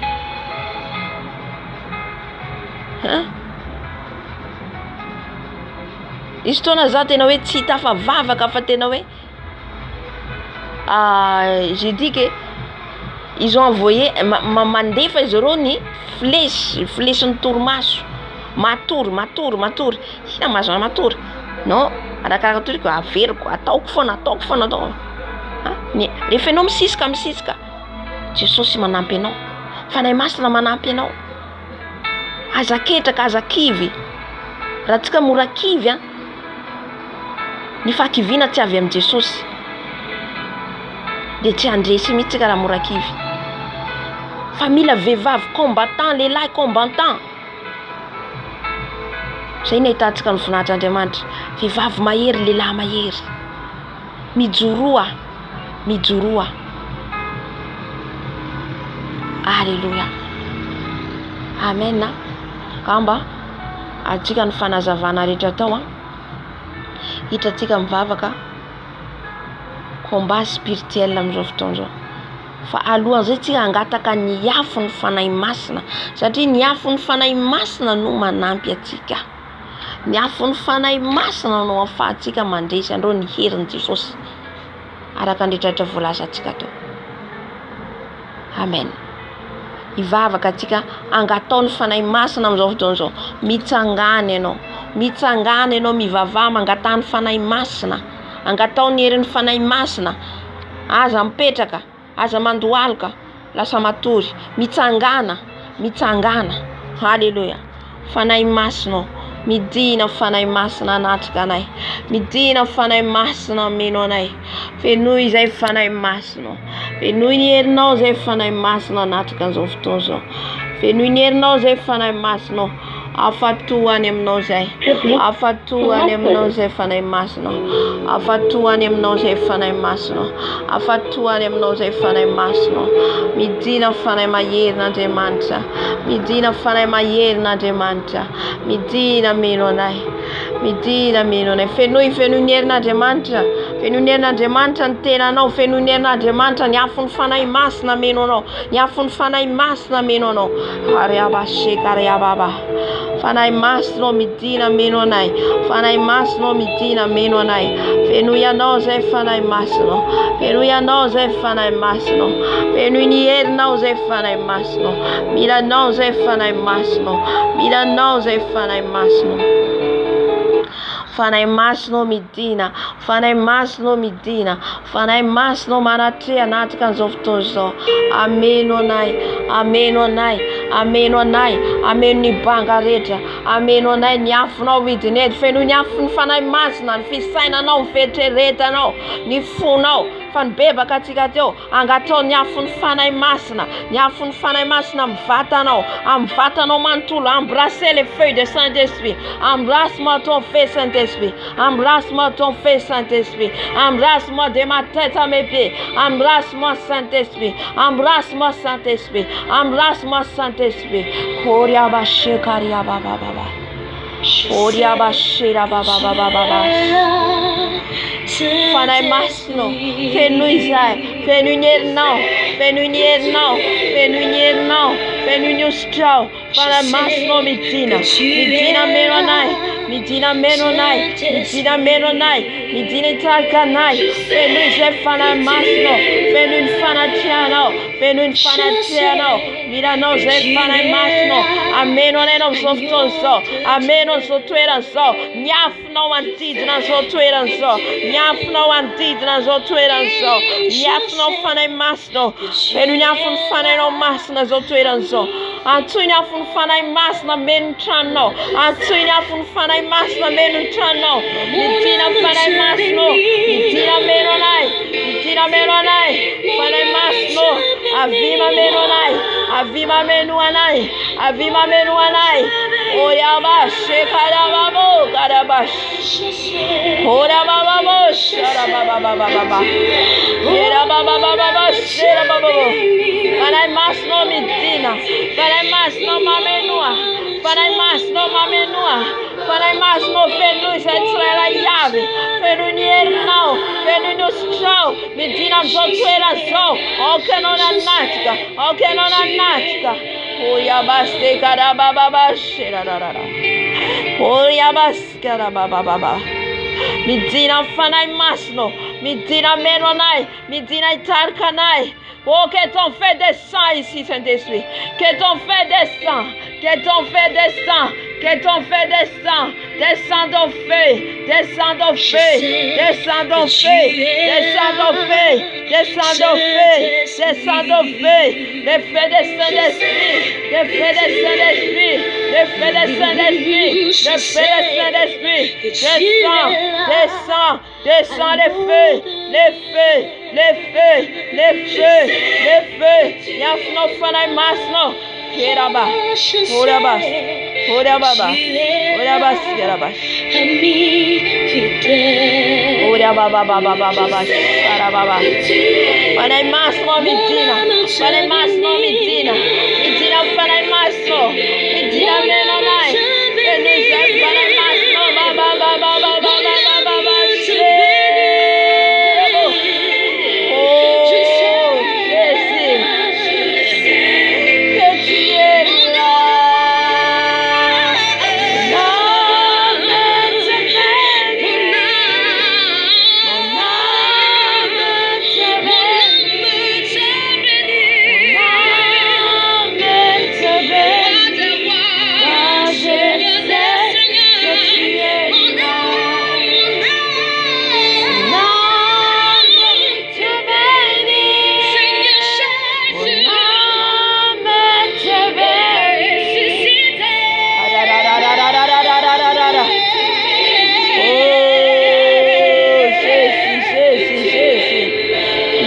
Les feuilles de Saint-Esprit. Il est là son feu. Il est là son feu. Arababa. Visite-nous de ton feu, papa. Quand je sais que tu es là.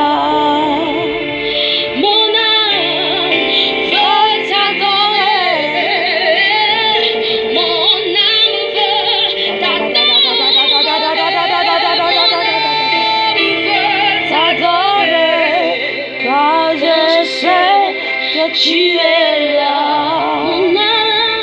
mon âme te bénit, Jésus, mon âme te bénit. Oh Saint-Esprit, remplis-nous, oh remplis-nous Saint-Esprit, fais-nous ces fanay masno, fais-nous nyafno, on sauve ton sol, route comme toi, maître la yave, nyafno fanay masno, manque zanako, nyafno fanay masno.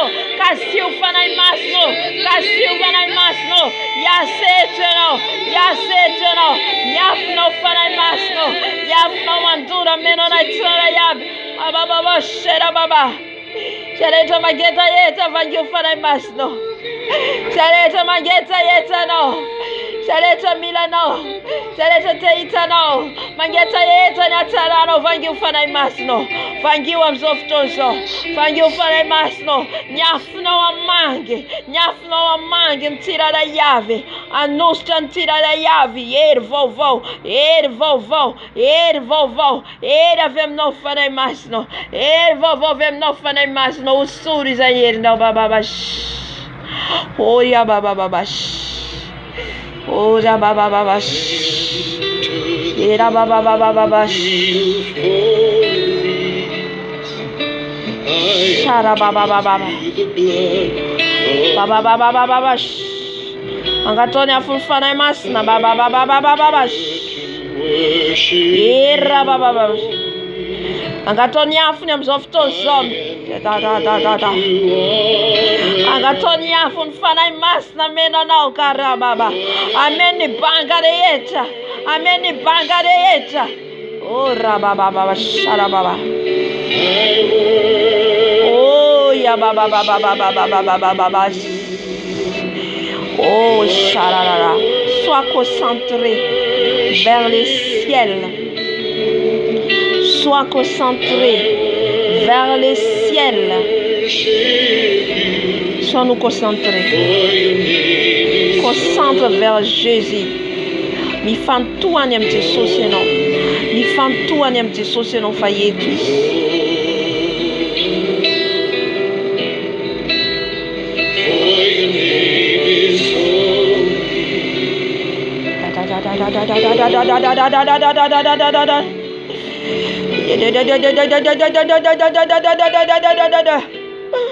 Oh,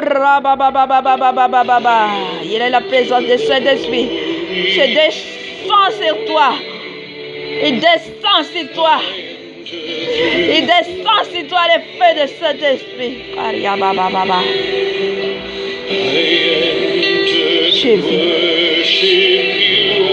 vu les gens. J'ai vu. Le feu descend dans la maison. Chacun descend maison, de ta maison. Ça descend. Les feux.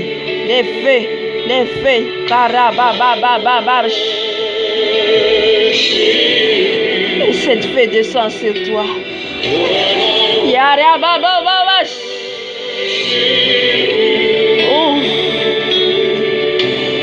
Et le feu descend sur toi maintenant. Je sens la présence de cet esprit. Descends sur toi cette feu, tu ne peux pas supporter. Tu ne peux pas supporter le feu.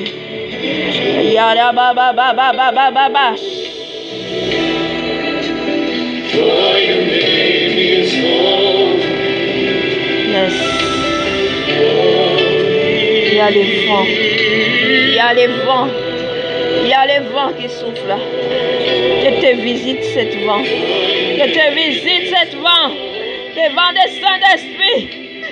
Le feu de Saint-Esprit. Te visite. Il y a fou de basse la baguette. Il y a fou de basse la baguette. Somura siftosa. Oh la baba souffle nous Saint-Esprit. Souffle nous. Une nouvelle dimension papa. Une nouvelle dimension papa. Une nouvelle dimension Yahweh. Une nouvelle dimension papa. Kariaba baba. Yera baba. Yo.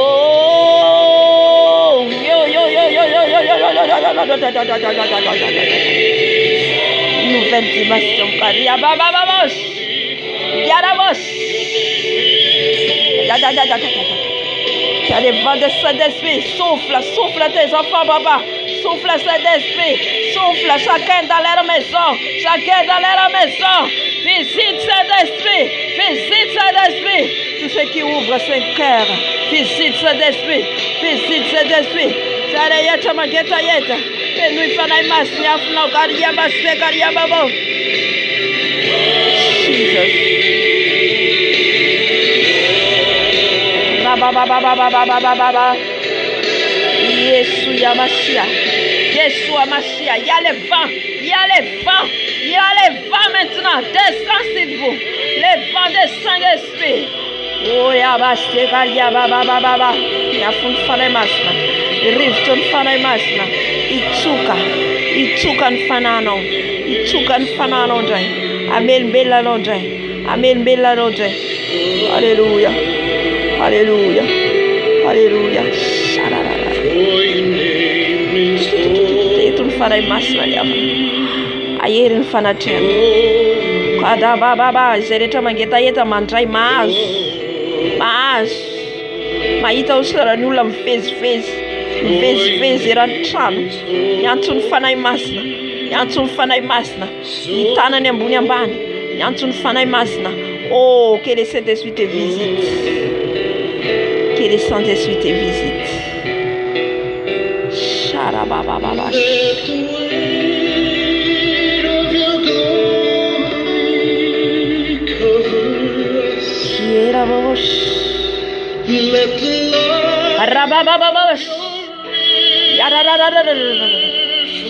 Vaguio tirare ya fare basno vaguio vaguio tirare ya fedo aduka tan bas asagara bas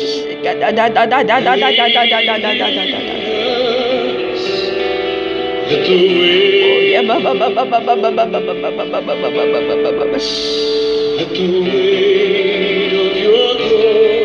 Angatofona dia fana masina angatofona mange não fana masina angatofona fa yetu isbula yetu fana tena. Je sens une forte puissance, une forte puissance. Et cette forte descend sur toi aussi. Que cette forte descend sur toi aussi. Alléluia. Alléluia. Angata katika mbola mfanahy masina ny menaka ny fanahy masina anositra atsika izy ny ositra ny fanahy masina de ny menaka angatao ny menaka azonao dimension vaovao angatao zonao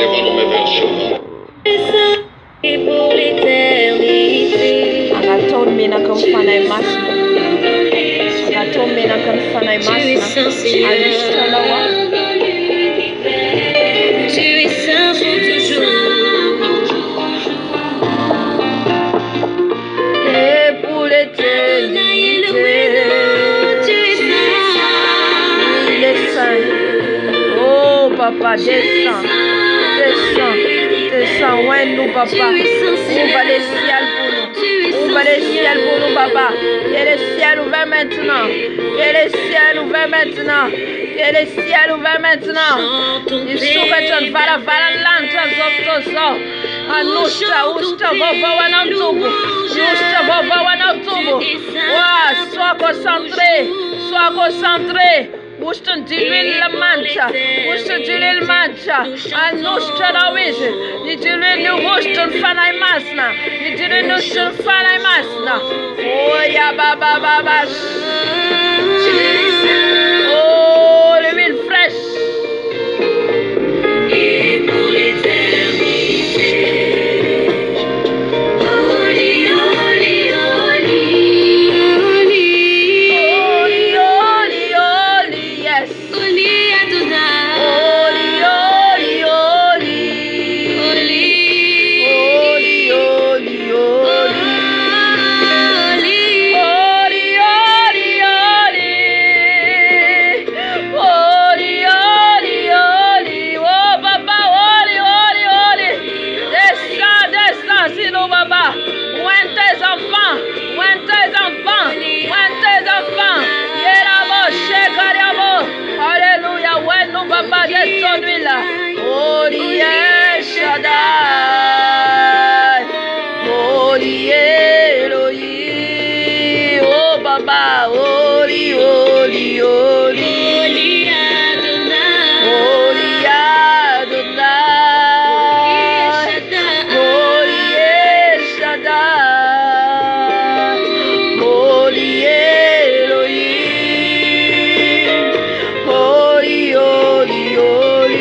Sois concentré.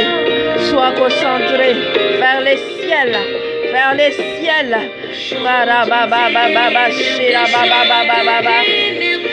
Chante Dieu, louange.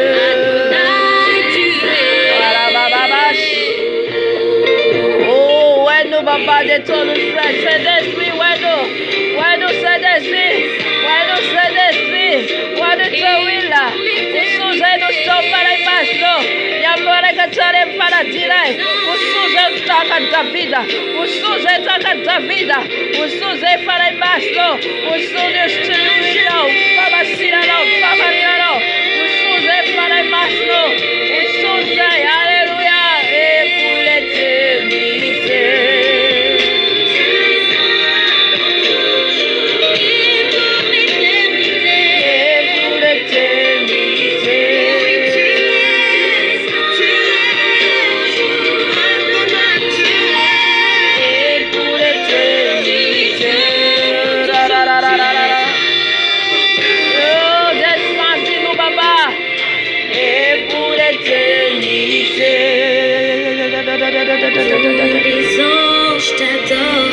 Oui, papa. Tous les saints t'adorent. L'univers t'adore. Et pour l'éternité. Amen. Nangataka ny rano Jesosy tsika. Ngatao ny rano Jesosy ameno atsika alohan'ny hidirantsika amin'ny combat. Angatao ny rano Jesosy havana. Haleluia. Ranao Jesosy. Rakofo ny rano Jesosy ny trano misy anao. Rakofo amin'ny rano Jesosy ny trano, ny vatanao, ny ankohonanao. Rakofo amin'ny rano Jesosy amin'izao fotoana izao. Jesosy rakofo amin'ny ranao zay. Jesosy rakofo amin'ny ranao zay. Aoka ny ranao Jesosy andrakotra anay. Aoka ny ranao Jesosy andrakotra anay. Rakofo amin'ny ranao zay Jesosy. Ny ranao Jesosy ikorina aty amin'ny vatanay. Ny ranao ikorina Jesosy. Ikorina aty anatiko, anatin'ny foko amin'ny fisainako. Ikorina amin'ny fisainako manokany amin'ny lohako ny ranao Jesosy. Katrany amin'ny tongotry ny ranao Jesosy. Ny ranao amin'izao fotoana izao mikorina. Ny ranao amin'izao fotoana izao mikorina amin'izao trano izao. Ny atmosfera amin'izao trano izao. Ny amin'ny chambre rehetrarehetra. Ny ranao Jesosy. Ny amin'ny rindrina, ny amin'ny varavarana, ny amin'ny varavarakely. Ny ranao Jesosy. Ny amin'ny tontolon'ny rivotra rehetra. Ny ranao Jesosy. Ny verany amin'izao quartier gadaba shekaraba. Hirabash. Chararara. Am'zao quartier zao. Ni rano Jesosy. Il y a les vents. Il y a les vents de Saint-Esprit. Il y a les vents puissants vents. Kadabash kadababa. Yadadadadadadadadadadadadadadadadadada. Ni rano Jesosy. Ni rano Jesosy. Ni rano zanakonty isklema. Angatao rano Jesosy. Angatao rano Jesosy mitangana anao. Angatao rano Jesosy. Anadio ny akanjonao. Ny fitafipananao. Ny fitafinao sao defa mitanjaka anao. Angatao rano Jesosy. Satria tsy afaka androka ny devoly anao. Raha tsy feno ny rano Jesosy manadio anao. Angatao ny rano. Ny ranao Jesosy. Ny ranao Jesosy manadio anay. Ny ranao Jesosy. Lay razalako disklema. Ny razalako disklema. Ny razalako disklema. Ny ranao Jesosy mamero anay. Ny ranao Jesosy manadio anay mosh. Kadosh. Yakadosh. Yakadosh. Karabas, karabos, karabos, karabos, karabos.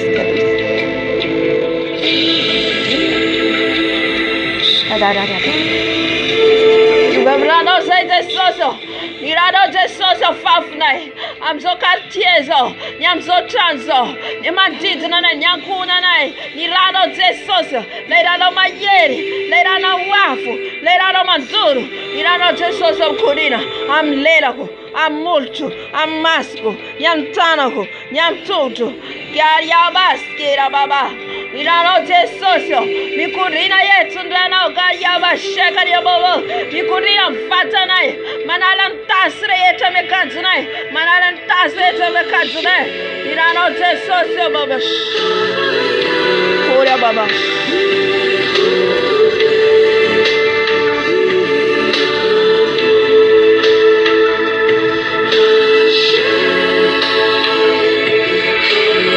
Ya baba. Ora bashira ra ra ra ra ra ra ra ra ra ra ra ra. Ran Jesus. Mikorina am'izao fotoana zao. Iranao Jesosy. Mikorina amin'ny tranonay tsirairay avy. Iranao Jesosy. Amin'ny tolam-baravaranay. Amin'ny fondation trano misy anay. Iranao Jesosy. Afafazony rano Jesosy. Ny amin'ny fondation trano misy anao. Ty fantatrao na ny sacrifice nataon'olona amin'ny trano misy anao. Afafazony rano Jesosy. Ny ranao Jesosy. Afafy manodidina zao toerana zao. Ny ranao Jesosy karia da. Ny ranao Jesosy manodidina zao quartier zao. Ny ranao Jesosy am'izao toerana zao.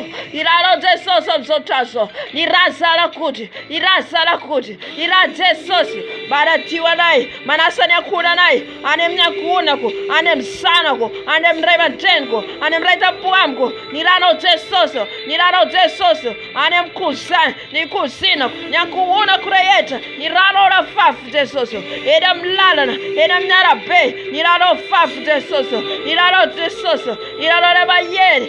Kodabash.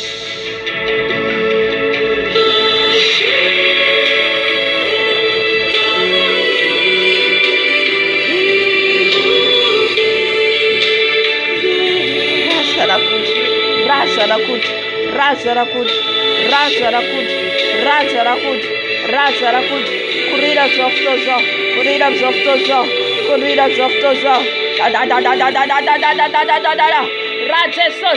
Rajesos. Kurida. Malajuda kansko. Malaju fida figo. Rano Jessos.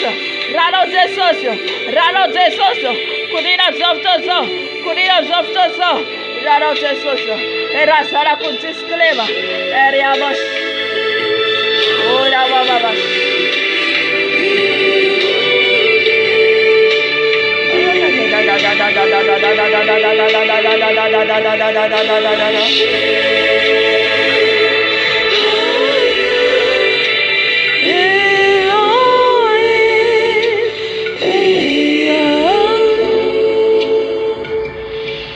Hallelujah. Sotro ny rano Jesosy tika. Nafafintsika ny rano Jesosy teo a. Ny amin'ny atmosfera amin'ny trano misy antsika rehetra. Am'izao fotoana zao sotroiny rano Jesosy. Sotroiny rano Jesosy ameno anao. Ameno ny anatinao rehetrarehetra. Ny poizina rehetra tafiditra any anatinao. Ny rano Jesosy mandevina an'izany. Sotroiny rano am'izao fotoana zao hitondra fiainanao anao. Arabababash. Sotroko ny ranao Jesosy. Sotroko ny ranao Jesosy.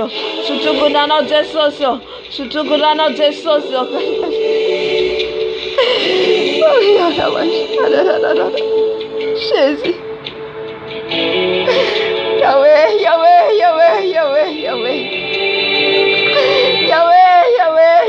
Sotroko ny ranao Jesosy. Sotroko ny ranao Jesosy.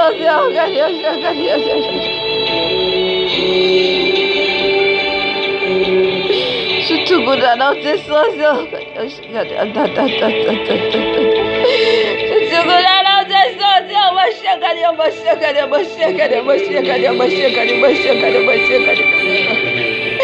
Oh papa. Jésus. Sutugurano Jesosy.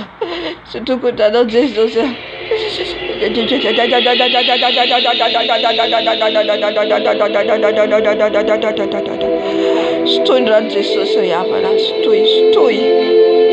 Stoi toda fiainanao nao. Nana ny aretina. Nana malédiction rehetra. Sotokoranao Jesosy. Sotokoranao.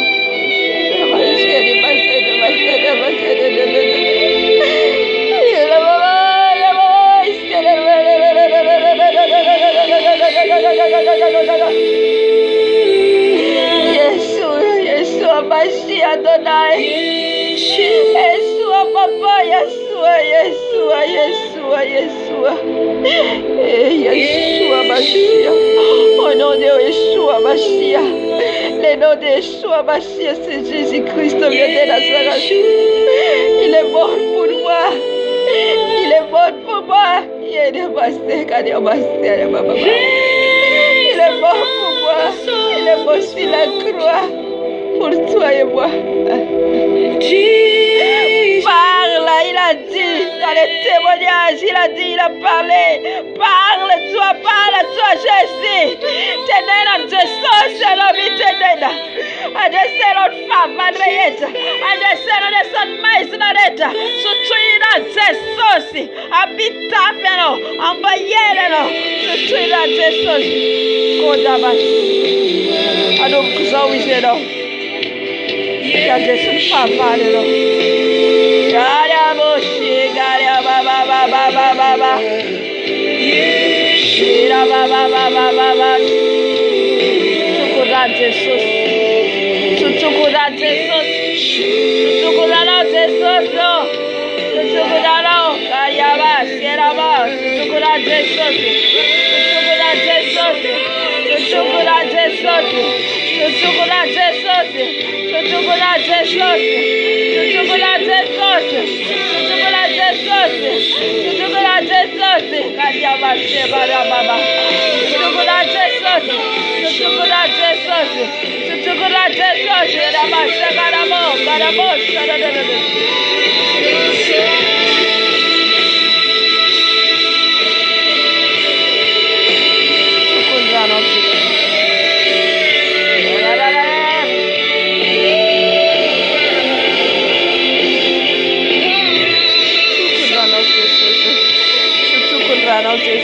Yeshua Mashiach. Yeshua Mashiach. Yeshua Mashiach. Mama. Yeshua Mashiach.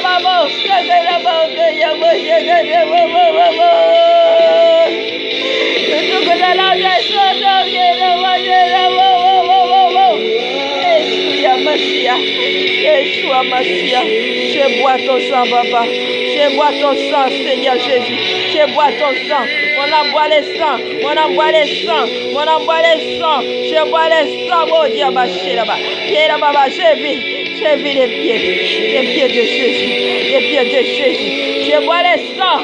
Je bois les sangs. On envoie les sangs. On envoie les sangs. Je bois les sangs. Je bois les sangs. Je bois les sangs. Je bois les sangs. Le sang de Jésus. Le sang de Jésus. On envoie les sangs. On envoie les sangs. On envoie les sangs. Yeshua Mashiach. Yeshua Mashiach. Je bois les sangs de l'agneau. Les sangs de l'agneau. On envoie les sangs. Surtout qu'on a Jesus. Surtout qu'on a Jesus. Surtout qu'on a Jesus. Surtout qu'on a Jesus. Surtout qu'on a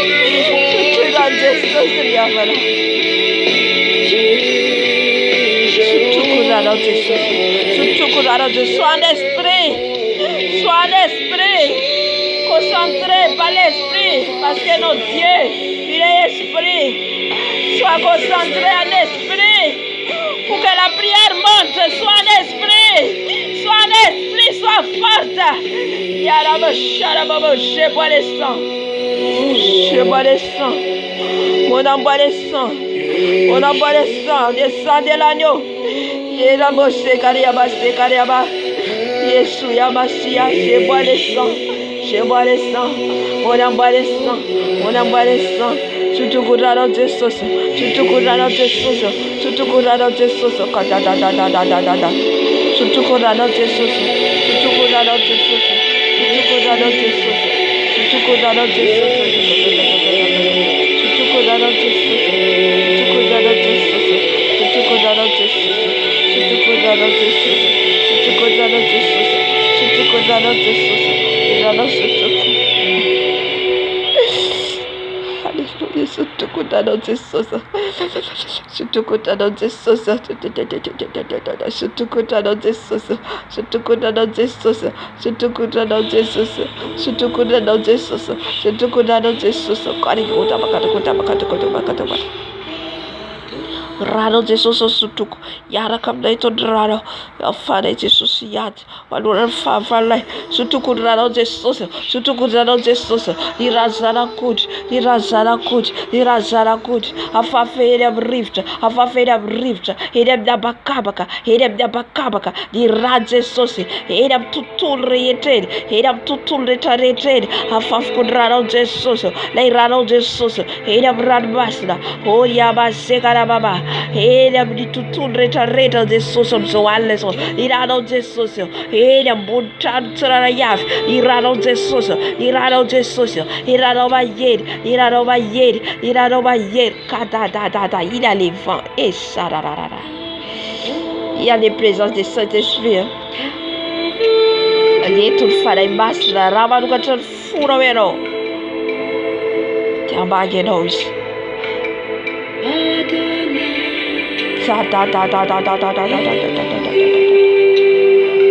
Ya ful farai basra. Irad Jesus. Yara kabdai. Apa diserai. Sota Jesus.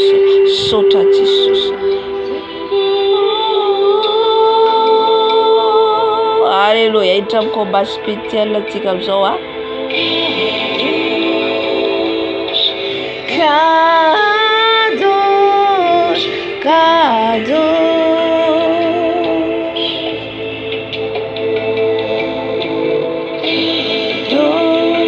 Amzovto zoa. Asandatra tika Jesus. Asandatra tika izy araka miady ataotsika eto. Asandrato Jesus. Asandrato ny rano zanak'ondry. Asandrato Jesus. Asandrato izy. Asandrato le mpanjakany mpanjaka. Asandrato le mpanjakany mpanjaka. Asandrato izy le tombo. Alléluia. On va se balancer.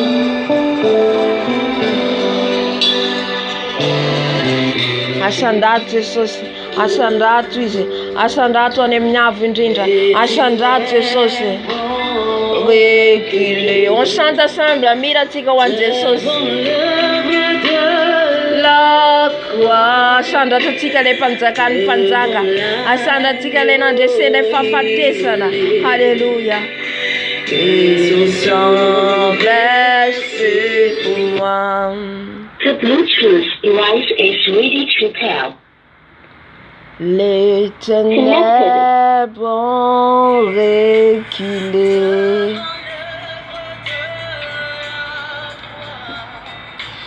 The Bluetooth device is ready to pair. Immolé. Et le sang versé pour moi. Je suis fort.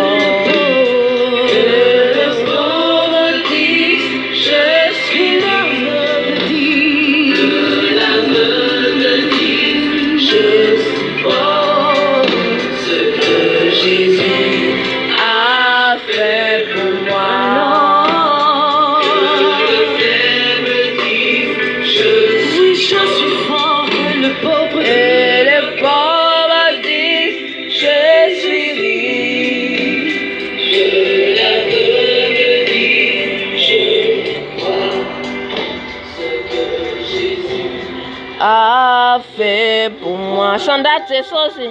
Hosanna, Hosanna,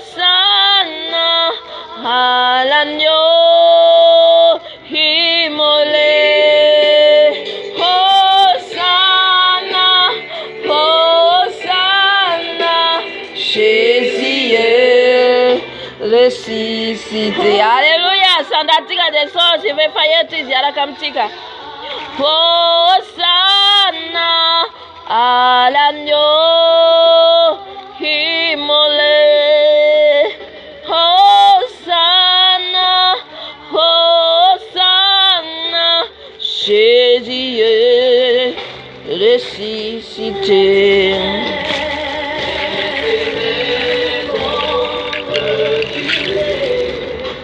Devant l'œuvre de la croix, devant l'agneau immolé, et son sang versé pour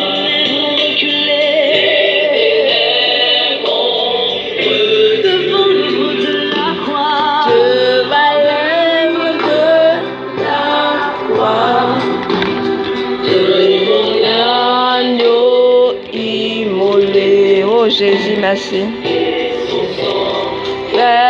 Fais pour moi. Chante-lui, chante pour Jésus. Alléluia. Merci, Saint-Esprit. Je suis fort. Il n'y a pas que l'argent qui puisse déterminer que la personne soit riche. Mais si la personne a Dieu dans sa vie, la personne n'a plus que de l'or, plus que de l'argent.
Alléluia.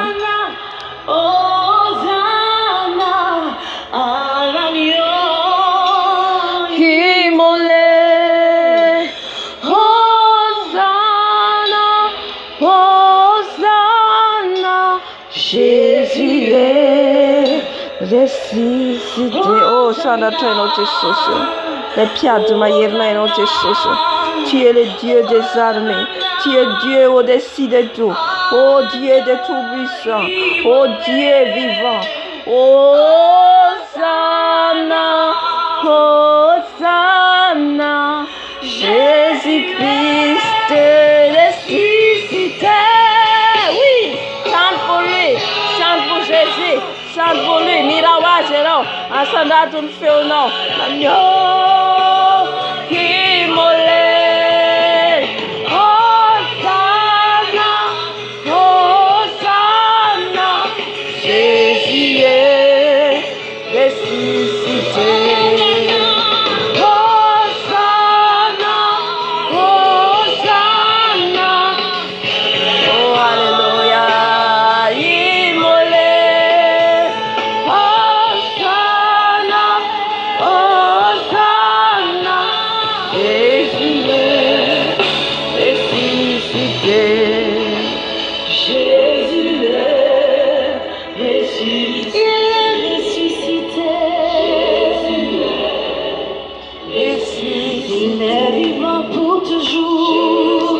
Amen, amen, amen. Amzotozotika andro katika ni devulia Devolony sorcier. Devoly satria izay no nentin'ny tombo amintsika amin'ny fitorovolom-belona. Dia izay ny cible voalohany ataontsika. Ny fanahy ny famisaviana.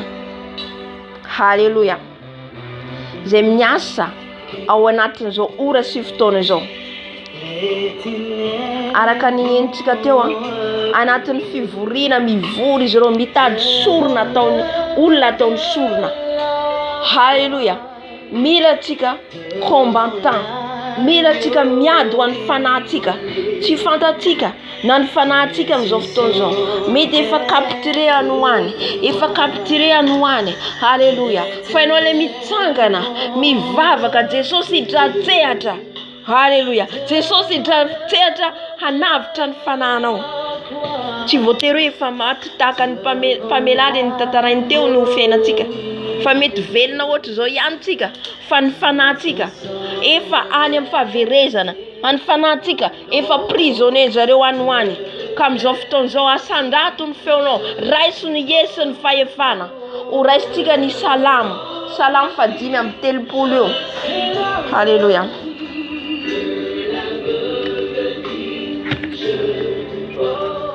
Raha ianao anatin'ny blocage ny fiainanao, misy sakana amin'ny ara-panahinao. Ny ara-panahinao no voalohany iadio eo amin'ny an'ny tompo.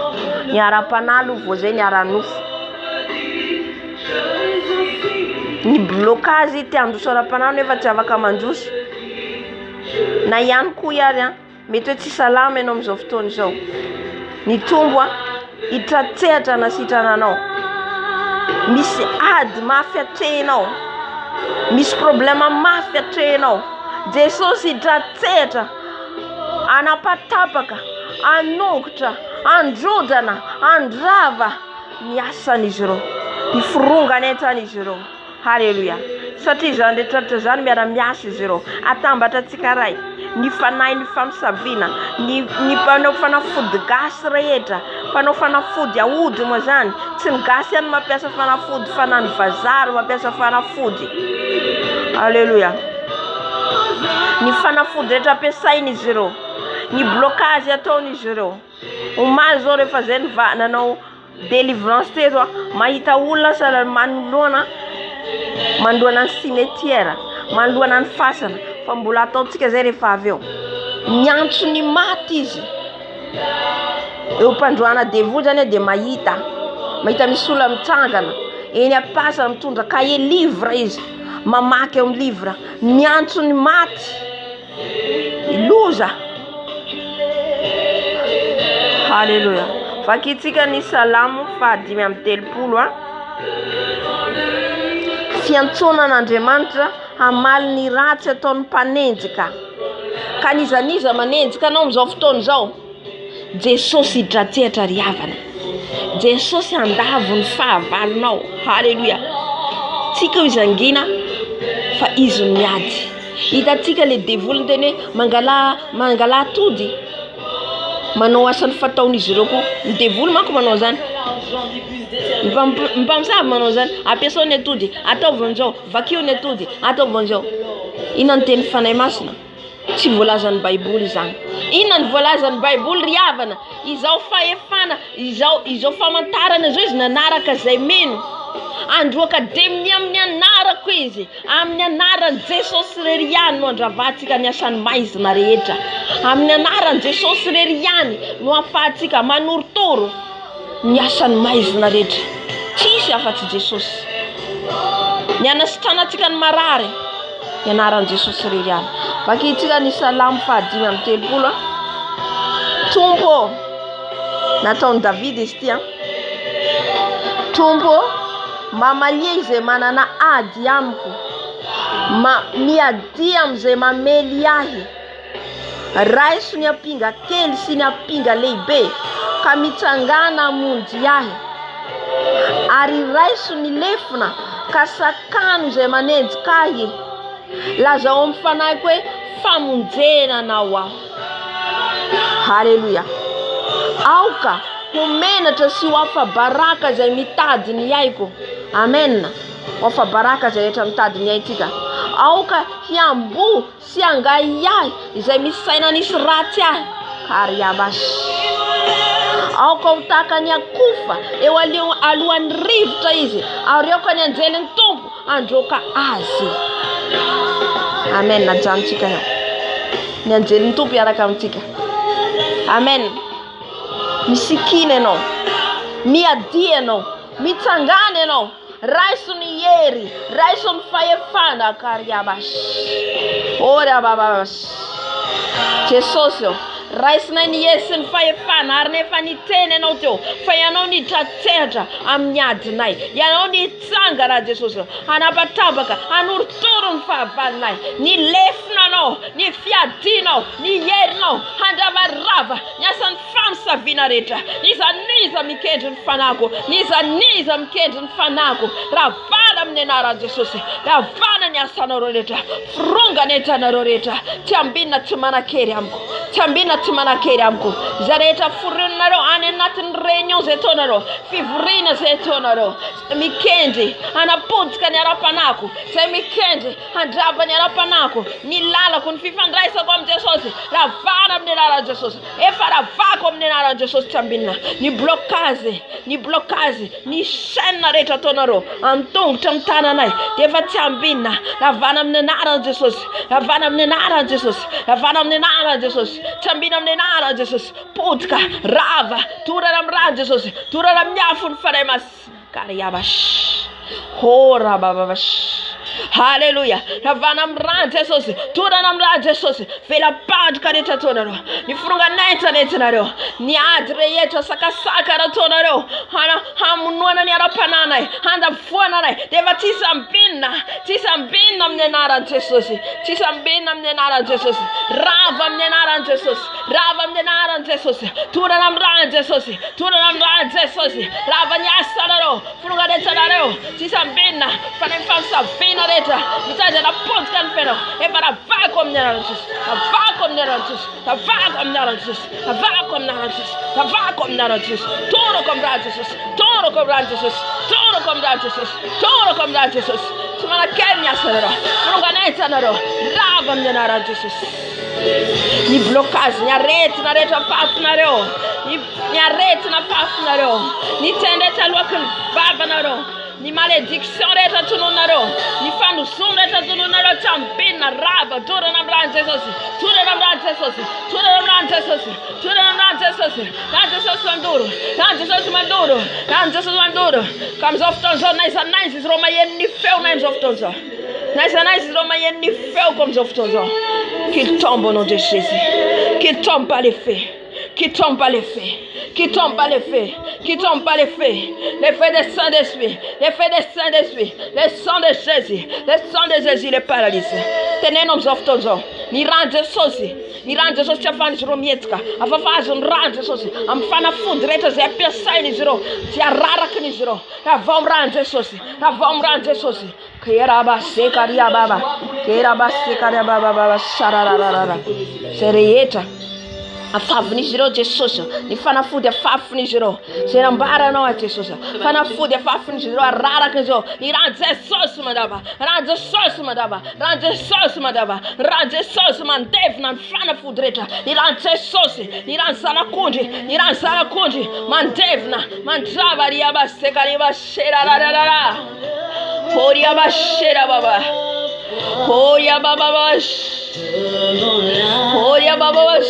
rava ny fanafody rehetra besainareo, rava amin'ny anaran'i Jesosy, levina amin'ny anaran'i Jesosy, levina amin'ny ran'i Jesosy, levina amin'ny ran'i Jesosy, levina amin'ny ran'i Jesosy, ny ran'i Jesosy, tsy afanareo mihetsika, tsy afanareo manidina amin'izao fotoan'izao, afafazony ran'i Jesosy, amin'ny toerana zay nidinany izy ireo amin'izao fotoan'izao, zay rehetra nidinanao mandeha amin'ny kofafa izy, na mandeha amin'ny ninina izy, ny ran'i Jesosy zay rehetra ampiasainy izy ireo, ny ran'i Jesosy mikole amin'izay rehetra nidinany izy ireo, ny ran'i Jesosy, ny ran'i Jesosy, ny ran'i Jesosy, kielabashera baba, harabababa sharara, ny ran'i Jesosy mikole anareo, ny ran'i Jesosy mikole anareo partout, ny ran'i Jesosy, tsy afaka mihetsika, ny ran'i Jesosy, kariabash.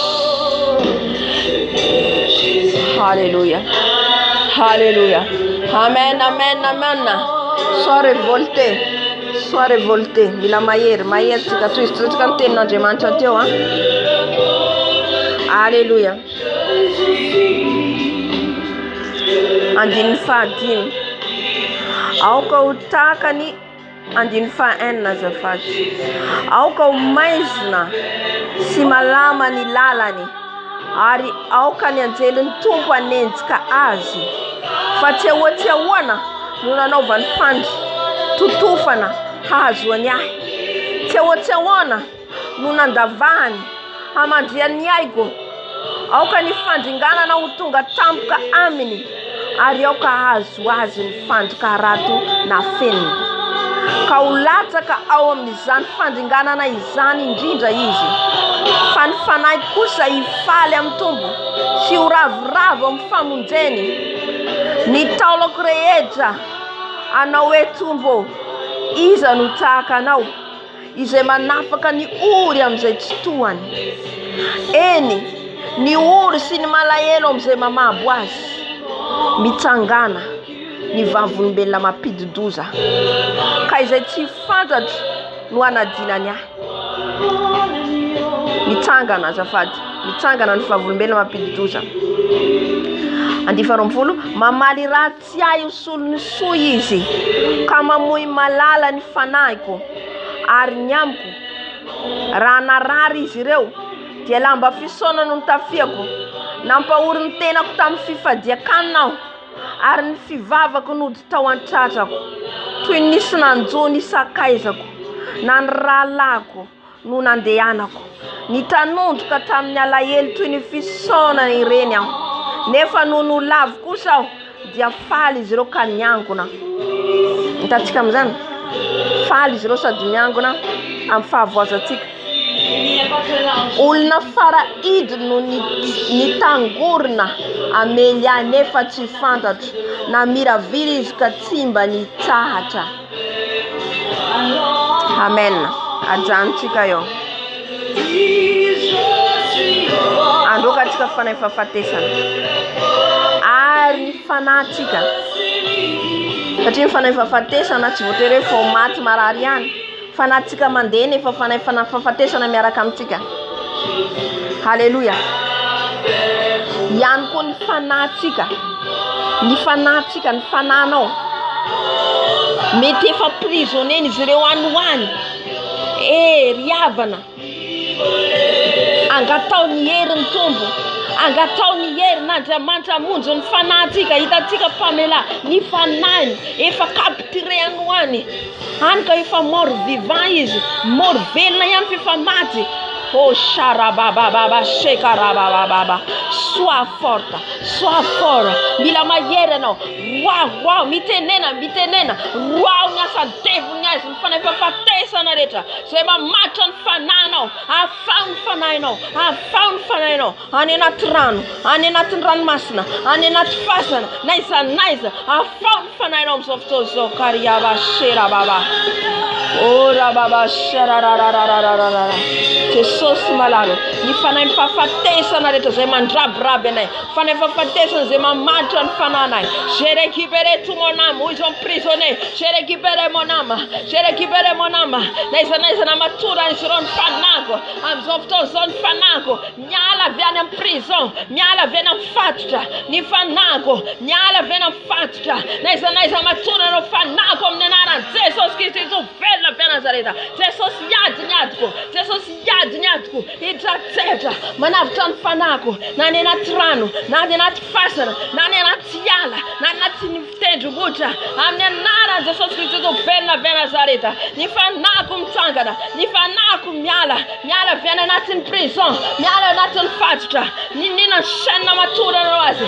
Ny herin'i Jesosy Kristy velona avy Nazareta. Manafaka ny fanako. Manafaka ny fanako amin'ny fahafatesana. Manafaka ny fanako. Manala ny fahafatesana. Fera panjka rehetra tsora bashera baba. Ora baba. Esa karaba sekara baba. Hallelujah imole. Hosanna, Jésus est ressuscité. Jesosy nandresy ny fahafatesana ry avana. tsisy atahorantsika. Nampitsangana ny Lazarosy izy. Ka inona moa zay sorcier? Inona moa zay sorcier? Raha tsy mibebaka izy iarany fahafatesana, iarany fahatezeran'Andriamanitra. Halleluja. Tsika mangina, tsika tsy miady aminy, tsy fatatsika ny zavatra ataony. Tsisy fatatsika zany sorcier zany. Tsy fatatsika hoe aiza zareo manao an'izany. Tahaka ny fijovombelany tsika tsy fatany mpamela hoe iza daholo nanao an'izany. Fa ny tany amin'ny Jesosy izy, ny antony Jesosy. Jesosy namonjy ny fanahiny. Ka izy ireo ihany no kasiny ny fanahy masina anankiray nijovavombelona ary izy ny sisa velona. Hariabash. Hosanna alanyo. Jesosy tsika eo satria mahery ny Jesosy tsika riavana, mahery ny tompontsika kariabashera baba. Iza no atohitra azy raha izy no mitsangana, iza no atohitra ny Jesosy tsika, le Dieu des armées, le Dieu d'Israël, le Dieu de David. Alléluia. Koriabose kariababashe imole. Hosanna, Hosanna, ressuscité. Alléluia. Amizao tsika mbola androka ihany tsika ny fanahiny fahafatesana. Zareo manao incantation. Tsy haiko na itsika fatatsika ny incantation. Miantso ny olona maty ny fanahy fahafatesana. Mandeha ny amin'ny fasana mihitsy izy ireo na so izy inany place ny tsy fantatro ny degré zay misy an'izao satria mandeha par degré na ny olona ampiasan'ny Satana. Mandeha par degré. Mampiasa magie rouge, mampiasa magie blanc, mampiasa magie noire. Izy rehetra ampiasain'izy ireo. Ka ninina ny monde de degré misy an'izy ireo na makany amin'ny fasana izy ireo maka pouvoir avy any amin'ny fasana. Mandeha any amin'ny fasana satria maly hitako mihitsy zany eo amin'ny fasana izy miantso le olona maty. Miantso hery avy any amin'ny Satana zany amin'ny fanahy fahafatesana. Ka izy rehetra tsoin'izy ireo ny fanahy fahafatesana tsoin'izy ireo hanapotika ny fiainatsika. Indrindra mila fantatsika kristianina de ny vie spirituelle atsika. Izay no tiany rombana voalohany. Ny fanahinao, ny fiainam-bavakinao. Satria izay no andresentsika an'izy ireo. Maninona Jesosy ny tena veriko indray mandeha hoe aza mifaly fa marisanareo ny fanahy. Fa mifalifa ny anaranareo voasoratra any an-danitra. Fa nahoana ny anarantsika voasoratra any an-danitra rehefa tsika miady manoloana ny fahavala Satana manao combat. Satria ny vavaka sy ny combat ataontsika misakana an'izy ireo tsy ho tanteraka ny zavatra ataona veriko indray mandeha zavatra eo. Halleluja. Ka izay rehetra ataon'izy ireo ny incantation ny fiantsoan'izy ireo maty na eny amin'ny rano. Misy ihany koa miantso ny razana, miantso ny razana amin'ny fasana, fa miantso le sirène des eaux. Fa na izy zavavin-drano avy anaty rano avy eo tsika miditra amin'iny. Miantso an'ireny koa izy ireo ny fanahy reny mandeha ety ambony tany. Oh, halleluja. Fa ambony Jesosy tsika mahery. Ka ny teny rehetra zay nitenenin'izy ireo, ny incantation ny fiantsona nataon'izy ireo eny amin'ny fasana. Misy mandeha eny amin'ny fasana izy ireo, manitsakitsaka ny sarinao na ny sarin'izy ali tsy haiko. Fa zay rehetra ataon'izy ireo nitondran'izy ireo ny sarinao arovy ny tenanao. Na manitsakitsaka izy eny amin'ny fasana ny sary, ny anaranao, ny mombanao, ny lambanao. Ny rano Jesosy ny afo ny fanahy masina andoro andrava andrany tsisy ambinina, tsy manakiery. Koriabashera baba, ravako amin'ny anaran'i Jesosy. Ny incantation ataonareo rehetra, ny teny rehetra loaka ny vavanareo, ny malédiction rehetra tenenareo. Rava, potika amin'ny anaran'i Jesosy. Tsisy ambinina amin'ny fiainako, tsisy ambinina amin'ny fiainako. Rava amin'ny anaran'i Jesosy, rava amin'ny anaran'i Jesosy. Na ny anarako nentinareo, ny sariko nentinareo, ny lambako nentinareo. Rava, tsy hitanareo zany, tsy hitanareo momba. Ny rano Jesosy, ny rano Jesosy, ny rano Jesosy, ny rano Jesosy. Kariabashera babo.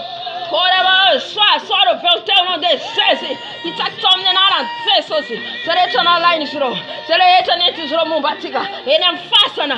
Ka iantsoan'ny maty, rava amin'ny anaran'i Jesosy. Rava amin'ny anaran'i Jesosy. Tambina amin'ny anaran'i Jesosy. Rava, tambina ny teny rehetra loaka ny vavan'izy ireo. Rava amin'ny anaran'i Jesosy. Tambina amin'ny anaran'i Jesosy. Rava amin'ny akonako. Rava amin'ny tenako. Tsy manakery, tsy manakery, tsy manakery amin'ny anaran'i Jesosy. Jesosy, ianao hitratsetra miadinay. Ianao hitratsetra Jesosy. Ka ny teny fiantsonany maty rehetra ataon'izy ireo. Zay alefan'izy ireo manafika nay. Rava amin'ny anaran'i Jesosy. Keraba. Rava amin'ny anaran'i Jesosy. Tsisy ampina amin'ny anaran'i Jesosy. Ny teny rehetra tenenareo anozonana ny fiainako, ny ankohonako, ny zanako. Rava amin'ny anaran'i Jesosy.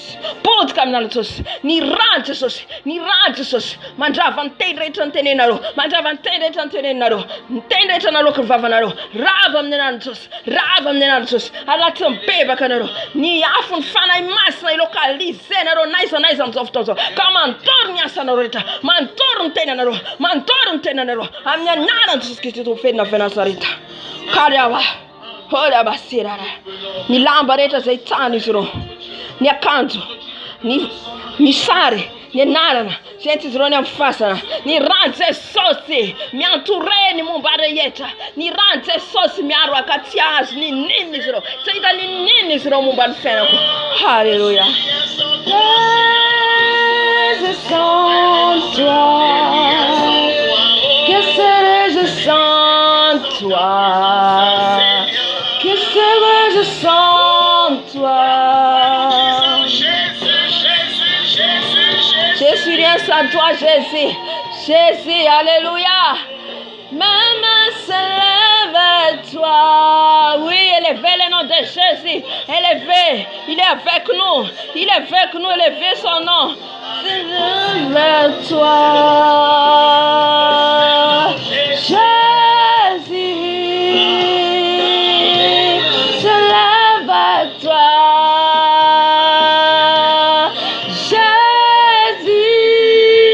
Avec nous, Jésus. Tu es avec nous avec ce combat, papa. Tu es avec nous, papa. Que tous les ennemis tombent. Favane ndwanu rava. Favane ndwanu putka. Favane ndwanu rudana. Favane ndwanu leva. Oh, Jesosio. Kawafa kizai. Oh, Jesosio. Sanda chayano. Sanda chayano. Posta. Amzof tozotika. Androka tika nfanaritra ny anatin'ny rano. Ao ihany koa no manao incantation eny amin'ny rano miantso. Ny fanahy zazavavin-drano, ny voay, ny fanahy Jezabela, ny fanahy rehetra, ny esprit rehetra avy any anatin'ny rano, antsoin'izy ireo, hanaraka izy ireo, mandray hery avy any izy ireo, mandray hery avy any anatin'ny rano, hoentin'izy ireo, anafika atsika fandroany, efa azotsika ny fandresena. Halleluja. Na ny fanahy zazavavin-drano manafika anao. Ny fanahy zazavavin-drano dia mitondra amin'ny fijejojejona. Mitondra amin'ny fijejojejona. Mahatonga anao jejojejo. Jejojejo amin'ny fiteny. Jejojejo amin'ny fitafy. Na dia hoe tsika rehefa mandeha amin'ny famasinana misy mbola ao anatin'ny fijejojejona. Mila zany ianao na miakanjo ho an'i Jesosy. Miteny ianao ho an'i Jesosy. Na manao saron-doha ianao ho an'i Jesosy. Tsisy lamody, tsisy anabibina, tsisy asiana haingohaingony. Halleluja. Simple, fanetretena tanteraka. Fa raha vao misy fieboebona, efa fanahy zazavavin-drano tafiditra. Halleluja. Oroatsika amin'ny anaran'i Jesosy. Oroatsika amin'ny anaran'i Jesosy satria raha ny hitako maly le olona miantso eny amin'ny fasana dia olona mpanompon'Andriamanitra fahitako azy. Maro ny mody hoe manao mpanompon'Andriamanitra nefa mitondra pouvoir avy anatin'ny fasana, maka pouvoir avy anatin'ny rano, maka hery avy anatin'ny rano, maka hery avy anatin'ny fasana. Raha maka hery avy anatin'ny fasana izy fanahy fahafatesana dia le fanahy ny ondry tariny ao bloquena any anatin'ny fasana. Dika zay bloquena anaty cimetière. Dia mandeha fotsiny le olona fa fanahy fahafatesana any ao anatiny. Dia be ny fiangonana hitantsika fijorombela zay nataony. Ny fiangonana, ny fiangonana rehetra Jesosy no miadorea. Tsy ny fiangonana rehetra Jesosy mandeha amin'ny fatahorana. Fa le Satana miaraka manao kilta miaraka amin'ilay mpanompon'Andriamanitra ao. les dévoule. De dire comme de fois tu es bon, comme de fois tu es fort. Nos cœurs se précipitent au Dieu à pardonner toutes tes merveilles. Et avec Karoantsika amin'izao fotoan'izao fanahy rehetra izay any avy anaty rano izay rehetra anaty rano Halleluja. Hosanna, Hosanna, Hosanna, Hosanna, Hosanna. Alléluia. Alléluia. Saint-Esprit de Dieu, viens au milieu de nous. Viens au milieu de nous, Saint-Esprit. Oh, j'envoie les feux maintenant. J'envoie les feux maintenant. Les feux des Saint-Esprit. Les feux des Saint-Esprit.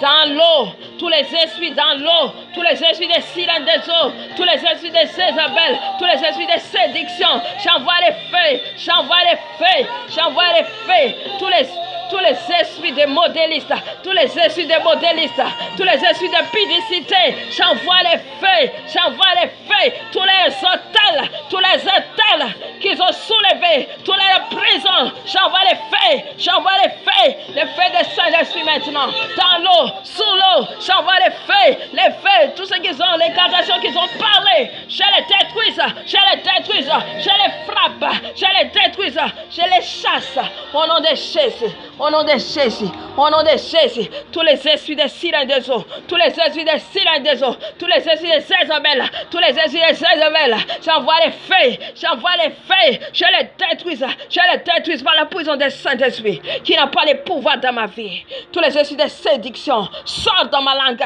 sortent dans mon âme, sortent dans mon esprit, sortent dans mon corps, sortent au nom de Jésus, sortent au nom de Jésus, lâche mon âme, lâche mon esprit, lâche au nom de Jésus. Car yaba shira baba, oh rababa shararare. Rava nyasana rehetra, frongany entana rehetra, ny afony fanay masina, ny afony fanay masina, ny afony fanay masina, midina any anatin'ny rano, midina any anatin'ny rano, ny afony fanay masina, localise Saint-Esprit, où ils sont cachés, les âmes, tous les esprits de publicité, tous les hôtels, je les détruis, je les renverse, je les décapite par la puissance des Saint-Esprit, par la puissance des feux, qu'elle les détruise, qu'elle les brise, au nom de Jésus, Kariabash.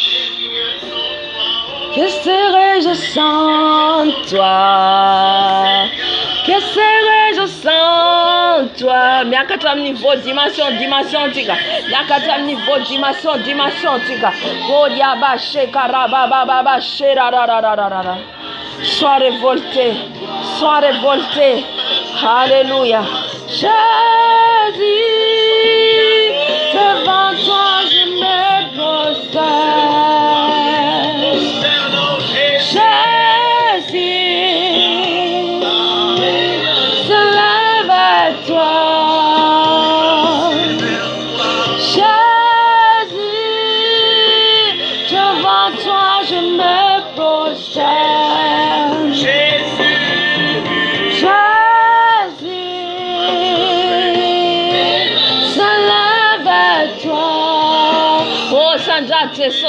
Asandrato isambula nyadi tiketi asandrato ntokotsika Hallelujah resony fahavalitsika mandositra any amin'ny elo any amin'ny elo ny toerana misy anareo, any anjara toeranareo, any no mandoro anareo, ny afo ny fanahy masina mandoro ny asanareo rehetra, ny herin'i Jesosy Kristy Tompo mandoro ny asanareo rehetra. Hallelujah. Amen. Tizantsika ny tenin'Andriamanitra teo amin'ny andiny faha 1:10 manifester encore ce matin dans nos vies. Amin'ny anaran'i Jesosy. Na manolon-dratsy manendrikendrika ho haintsy mila sitraka izy ka nidivazana tamiko. Ry Tompo mandram-pahoviana no ijerenao, avereno ny fanahiko ho afaka amin'ny fandringanany, ny any malalako ho afaka amin'ny liona tanora, isaotranao eo amin'ny fiangonana lehibe aho, ideranao eo fovoan'ny olona maro aho, aoka tsy falian'izay mandrafy ahy foana aho, ary aoka tsy amimaso izay mankahalahy tiahoana fa tsy fihavanana no lazainy fa mamoro pitaka izy amelezany izay mibonaika ambonin'ny tany dia mitanatana vava amiko izy ka manao hoe hia sakoa izay efa hitany masonay efa hitanao tombo ka aza manentsy tadiny ry tombo aza manalavitra matsiarova ka mifoaza ho amin'ny fitsarana o Andriamanitra sy tompoko mifoaza ho amin'ny adiko tsara aho tompo Andriamanitra araka ny fahamarinanao ary aoka tsy falian'ireo aoka tsy anao anakapo hoe izy hiafaly izahay aoka tsy anao hoe izy efa natelinay izy aoka omenatra sy angay avokoa izay mifaly amin'nanjo ahy aoka hitafy henatra sy fahafambaraka izay mirehare amiko aoka hioby sy hifaly izay makasitraka ny fahamarinako ary aoka izy anao mandrakariva hoe ankalazaina ny tompo izay makasitraka ny fiadanany mpanompony ary ny lelako ilaza ny fahamarinanao ny fiderananao no ataoko mandrakariva. Amen. Amen. Amizao fotoana zao tsika ny devoly maka endrika biby rehetra ka mianvaleny fanahintsika zany hoe le fanahintsika zany anvaleny izy io.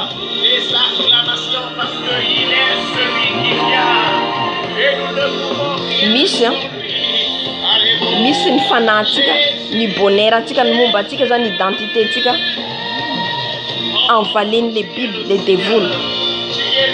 Hitantsika teo le nalazava le mpanompon'Andriamanitra teo le alika maka endrika alika izy ireo manodidina an'le toerana misy azy. Ny devoly, ny saka, ny alika, ny serpent, ny dragona, rehetra rena matoy izy tonga zay haka ny bonheur-ntsika de anvaleny any anatiny mba eritrereto fotsiny hoe any anaty biby ny fanahintsika. Zay matetika indraindray le olona misy olona tezitezitra fatezerany ao anatiny le alika esprit de chien. Ohatran'ireny azafady ny fomba fiteny le romotra le amboa romotra le lika romotra. Dikan'izay le esprit voafatotra any anatiny biby anvaleny le biby fa ahoana tsy ho vitantsika zany raha tsy Jesosy manafaka atsika. Tsy vitany herintsika raha Jesosy manafaka atsika ry havana. Raha any ny fanahintsika voafatotra ndraindray tsika manofona biby manenjika atsika dikan'izay ny fanahinao voafatotrany de mitsanganao de iny biby hitanao ny roaho. Misy ao anatin'ny dragona, misy any anatina voay. Ataonao ahoana amoan'iny fa mila ny hery ny fanahy masina ianao. Mila ny hery ny fanahy masina ianao ry havana. Alléluia. Une recherche scientifique récente montre qu'un légume consommé quotidiennement augmente les symptômes. No afaka amonjy atsika ao anatin'izay. Jesosy rery no afaka amonjy atsika ka amizao fotoana zao tsika androka ny fanahy ny biby rehetra maka endrika biby rehetra na izy lion. Misy ny lion tsy avy amin'ny tsy voatery hoe Jesosy daholo ny lion fa misy ampiasain'ny devoly ihany koa. Ny lion, ny léopard, ny aomby, ny bibilava. Alléluia. Fanahy masinao mameno anay trany. Fanahy masinao mameno anay. Fanahy masinao mameno anay. Eto ianao fanahy masinao hiady ho anay. Hiady manoloana ny fahavalonay. Araka ny teninao Jesosy malalo. Zay nomenao anay teo fa ianao niady anay. Ianao no ampandresy anay. Tombo malalo. Itsangana eto ianao manoloana ny biby rehetra, ny biby ny devoly maka endrika biby rehetra zay hitady andramatra anay, mangalatra ny fananay, mangalatra ny bonheur sarabababababa. Ny identité Identité mombanay. Sharaba shikarababa. Koryaba shikaraba sharababa. Les sangs, les sangs, les sangs, les sangs, les sangs, les sangs, les sangs, les sangs, les sangs. J'envoie les sangs, j'envoie les sangs. Comme je sens, il y a l'odeur. Il y a l'odeur. Et l'odeur, je ne sais pas quoi. Mais on envoie le sang de Jésus. Ni rend Jésus. Ni rend Jésus à face. Ni rend Jésus à Karababa. Ni rend Jésus. Ni rend Jésus. Ni rend Jésus. Manalan fufanatis reja. Ni rend Jésus. Ni rend Jésus. Ni rend Jésus. Rend Jésus. Rend Jésus. Rend Jésus. Rend Jésus. Rend Jésus. Rend le maïs Jésus. Sharababash. Oria bababash. Oria barararararararararararara. Meu zay Jesosy. Takan'herin'ny Samson. Takan'herin'ny Samson zay nomeno. Nandavona. Nandavoany. Namonoana an'ilay liona. Lay liona. Ny samasamany. Takan'i Davida. Nanapatapaka. Namono an'ilay liona. Lay biby. Hinana an'ilay ondry. Kerabo shekari baba. Takan'izany koa zay Jesosy. Takan'izany koa ny hery menao anay Jesosy. Amonona ny fanahy miendrika biby rehetra. Ny esprit miendrika biby rehetra. Ny fanahy rehetra te andramatra ny ara-pananay. Ny fanahy rehetra zay ny amvaleny fananay. Ny bonheuranay. Ny identiténay. Amin'ny anaran'i Jesosy Kristy velona avy Nazareta. Je prends l'épée de l'Éternel. Prends l'épée de l'Éternel. Raisinay ny sabatra. Raisinay ny sabatra. Anatapatapanay ny lohan'ny biby rehetra. Ny lohan'ny liona rehetra. Ny lohan'ny serpent rehetra. Ny lohan'ny dragon rehetra. Ny lohan'ny saka rehetra. Ny lohan'ny alika rehetra. Amin'ny anaran'i Jesosy. Vomis. Vomis tout ce que vous avez envalé dans ma vie. Vomis. Vomis tout au nom de Jésus. Vomis au nom de Jésus. Toute ma vie de prière. Ma vie de jeûne. Toute ma vie de prière. Vous avez envalé. Vomis au nom de Jésus. Vomis au nom de Jésus. Je reyetra na lana rota fienako. Je reyetra ny avalenareo. Aloavo amin'ny anaran'i Jesosy. Aloavo amin'ny anaran'i Jesosy. Voaka amin'ny anaran'i Jesosy. Voaka amin'ny anaran'i Jesosy. Je reyetra ny avalenareo. Kariabash. Miverina aminay zay rehetra nangalarinareo. Verina aminay zay rehetra nangalarinareo. Verina aminay zay rehetra nangalarinareo. Niendrika alika rehetra, niendrika saka rehetra, niendrika biby rehetra, dragona, serpent. Je les détruis par l'épée, qui est l'épée de l'Éternel, qui est le Dieu des puissants, qui est le Dieu des armées. Il envoie son épée, il envoie son épée, que son épée les détruise, que son épée les détruise, les décapiter la tête, les pieds, les mains, les détruise, les détruise, les brille, les détruise, les brille, les détruise, que je les jette dans les des enfers. Je les jette dans les des enfers. Au nom de Jésus. Amin'izao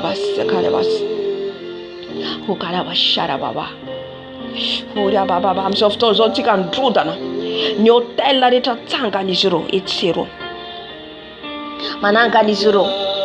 Ny fanahy fijangajangana tsangana izy ireo etsero tafiditra any amin'ny fiangonana. Arodantsika ny hôtel rehetra tsangana izy ireo. Any amin'ny boîte de nuit. Jereo ny amin'izao hoe naiza naiza efa misy an'izy ireo. Ny marika an'izy ireo. Ny marika ny Satana.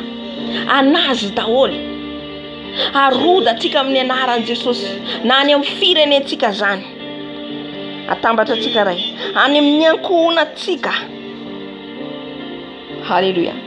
Ny devolon'ny sampo rehetra. Ny devolon'ny sampo rehetra. Jereo ny ankohonantsika.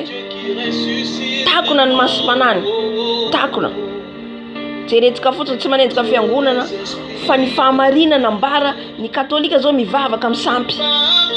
Tatsika ny fandrika ny Satana mivavaka amin'ny sarivongana.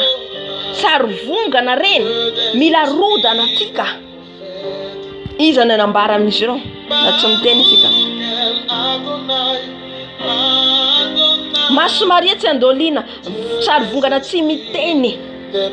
Ao ihany koa ny mbola mankalaza fety ny Noely. Manisy reny sary zazakely. Tsy sarina zavatra kely ohatry reny tsony Jesosy. Tsy hoarina amin'ireny sary vongana reny tsony Jesosy. Mbola hoentsika ny témoignage fijovovolombelona ny olona any amiely zay mankalaza ny olona any amiely mankalaza ny Noely. Alléluia. Si le Dieu des esprits arodantsika ny sampy rehetra, arodantsika ny sampy rehetra any amin'ny ankohonantsika, any amin'ny firenentsika, ny sampy rehetra atsangany satana, ny hôtel zany moa dia zany hoe ho anazy zany miadore anazy zay rehetra andeha aminao zay hitanao. Ka arodantsika amin'anarana Jesosy. Ny esprit rehetra manafika ny ankohonantsika zay manakona ny masom-panany ankohonantsika, Jesosy ny anokatra masom-panany ankohonantsika, handravarava ny tsizy rehetra amin'ny ankohonantsika. Papa Yahweh, karia bashe, karia baba sharara. Yara baba sois d'esprit, sois d'esprit. On envoie les feux partout. On envoie les feux de Saint-Esprit partout. On envoie les feux dévorants, les feux de Jésus-Christ dévorants. La yafman devna, la yafman duru. Afafazom zofton so. Anyam firenetika, anyam nyakunatika, anyam mandidnatika. Nyafun fana masna, anyam fiangona na fafaz nyafun fana masna. Satria fatapita anyam fiangona na. Ni fanai tis reta, mfana ndaku na reta. Kiera bo sekaria bo sharara. Ni fanay santo kareta efa tafitany amin'ny fiangonana, afafazo ny afony fanay masina, tafitany amin'ny fiangonana fijangajangana, zany rehetra zany hôtelin'ny satana, ny fitafiny zao tontolo zao tafitany amin'ny fiangonana, zany rehetra zany efa hôtelin'ny satana, arodano amin'ny anaran'i Jesosy, arodano amin'ny anaran'i Jesosy, mirodana ny asanao rehetra, frongana entanao rehetra, ny afony fanay masina mandoro, ny afony fanay masina mandoro, ny asanao rehetra, fonganetsanao rehetra, rava amin'ny anaran'i Jesosy, rava amin'ny anaran'i Jesosy, rava amin'ny anaran'i Jesosy. Les feux de Saint-Esprit maintenant descendent. Les feux de Saint-Esprit descendent dans mon pays. Tous les statuts dans mon pays. Les statuts dans mon pays. Je les détruis par la puissance de Saint-Esprit. Je les renverse par la puissance de Saint-Esprit. Je les feux dévorants. Je les feux dévorants. Les brûler. Les détruisez. Ni sambreta. Awam firene na Jesus. Aroda na mnenara Jesus. Aroda na mnenara Jesus. Aroda na mnenara Jesus. Ni sambe mtanga na leta. Ane fianguna na. Ni sambe leta mtanga na. Aroda na mnenara Jesus. Ni sarfonga na leta timteli. Aroda na mnenara Jesus. Aroda na mnenara Jesus. No tel satana leta. Aroda na mnenara Jesus. Je renverse les hôtels. Je renverse les hôtels. Je renverse dans notre Jésus. Je renverse dans notre Jésus. Kariaba shekaria baba. Je renverse tous les hôtels qui montent dans mon pays, au nom de Jésus. Je les renverse, je les détruise. Maintenant, les faits, nyafun fana masna, anem nyankuona ko, nyafun fana masna, mzofton zonero, anem nyankuona ko, andruda nan tizreta, andruda nan sambreta, andravarava fadzambana reta, rava mnyeron Jesus Kristo vena zoita, nyala mnyankunako, nyala mnyungtena satana, nyungtena mnyankunako, no tele reta tanga no mnyankuona kravako mnenara Jesus, tisampina, haroda, kiera bo shera baba. Tu es désarmé, descends dans ma famille, que tu combats devant ma famille, que tu combats dans ma famille, au nom de Jésus, tous les démons de contrôle, je les détruis par les paix de l'éternel, je les chasse, au nom de Jésus Christ vient de Nazareth, va dans les des enfers, au nom de Jésus, je renverse tout dans l'église, qu'ils sont entrés dans l'église, tous les esprits de mensonges, tous les esprits de discussion, tous les esprits de mensonges, tous les esprits de sirènes, des eaux, des sorciers, je renverse, je les détruis, sors dans l'église, sors dans l'école de Christ, au nom de Jésus, Oh yaba sekaria da da. Oh yaba sekaria ba. Amzofto zontika. Anapatapaka ndien tamreta. Ni amin'ny rano, ni tenanao, ni ranao, de ran Jesosy. Teneno ni rako de ni rano Jesosy. Manomboka zao Jesosy ni rako de ni ranao. Ka miala ni ra rehetra ty avy am Jesosy. Ni ra rehetra avy amin'ny ankohonantsika, zay manarakaraka atsika, ni devoly avy amin'ny ankohonantsika. Mbola misy fandraisana aminao. Tapaho androany. Tapaho amin'ny anaran'i Jesosy. Kiaria basekaria baba baba shira baba. Oh ya bashara. Oh ya basekara baba. Oh ya bashara baba.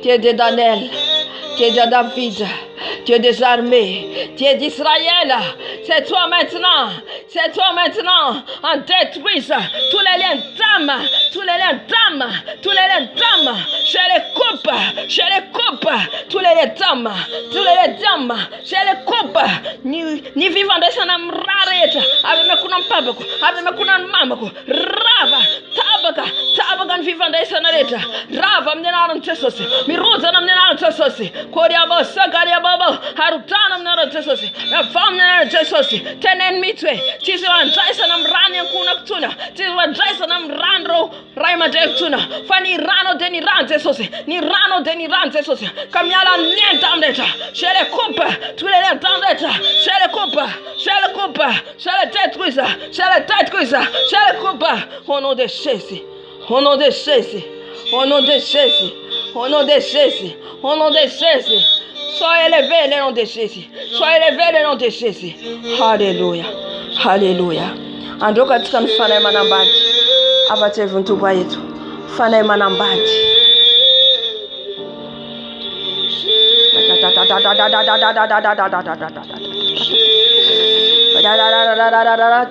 Tenen amiteno zawetu manambade na rotuni. Zeritana no fanikina mno aunatine zinaisana. Metina na bade no fatfatata manafka no sakna riva. Ravawa mnenaran Jesus. Ravawa mnenaran Jesus. Tapa kawe andwani ni divorce leta. Timana bade na ro. Esprit de femme de nu, homme de nu, sors dans ma vie, sors dans mon âme, sors dans mon esprit. Au nom de Jésus, je te chasse, au nom de Jésus, et je te sépare. Dia teneno fatimana nzana kamna roeza timana mbade na roeza fafufu mbade ntesoso rayeno ta fin fana mana mbade no fatika tsamteni Romne na ranteso van fanana kaptirene mzani ni fanana detruisene mzani jan matunga timana mbade no matunga nawe tukachanu chizarzare tavalata kafona fizanga zagana tu sasa l'esprit fanani fana badina fana mana mbade ni rom na ranteso tapawa mna ranteso koria washikara baba kora baba sekaria baba je les coupe,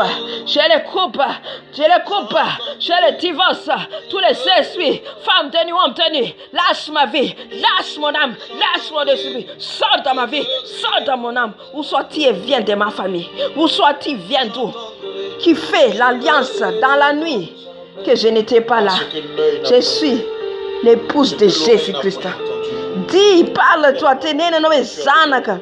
Zanaka desoseno, tenene zanaka desoseno, tianana ni zero faifana, kani robreta na toni zero, tin faptenen tamno zan, sisan fanarakan zan tam zero, putewam rantesos, ruvidom rantesos, karyaba se karyababa. Ni robe, ni kostima, ni kostara reta. Se atoni zero taratas surata ni zero. Turom rantesos.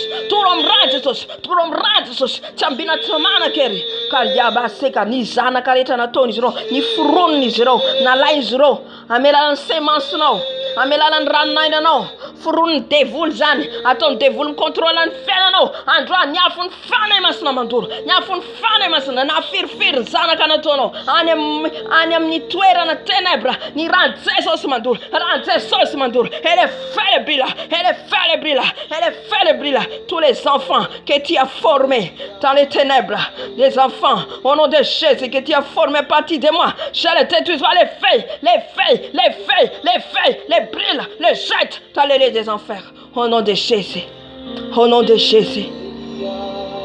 Mapatia mfane masna. Ni sakafu reta niantika. Ni sakafu. Ayeno ni ina na sakafu. Nefa zan sakafo zany misy pis caméra tafidrana anatiny vatanao. De inona elalan'ny devoly afany miditra mivoaka amin'ny vatanao. Doro amin'ny ran'ny Jesosy.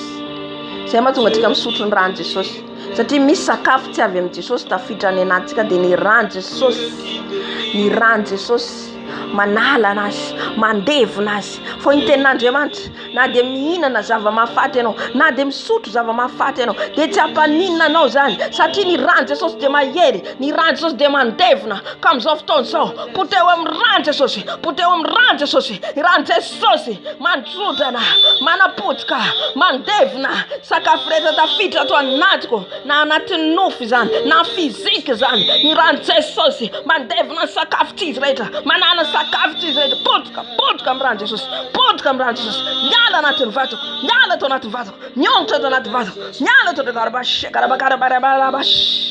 miongotra ianao Satana miala ny pisy rehetra ny kamera rehetra na mpidirinao ato na ianao miditra mivoaka amin'ny vatako rava amin'ny rano Jesosy tsisy porta idiranao tsony ato tsisy varavara idiranao tsony ato rava amin'ny rano Jesosy rano Jesosy mandoro rano Jesosy mandoro rano Jesosy mandoro rano Jesosy mandoro rano Jesosy mandoro yerabo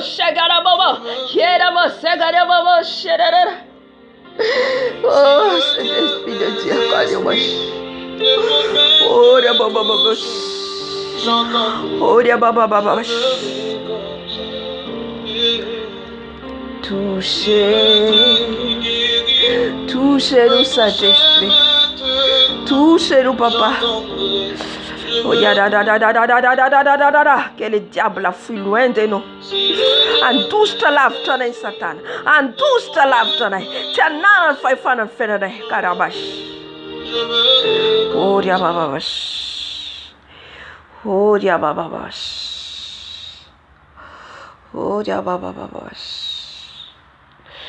Hallelujah.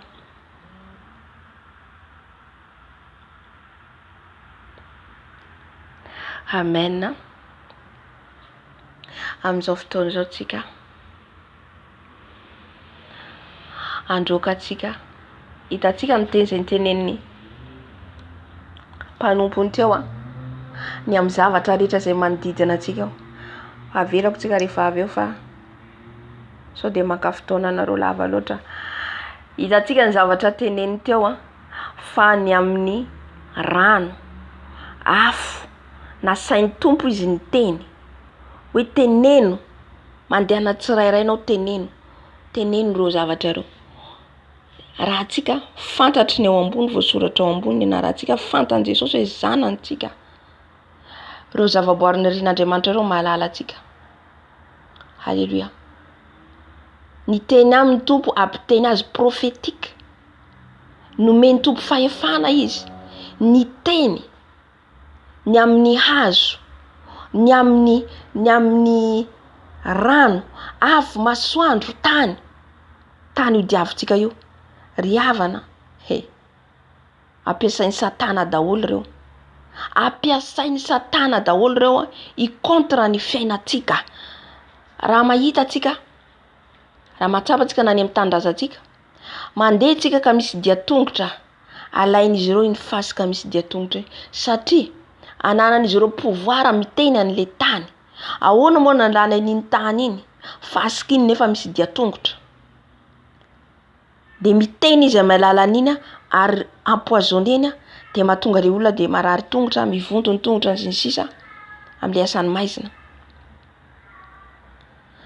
ka izay zany dia hoe voaraiko le izy vao niteny teo izy hoe zay zany vao nenao io zany zay zany mahatonga ary reny zavatra reny ampiasain'ny Satana ampiasainy satria ny zavatra ataon'Andriamanitra ihany no alainy tahaka no forinin'Andriamanitra atsika amin'io tany io no volavolainy namboariny ho image ny tsofiny amin'ny alalan'ny fofinainy dikan'izay ananan'i Jesosy fahefana ny tany aman-danitra azy izao rehetra izao fa le devoly mangalatra ampiasainy reny hanapotika atsika na io rano sotritsika io aza io rano androtsika io ara dia ampiasainy izy ireo na mitrano misy atsika izay foana nangatantsika ny rano Jesosy amin'ny toilette afafitsika ny rano Jesosy afafitsika ny rano Jesosy amin'ny toilette satria matetika ny fanahy ratsy mipetraka ao amin'ny toilette ny esprit de serpent, ny esprit ny sirène des eaux. Satria matetika ao mametraka antsika produit be dia be maro dia misitroka ao izy miafina amin'ireny. Alléluia. Ka itsika mila miteny rano, mila tenentsika zany nizaniza mampiasa anareo. Amin'izao fotoana zay zao nataontsika nizaniza mampiasa anareo i-contrat amin'ny alalan'ny rano zay sotroko, zay androako, zay anasako lamba, zay anaovako zavatra zay rehetra ilaiko anadiovana trano sy ny sisa. Nizaniza mi-contrat amin'ny alalan'io rano, miteny anao rano dia tsy ananareo fahefana. Amin'ny masoandro nizaniza mi-contrat dia tsy anananareo fahefana satria zanak'ilay avo, satria zanakin' Jesosy. Mitenena anao, mitenena mitsy, mila miteny tsika hoe ny monde de ténèbres satria miaino izy ireo zay rehetra tenentsika. Miaino Jesosy amin'izao fotoana izao, miaino ihany koa ilay Satana. Ka rehefa miteny tsika dia inteny tenentsika iny mi-contran'izy ireo, zany hoe manohitra ny zavatra ataon'izy ireo dia tsisy fahefana satria fatatsika ny zavatra ataony. Ny afo ampiasain'izy ireo hitatsika fa hitany amin'ny nofo izy tetitetehina ampidirina anaty marmite, anatina vilany.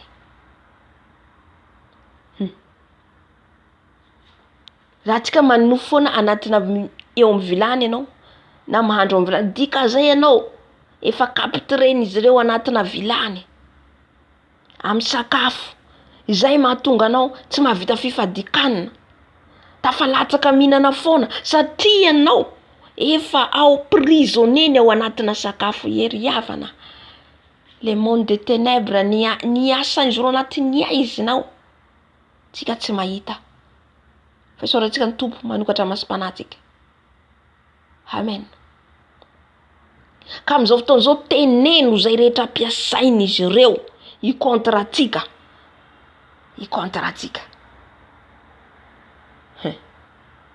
Na io rivotra io miteny tsika, zaho zanak'ilay avo, ny rivotra zay iainantsika io.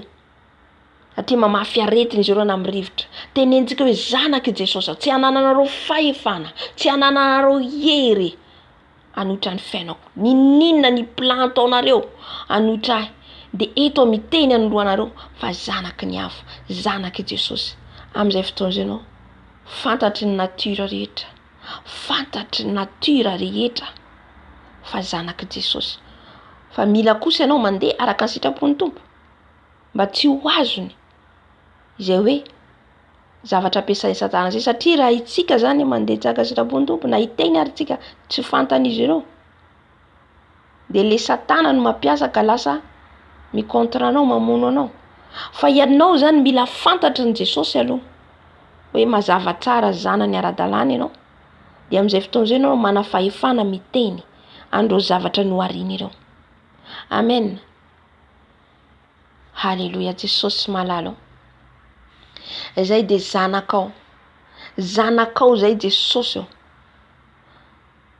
Ka zay rehetra ampiasainy fahavalo, ampiasainy sorcia, ampiasainy marabo, ampiasainy ombiasa, ampiasainy mpanao fanafody, ampiasainy magie rouge, magie blanc, magie noire, zay magie ampiasainy ireo n'importe quel degré satanique. Ny degré ampiasain'izy ireo ka mampiasa izy ireo afo anohitra ahy.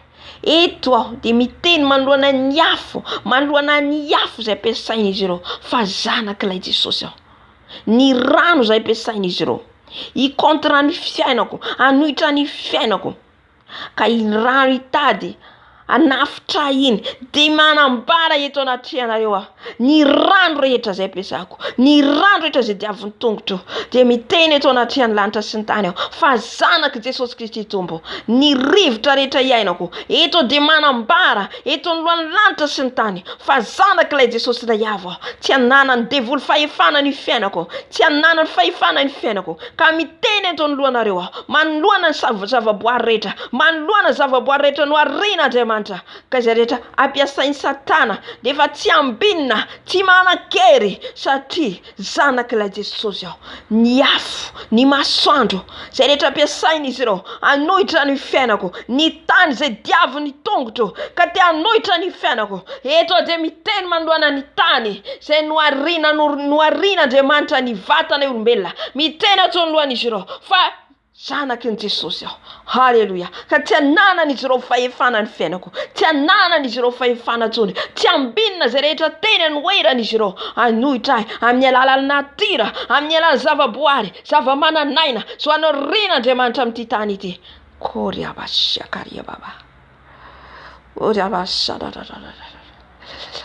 Halleluja. Halleluja. Amen, amen, amen. Amin'izao fotoana tsika afafantsika ny rano Jesosy eny amin'ny première ciel, deuxième ciel. Afafazony rano Jesosy, afafazony rano Jesosy. Lay rano zanak'ondry, lay rano zanak'ondry afafazo amin'izao fotoana izao. Anokatra ny varavaran'ny lanitra mivavaka rehetra izay taonao, fangatana rehetra izay taonao, etaitapo izay taonao, mba tsy hisy sakana anao. Mba tsy hisy sakana ny vavaka ataonao, mba tsy hisy sakana ny fanahinao ifandray amin'ny Jesosy eo amin'ny deuxième ciel. Araka ny hazavain'ny mpanompony teo. Afafazony rano Jesosy amin'izao fotoana izao. Afafazony rano Jesosy. Ny ranao Jesosy eny amin'ny première ciel, ny deuxième ciel, ny rano Jesosy, ny rano Jesosy, ny rano Jesosy, ny rano Jesosy. Fafoko ny rano Jesosy, fafoko ny rano Jesosy. Yaraba shekarababa. Ny rano Jesosy, ny rano Jesosy descend les vents surnaturels. Les rano Jesosy, ny rano Jesosy, ny rano Jesosy, ny rano Jesosy. Yariaba shikariababa. Ny rano Jesosy, ny rano Jesosy. Eny amin'ny première ciel, eny amin'ny deuxième ciel. Ny rano Jesosy, ny rano Jesosy. Zay rehetra mibloky ny vavaka anay Jesosy. Io tonga boule de feu, karaba shekarababa. Ho tonga afo mantoro, afo mantevina ilay fahavalo Satana. Ka hisitaka izy ireo, hisitaka izy ireo. Tsy asay, hisakana ny vavaka izay hoentinay, tsy hisakana ny vavaka hoentinay. Diakaria shirababa. Il y a une odeur parfum. Dieraba shekarababa. Tsy sakana ny vavaka rehetra izay hoentina eny aminao Jesosy.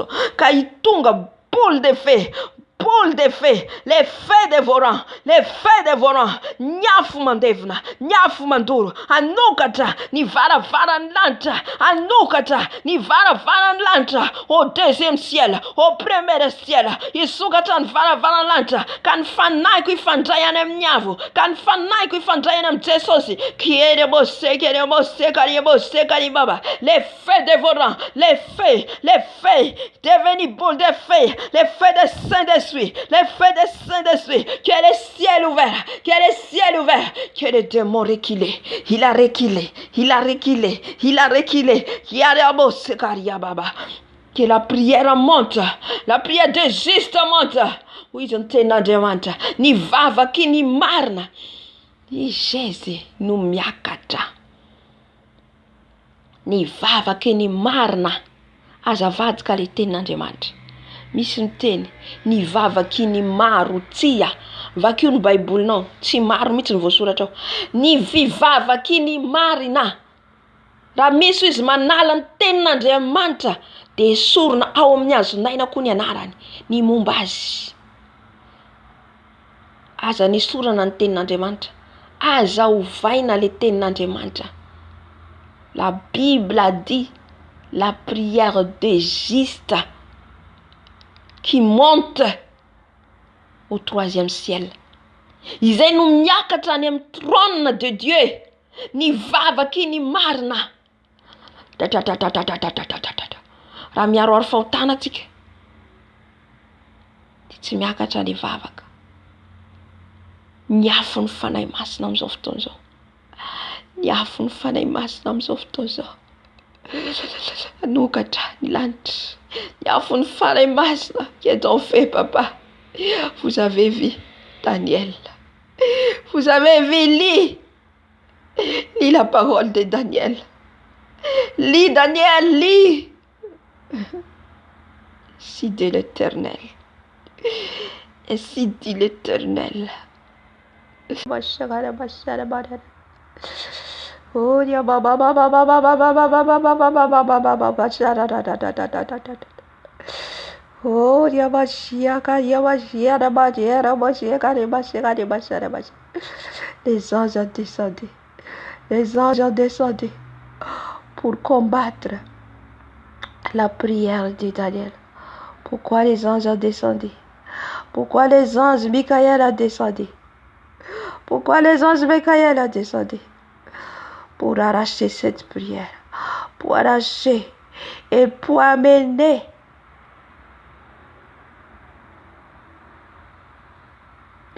vers la terre. Pour amener vers la terre. Il va le battre avec Daniel. Il va le battre avec Daniel. Pour amener cette terre. Il avait combattu au deuxième ciel. La yanzel niad. Tam la dévoile Satana. Ni amni vavaka. C'est n'entend Daniel. Ni amni vavaka. C'est na sara Daniel.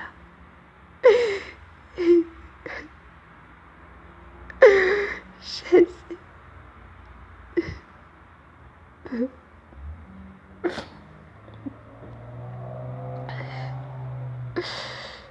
Yad mafi Daniel.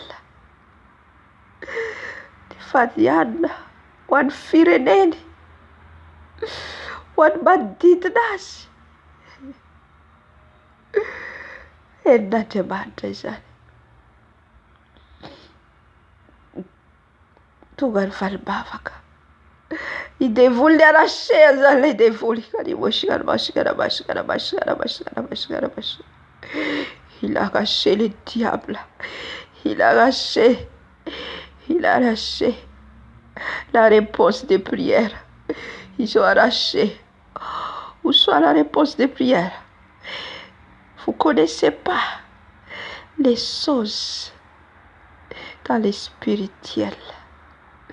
Vous ne connaissez pas. Il y a les combats entre les démons et les anges. Il y a les combats. C'est ça. Et Dieu a dit, fais attention à ta marche. Mitadema mnilala la leo. Ema mtuga mitadra la fora. Nyamnitia la leo. Nyamnilala la leo. Ushakari washekari baba. Satila dévoile. Favalare de miriuru takali una mierda. Mitadje rapari. Oh shakara baba baba.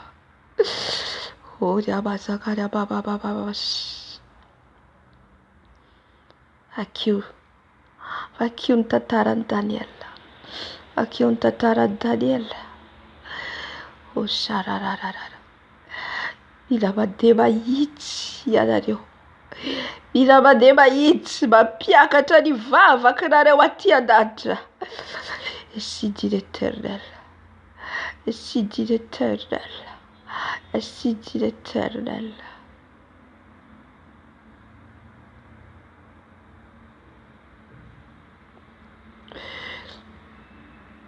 Alléluia.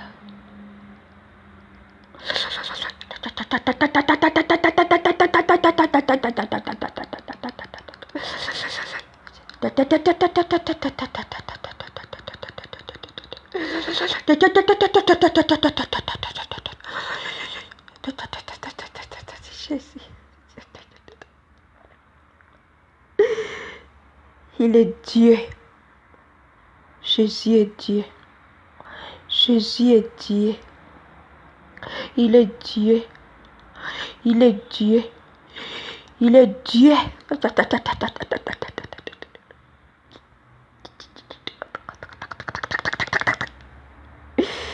C'est sauce diademat. C'est sauce diademat. Israël, c'est sauce diademat.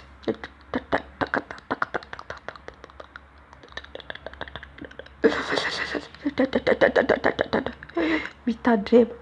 Miambena. Mivava. Fadi favalario.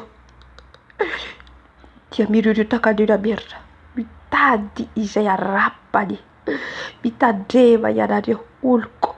Yadario zadako. Miambena. Miumana. fa hoavy amin'ity tany ity ny loza mitandrema.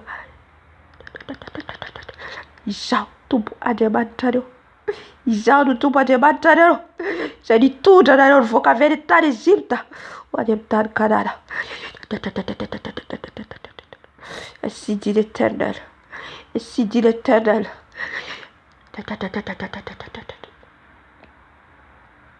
Miorena tsara aza miova, miorena tsara aza miova, miala amin'ny ratsy, miala amin'ny ratsy.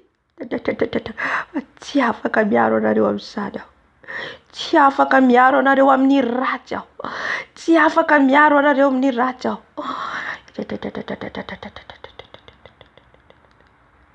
Je parle.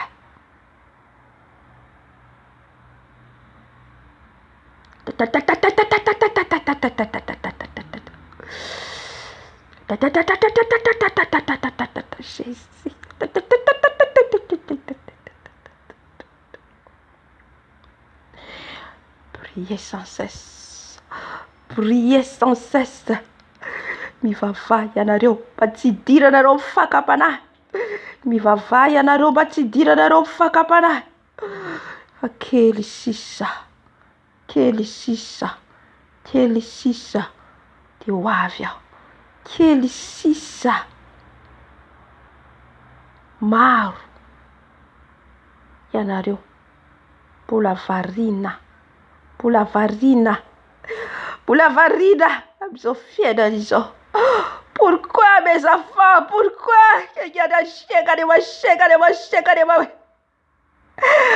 Pourquoi? Je vous dis en vérité, que ce monde est pourri. Je vous dis en vérité, que ce monde est pourri. Pourquoi vous ne m'écoutez pas? Pourquoi? Je vous dis en vérité que je suis le chemin, la vérité et la vie. Pourquoi vous refusez ma parole? Vous aimez la parole qui vous dit bien, qui vous fait du bien. C'est la parole de la chair. Naone naro nitsomiainwa, naone naro no mandany teniko ny Tompo Andriamanitra, hoy fanahy masina. Naone naro no mandany teniko, tianareo ny teny. Mahafalifaly ny nofonareo, tianareo ny teny. Mahafalifaly ny nofonareo nefa tsy fantatrareo fa izany no mitondra anareo makany amin'ny fahaverezana. Aimez-moi, aimez. Cherche-moi de tout votre cœur. Cherchez-moi, cherchez premièrement le royaume des cieux, mes enfants.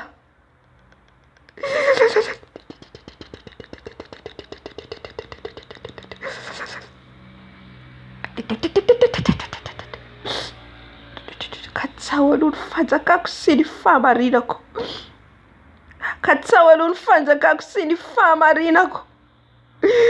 Ekeo ny teniko, fa tsy azo lazaina mpianatra ianareo raha tsy manaiky ny teniko. Ny teniko dia izaho ilay Andriamanitra no miteny amin'io Baiboly io. Izaho ilay Andriamanitra. Nahoana ianareo no mandahy, nahoana ianareo tsy manaiky. Tianareo lay teny moramora, lay teny manafosavo. Pourquoi? Vous n'avez pas vu les choses qui se passent dans le monde. Tsy hitanareo ny zava-miseho eran-tany amin'izao fotoana izao. Tsy hitanareo va? Tsy hitanareo va le monde va être à la fin? Pourquoi vous m'écoutez pas? Pourquoi mes enfants? Nahoana ianareo tsy mihaino ahy? Tsy hitanareo ny zava-miseho maneran-tany? Tsy hitanareo va? Tsy hitanareo va ny tondra-drano? Tsy hitanareo va ny cyclone? Ti darà di urtani. Pourquoi?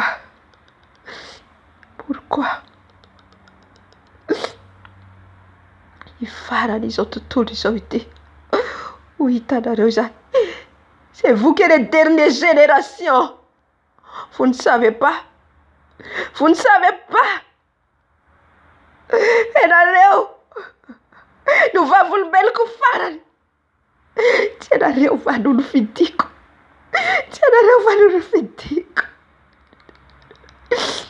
Rakish. Izao no ora farany. Vakeo ny jaona voalohany.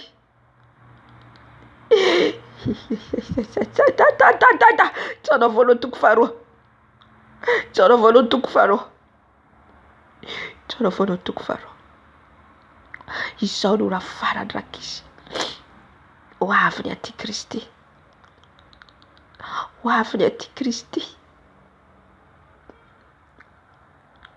Vous écoutez que les hommes. Vous n'écoutez pas mon esprit. Vous regardez les gens. Tsy mihaino ny feoka ianareo. Zaho tonga hitondra sabatra amin'ity tany ity. Fa tsy hitondra fiadanana. Vous connaissez la parole. Mais vous ne m'obéissez pas. Pourquoi?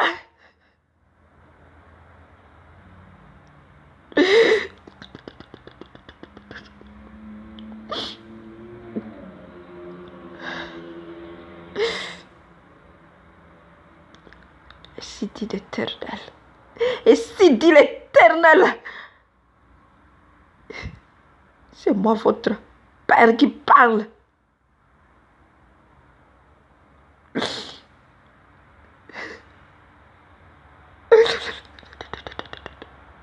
Fantatrareo ny teniko nefa tsy arahanareo. Fantatrareo ny teniko nefa tsy inoanareo. Mandany teniko ianareo. Ho avy ny sabatro amin'ity tany ity. Ho an'izay tsy mibebaka. Ho an'izay tsy mandeharaka ny sitrapoko. Ho avy ny sabatro. Mitandrema. Ho avy ny Antikristy. Efa ho izy.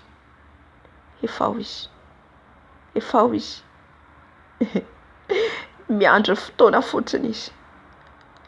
Efa maro ny Antikristy. Dia izay mandany teniko. Ianareo koa vao isan'ny Antikristy manday. Ianareo koa vao isan'ny manohitra ahy.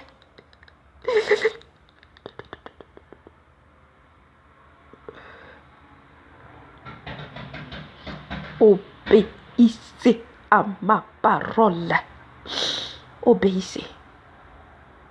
Obéissez à ma parole. Zanaka tiako no faiziko. Zanaka tiako no anariko. Tiako ianareo matoa anariko. Tiako ianareo matoa teneniko. Tiako ianareo andovan'ny lanitra. Tiako ianareo ho any an-danitra. Aza manaiky ny elo. Aza manaiky ny feo Satana. Aza miaino ny nofonareo io. Mamamitaka anareo. Shakaria mama.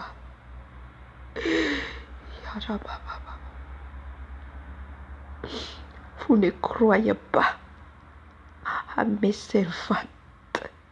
Vous ne croyez pas. Vous parlez n'importe quoi à mes servantes.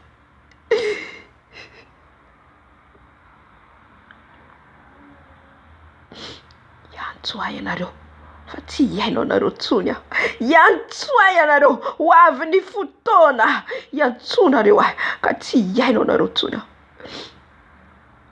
Alefako ny raiko, ny mpaminaniko, ny mpanompoko.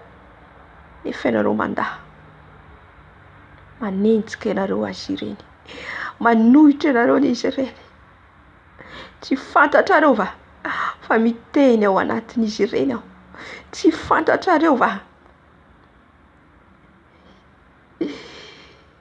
Ho avy ny fotoana. Ho avy ny mpapakatra. ho avy ny mpapakatra. Izy Virgina folo.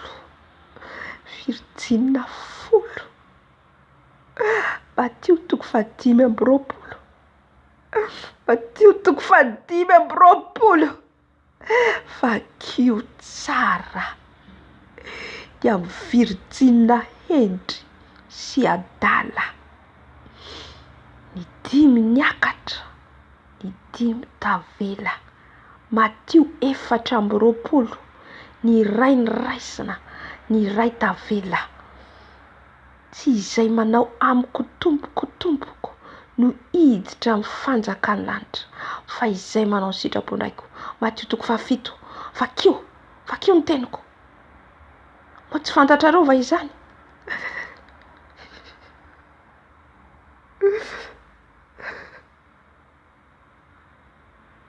Pourquoi vous refusez? Pourquoi? Pourquoi vous aimez le monde? Pourquoi? Pourquoi mes enfants?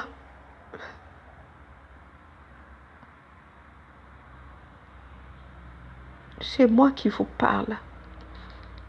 C'est moi. C'est moi qui vous parle. C'est moi. Pourquoi vous aimez le monde?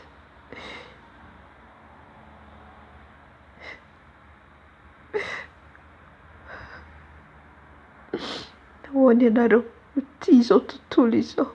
Naona nareo no ty zao tontolo izao. Tsy fantatrareo fa afandriky Satana ireo rehetra reo.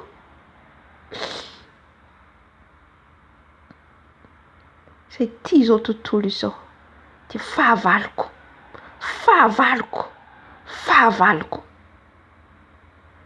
Tsy ao am'izao tontolo izao. Ny raiko am'izao tontolo izao ianareo. Hoy ny teniko, mandehanany am'izao tontolo izao ianareo. Mitoria ny filazantsara. Mitoria, nasaiko hitory ianareo. Fa tsy nasaiko anaraka ny fanaon'izao tontolo izao. Pourquoi mes enfants? Pourquoi? Nahoana ianareo no mamadika ny teniko? Nahoana ianareo no tsy mihaino ny teniko? Aloaka ny vavako ianareo. Aloaka ny vavako ianareo raha matimaty. Aloaka ny vavako ianareo raha miariarena amin'ity tany ity. Apocalypse. Vakeo ny Apocalypse. Ny fiangonana 7 ao Laodikia. Je les vomirai.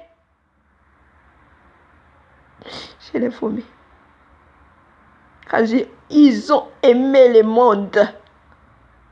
Lis ma parole.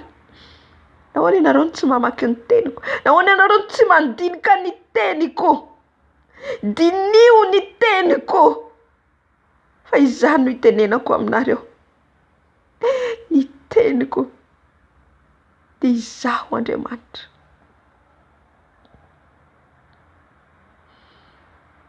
Laodikia. Fiangonana Laodikia. Ny rehareha. Fa manana rena. Manana ny vola. Tsara tarehy ambika miendrika. Ho abolana toko 1:30. Fitaka ny fahatsaran-tarehy. Tsara ambika. Ny endrika ambika. Lasa reharehanareo. Fitaka ireny. Fa ny vehivavy, lehilahy, matahotra ihany no deraina.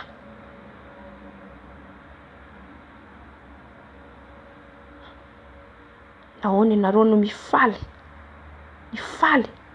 amin'ny fanaon'izao tontolo izao. Mividia volamena amiko ianareo.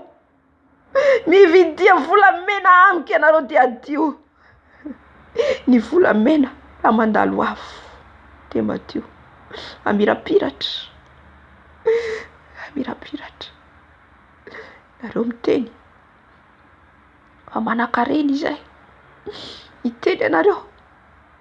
fa zay no tsy misy fahoriana ntsony aminay fa azonay izay rehetra ilainay. Fa tsy fantatrareo fa ianareo no mitanjaka. Ory sy mitanjaka. Ory sy mitanjaka ianareo. Mananatra anareo aho. Iverena amiko. Iverena amiko dia mbola misy fotoana. Indro eo ambaravarana mandondona. Ka raha misy mihaino ny feoko ka mampandroso aho dia hiditra ao aminy aho. Raha manokatra ny fonao ianao amin'izao fotoana izao, hiditra ao aminao aho. Hiditra ao aminao aho. Hiditra ao aminao aho. Hiditra ao aminao.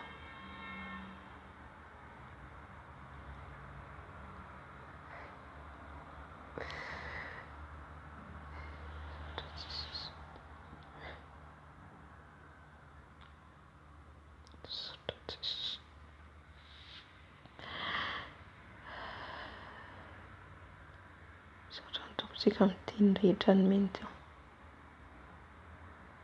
Fanahy masina ny teny teo. Miteny amintsika ny fanahy masina.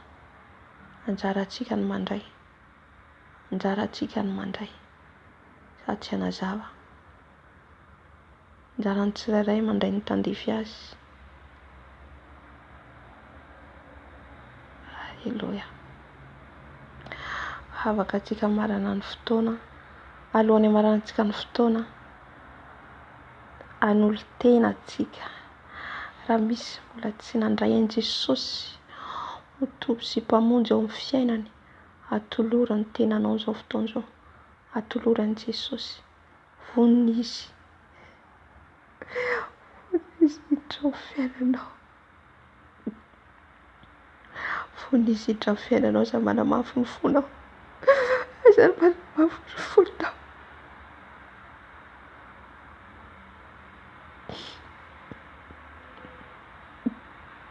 Anao izay efa nandray an'i Jesosy nefa mbola misabaka, tongotra raina amin'izao tontolo izao, tongotra rao amin'i Jesosy, tsy ny mangalatra, tsy ny mijangajanga ihany no any amin'izao tontolo izao ry havana.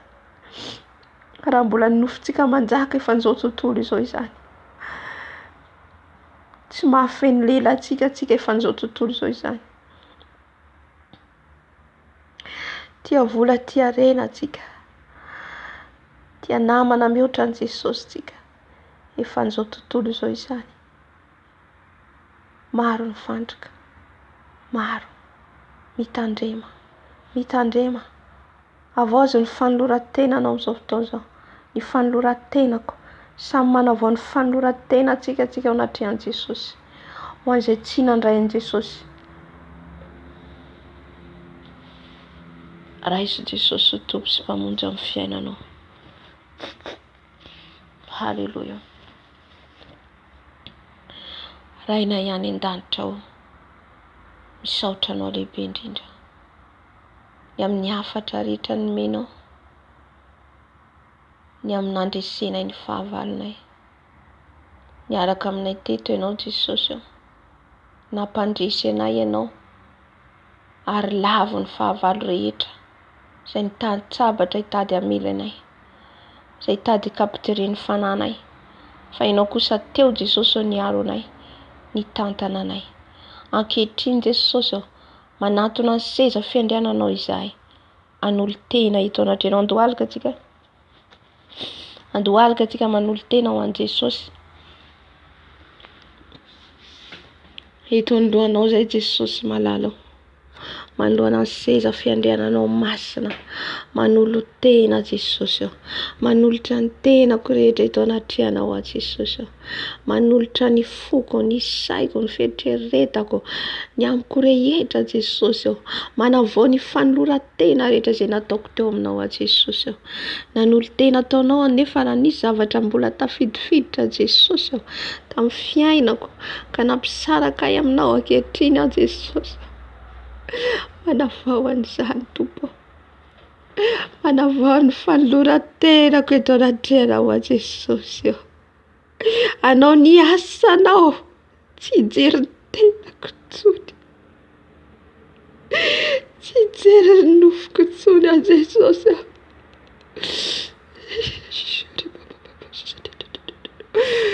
mijery nofoko tsony fa hijery anao amin'izay rehetra ny rano ho ahy manaiky Jesosy eo.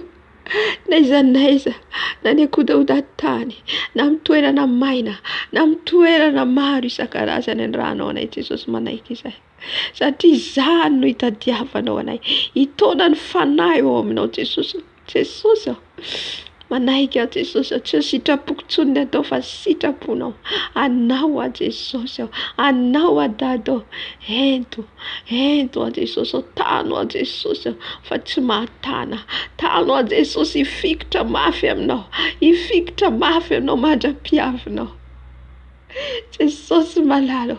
Raiso faloratena Jesosy entina eto anatrianao, raiso faloratena Dado entina anatrianao, raiso Jesosy ny faloratena entina eto anatrianao, raiso faloratena sanatra eto anatrianao Jesosy, manavao faloratenako manomboka izao Jesosy, tsy nofoko tsony no andeha aloha fa ianao Jesosy Kristy Tompo, tsy ny nofoko tsony no mandeha fa ianao Jesosy, manjaka Jesosy, manjaka amin'ny fisainako, manjaka amin'ny fieritreretako, manjaka anatin'ny foko, amasino, amarino, andeha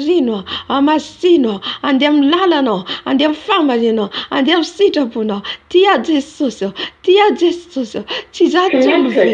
zatsony velona, fa ianao Jesosy Kristy Tompo, ianao Jesosy Kristy Tompo, tenena amin'ny Jesosy ianao, tenena amin'ny Jesosy ny fiainanao rehetra, tenena amin'ny Jesosy ny fiainanao rehetra, tenena fa Jesosy ny fiainanao, an Jesosy ny fiainanao, azy ny fiainanao rehetra, azy ny fiainanao rehetra, tenena amin'ny Jesosy ianao, mitenena amin'ny Jesosy ianao.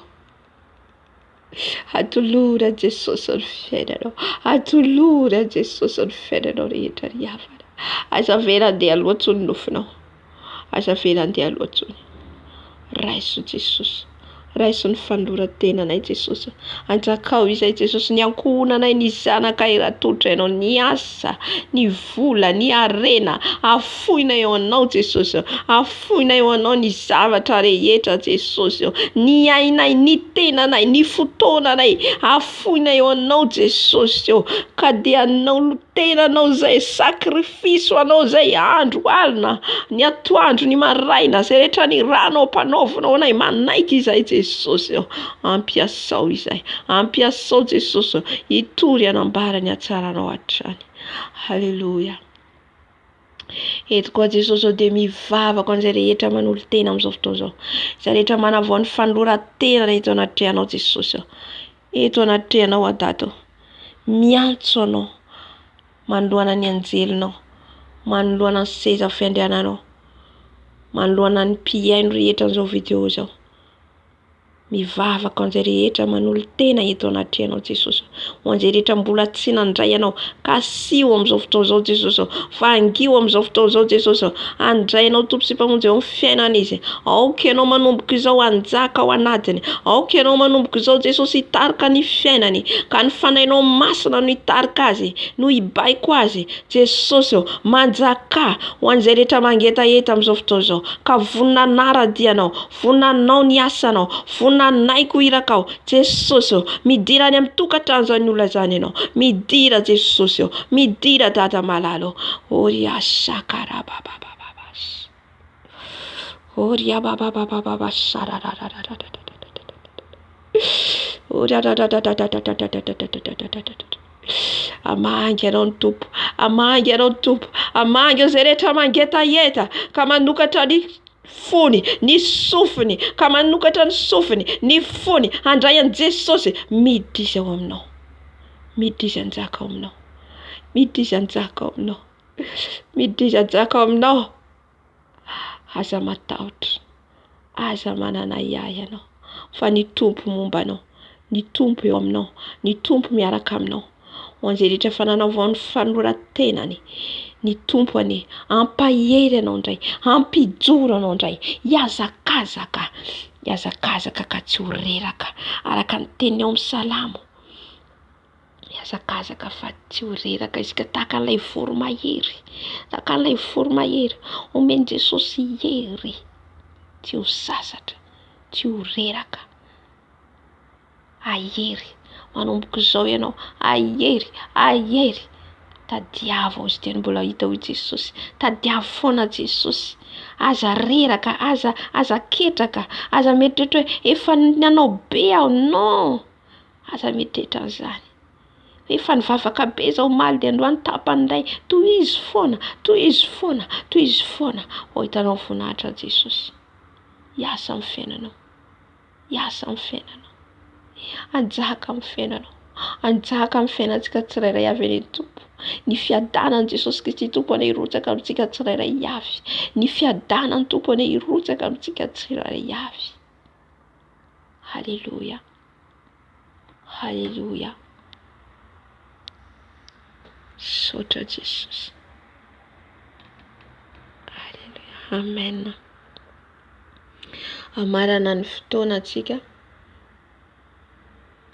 Alohan'ny amaranako ny fotoana antsika androany hariva izay mangetaheta, alimbavaka, sabotsy, dia lahady. Izay mangetaheta moa zany hoe zaho zany tsy mandamina programa hoe zao ataoko zany programa fa izay anapenany fanahy masina anazy eo. Raha manao izy adiny 3, adiny 4, izay hitondrany fanahy masina eo zany. Fa ny sabotsy sy ny alahady zany dia fangatahany rano Jesosy sy ny afon'ny fanahy masina no ataontsika. Ameno ny vatantsika, ameno antsika. Tsaroa faravontsika zany indray andro fotsiny tsika tsy mangataka ny fanahy masina dia miala zay voaraintsika ao. Miala, mihintsana zany dia isaky manomboka anao manao primaire pandray mandeha. Fa le izy mila isan'andro fandraisanao amin'ny Tompo, vavaka fangatahany fanahy masina ny rano Jesosy. Ka misalan'ny hoe reny tavoahangy reny zany misy rano dia fenonao ohatra androany, dia raha arapitso anao tsy mivavaka dia miraraka miala le rano tao. C'est versé teo dia commence 0 indray mandeha koa anao apitso, afaka apitsony manomboka. Fa le izy isan'andro amenoan'ny Tompo anao le fanahy masina. Ny Virgina endry zany amin'izao efa mameno ny solokany. Solika mila fenoitsika. Vavaka fandinihana tenin'Andriamanitra, famakiana ny Baiboly, dinihina inona ny tian'ny Tompo, mandeha araka ny Baiboly, zay le Virgina endry. Mbo hitantsika izay tarihan'ny Tompo antsika amin'izay hoe tiany hanambarana amin'izay hoe fanazavana ny Virgina endry sy adala zay. Alléluia. Amarana ny fotoana antsika zany. Saotra n'Andriamanitra lehibe tsika ny fanatrehany teto. Dia ny latsinaintsika manaraka fijoroana vavolombelona hafa indray. Izay omeny fanahy masina antsika. Alléluia. Mba hafantarantsika hoe misy, fantatsika moa zany hoe misy fiainana aorian'ny fahafatesana, samy mahalala an'izany tsika. Fa le ministera ny zavatra miafina ao amin'ilay tontolony ara-panahy misy ny tsy fantatsika. Fa isaorantsika ny Tompo mampalala efa manokatra ny masom-panahintsika, maneho an'izany maneran-tany. Ka anaraka hafa indray tsika hoe inona zany fijoroam-belona entin'ny Tompo indray hoe notsika manaraka dia manaraka ataontsika zao foana. Alléluia. Fa androany tsika sy rapitso dia fanomezantsika voninahitra ny Tompo dia vavaka fangatahana Jesosy fanahy masina, délivrance ihany koa, dia fiderana ny tena ataontsika be dia be. Hitantsika zany fanatrehan'ny Tompo raha mangetaheta ianao. Alléluia. Amen. Amarana ny fotoana antsika. Saotra anao raiko, malalako, dadanay ianao, miahy anay tokoa. Misaotra Jesosy ny fanatrehanao teto. Manandratra anao adado, manandratra anao foana mandra-piala ny fofinaiko. Misaotra ny fitarianao teto ny fanahinao masina. Misaotra ihany koa ny fijoroanao vavolombelona izay nampahafantarinao anay ny asan'ny maizina rehetra. Ampahafantarinao anay zanakao izany. Mba ho fantatray ny marina, ka ny marina no hanafaka anay tsy ho andevy ota. Misaotra Jesosy.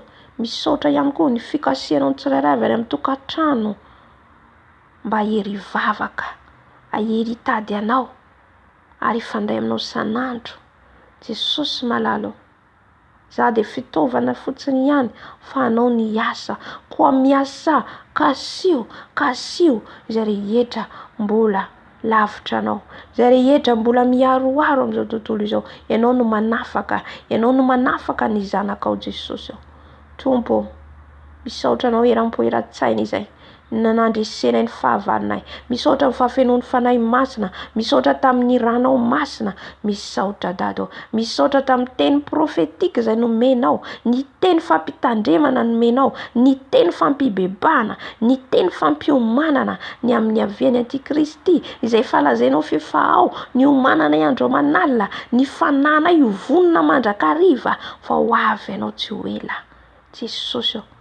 Ary ho vonona amin'ny zavatra rehetra izay hitranga eo, efa mampiomana amin'izany ianao Jesosy. Misaotra Jesosy fa tianao izay matoa teneninao, tianao izay matoa anarinao, ka dia mametraka ny tontolo andro ny rehetra amin'izao andro amin'izao maraina izao Jesosy. Ny tontolo andro ny tsirairay avy, mehoery Jesosy izay rehetra naharitra anao alim-bavaka teto, mehoery Dada malalo, ny herin'ny fanahinao masina hirotsaka amin'ny tsirairay avy, tsy harereraka, tsy harevizaka Jesosy. Tompo malalo, mehoery izay satria matoa mangetaheta izay Jesosy dia te hitrany an-danitra. Tompo zanakao izay, Tompo tsarovy izay Jesosy malalo, ametraka an'izao tontolo andro ampelantananao, ny herinao Jesosy hiaraka amin'ny tsirairay avy, ny fanahy masina hibitsika aminay tsirairay avy, hiaro anay tsy tafalatsaka amin'ny fahotana, hiaro anay tsy tafalatsaka amin'ny ota, hiaro anay amin'ny lelanay, amin'ny molotrinay, amin'ny fisainanay, amin'ny fonay, amin'ny ataon'ny tongotray, amin'ny ataon'ny tananay. Arovy ny zanakao rehetra Jesosy, satria izany no ady atrena isan'andro, arovy amin'ity tontolo andro ity Jesosy. Ny ranao andrakotra ny tokantranonay, ny ranao andrakotra ny toerana rehetra izay alehanay any amin'ny fiasana, amin'ny toerana fiasana tsirairay avy, ny ranao Jesosy. Ary fitahiana ny tononoko eto Jesosy, satria manaraka anay izany fitahiana izany. Ny voalohany indrindra dia ny fanjakanao manaraka ho azy ny fitahiana izy ianao, ka tononoko ny fitahiana anaraka anay tsirairay avy, ny fitahiana tsy zavatra ho banga eo amin'ny fiainanay, fifaliana no anaraka anay, fitahiana rotsaka aminay tsirairay avy amin'ny ankohonanay Jesosy. Misaotra Dado, mankasitraka anao Jesosy, averiko any aminao ny voninahitra Jesosy, averiko any aminao ny laza. Tompo, apetrako aminao ny fotoana rapitso, ny fotoana androany, ny amin'ny alina, amin'izay ataonay mifamaranana, ny amin'ny fijorovam-bela izay nenonay teto, ary mbola metraka ny tapany manaraka indray, ny amin'ny fijorovam-bela izay mbola ho ampenonao anay Jesosy, hiomana mandrakariva izay ary angetahita mandrakariva. Misaotra Jesosy, mankasitraka anao, voninahitra anao irery ihany, anao izay hatramin'ny taona indrindra ho mandrakizay. Amen, amen, aleluia. Tehaka ho an'i Jesosy tsika, saotra ny tompo lehibe tsika ny fanatrehany teto, laza ho azy, dera ho azy, dia tahiny Jesosy tompo daholo tsika.